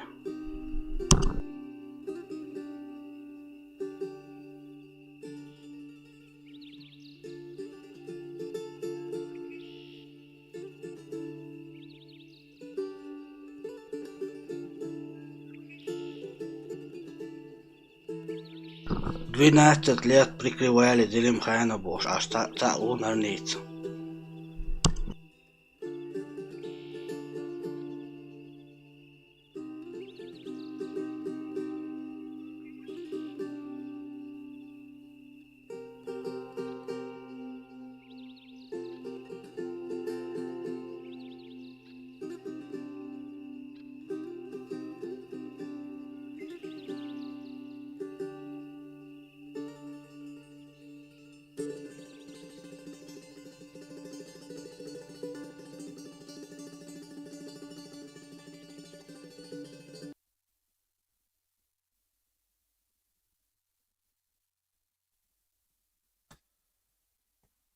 Так, уважаемые друзья,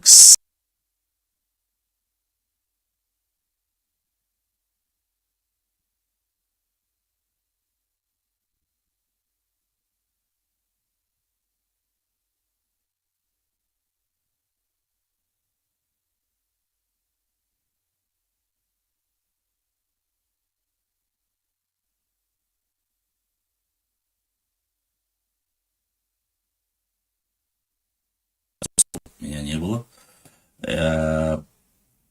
И чтобы завершить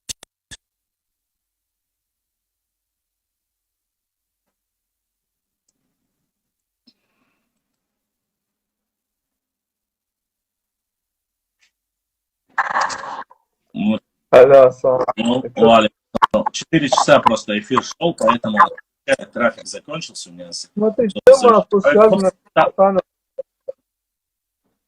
Тема связана с Залимхан, она такая спорная очень. Там очень много документов, которые историки, исследователи не публикуют, к сожалению. Я не знаю, почему много чего А зачем бывает. их публиковать, Джамла? Сам подумай. Ну, хорошо, давай с тобой скажем. Смотри, зачем Я не публиковать? против того, что тот, кто валикум сон, тот, кто будет искать, допустим, документы, интересоваться автобиографическими материалами, может зайти, прочитать и узнать. Но сегодня, в 20-м, грубо говоря, 21 веке, являющиеся потомками этих фамилий, допустим, грубо говоря, когда их выставят на все обозрение и скажут, вот твой этот,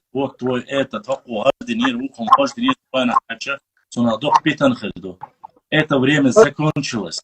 Смотри, Я имею в виду, смотри, есть ответственность, Джамлай, есть ответственность людей. Твоя есть, моя есть. То есть, если я сегодня зашел в эфир и начинаю там говорить об истории, мы должны говорить, этот вот исторический процесс был, так-то было сказать понятно.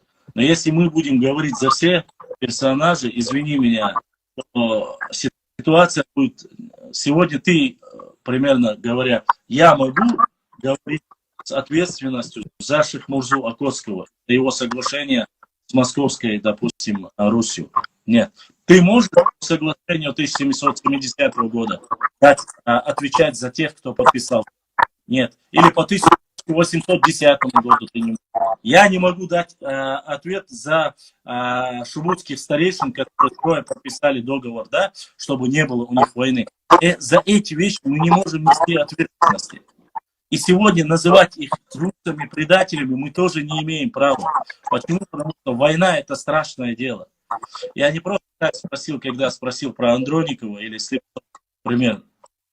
Почему? Потому что сегодня, когда такая тенденция, не показывая своего лица, люди садятся, пишут, а это скажи, а то скажи, примерно. Если вы хотите ознакомиться, прочитайте книгу, найдите документы. Если как историков, были ли, можно коротко сказать, да, за ним охотились, за ним были большие, там, огромное количество толпа людей, которая была кровная месть. Было ли такое или не было? 300 выслали, 1000 семей выслали. 12 лет сидел он здесь, 4 года сидел он там и так далее и тому подобное. Зелимхан, это то же самое, когда он грабил банки, он всех по голове гладил, забирая деньги, или же он делал это дерзко, или как он сбегал с крепости Моздок. Ну, сколько может быть вопросов возникнуть? Кто ему помог? Кто знал? Постоянно упрекают, что ингуши сдали, вот то сдали, все сдали и так далее и тому подобное. Просто на самом деле надоедает. Я сюда вообще в эту тему документы заказал очень много. Я думаю, это, конечно, это из ряда того, это из ряда гибридной войны, Джамлай. То есть это, когда начинает, вот зашел Галгай и говорит, ты написал, что я далькоцевский проект. Я тебе клянусь, ни один из моих модераторов ему бы это не написал, если он кого-то в чем-то не упрекнул. Потому что это смешно. Просто-напросто смешно. Это то же самое, когда начинают говорить про Буданова и про этого, как там, Кулумбекова. Ой, Кулумбеков, как его? Да. Я не знаю. Вот. Да. Это то же самое из этого же ряда, понимаешь? Кто-то говорит про этих, эти говорят про этих, и начинают друг друга говорить. Тат идор, самуат бюч бол. Тат территория, айнин бол. Өз бейтағана, ғайқ лух вашна мастера сам уахойшина, оши айтташеш. Хиума дурацкий. Если вы занимаетесь историей, хотите ознакомиться, был ли исторический момент? Был. Проживал ли он там? Проживал, или его семья там получила, спряталась там. У них не было таких понятий. Он от этого сдал, этого сдал. Это совсем другое. Завтра мы не знаем, что через 100 лет будут говорить наши потомки. Мои праправнуки будут что говорить про Джамлея, не знаю. И что Джамлея праправнуки будут говорить про него тоже. Слушай, Может, шеф, я по всяким ингушей не отвечаю, я за себя отвечаю. Если ко мне есть претензии, предъявляй мне их. То, что я сделал, я за других не отвечаю. Это то же самое, что мы чеченцы, мы осетины, мы россияне, мы русские и так далее. короче, Короче, пошла, я ухожу из эфира, я настроение спорта. да я все равно, валикум, я все равно, я завершаю эфир. Завершая эфир, я хотел сказать, уважаемые мои братья и сестры, послушайте, хороших, плохих людей везде достаточно. Аргументировать, говорить по факту намного проще. Но кому от этого станет лучше, если многие вещи мы будем выявлять и показывать изнанку этого. Когда в эфире у тебя башлам? А когда я в эфире у тебя башлам? Мне такое часто бывает пишут, хотя я не даю повода. Уважаемые братья и сестры, не обращайте внимания на какие-то вылазки, если вы этих людей не видите, не знаете лично или что-либо. Будьте нормальными людьми, акцентируйте внимание на нормальных людей.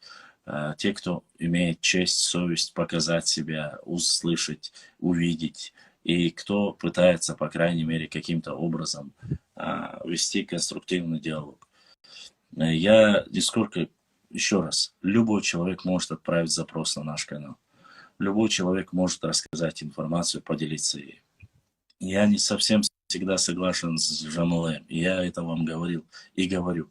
И как раз Галгай, вот этот зеленый Галгай, который мы знаем, упрекал Башлам, сказал, что да, я говорил и говорю до сих пор, что эта карта на Истанге, это просто-напросто ложь и провокация, что это недостоверная карта. Почему я это говорю? Потому что никогда таких границ не было. Не было и нет. Кроме определенных периодов, когда брали. Поэтому за мной правда, за мной документы, на что я могу ссылаться. Если я, послушайте, если вы видите мое лицо в прямом эфире, и я что-то говорю, вы можете конкретно выразить ко мне претензию, сказать, послушай, вот здесь ты сказал. Что пишут в комментариях и кто пишет комментарии? К сожалению,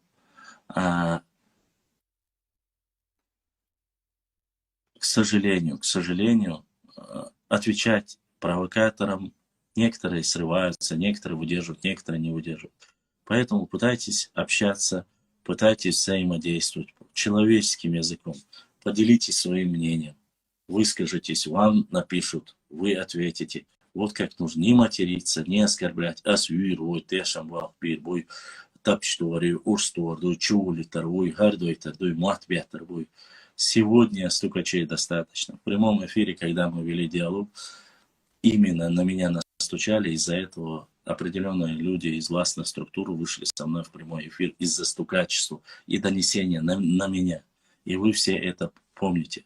А потом упрекали в этом, что у меня в эфире высокопоставленные чиновники пришли и так далее. Конечно, пришли, потому что вы стукачите. Это 21 век. До сих пор пытаетесь подло, вероломно стукачить и доносить.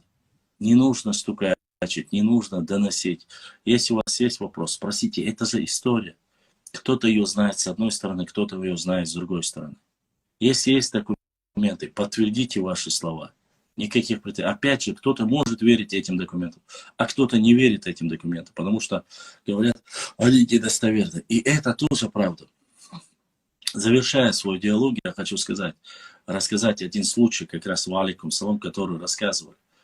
Говорят, 3 человека пошли к мулле на шариатский суд.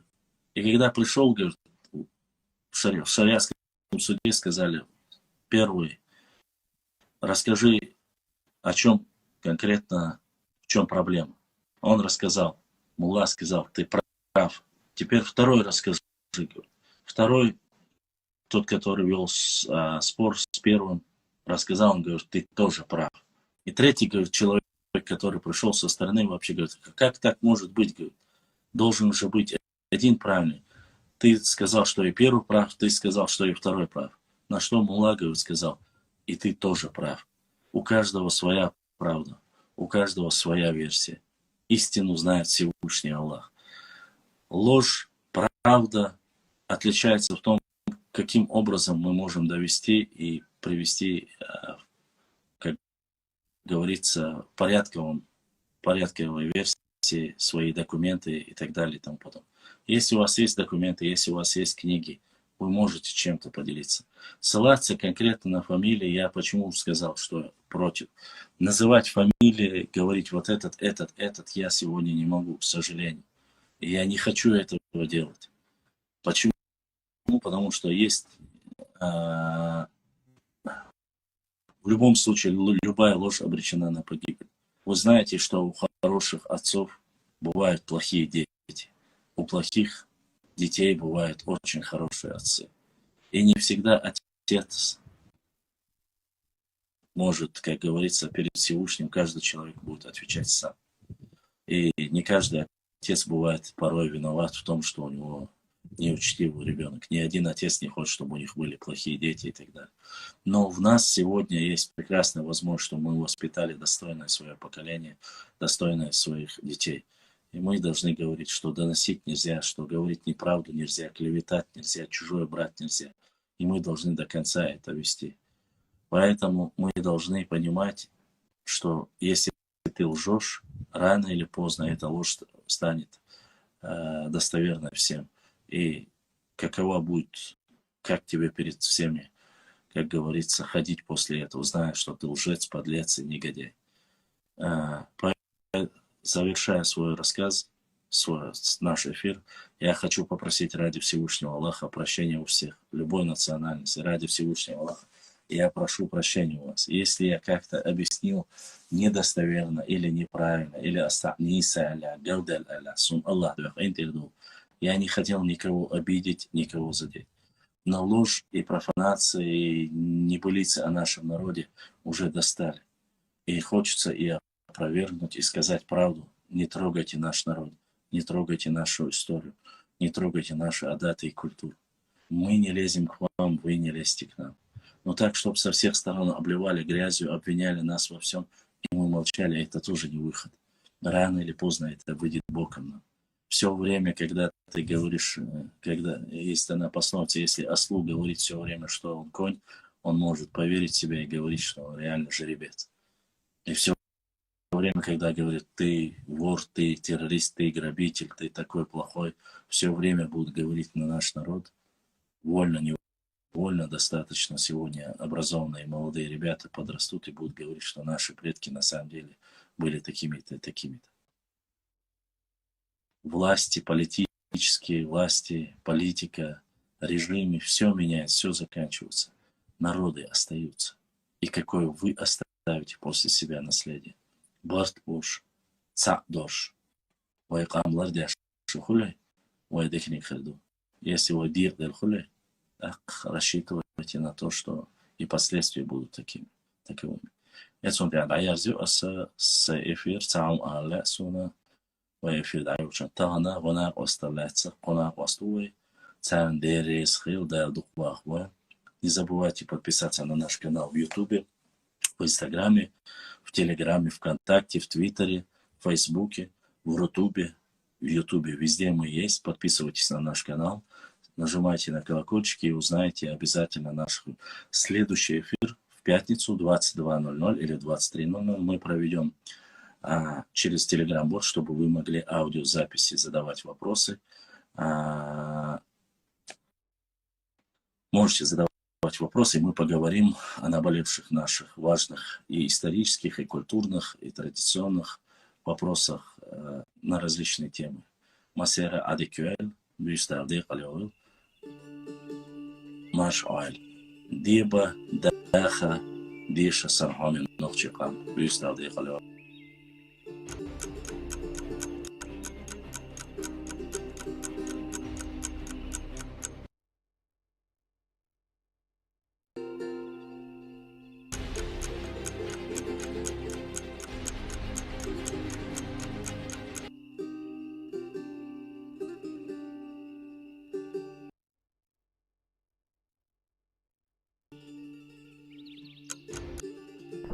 Ладно, додышивай.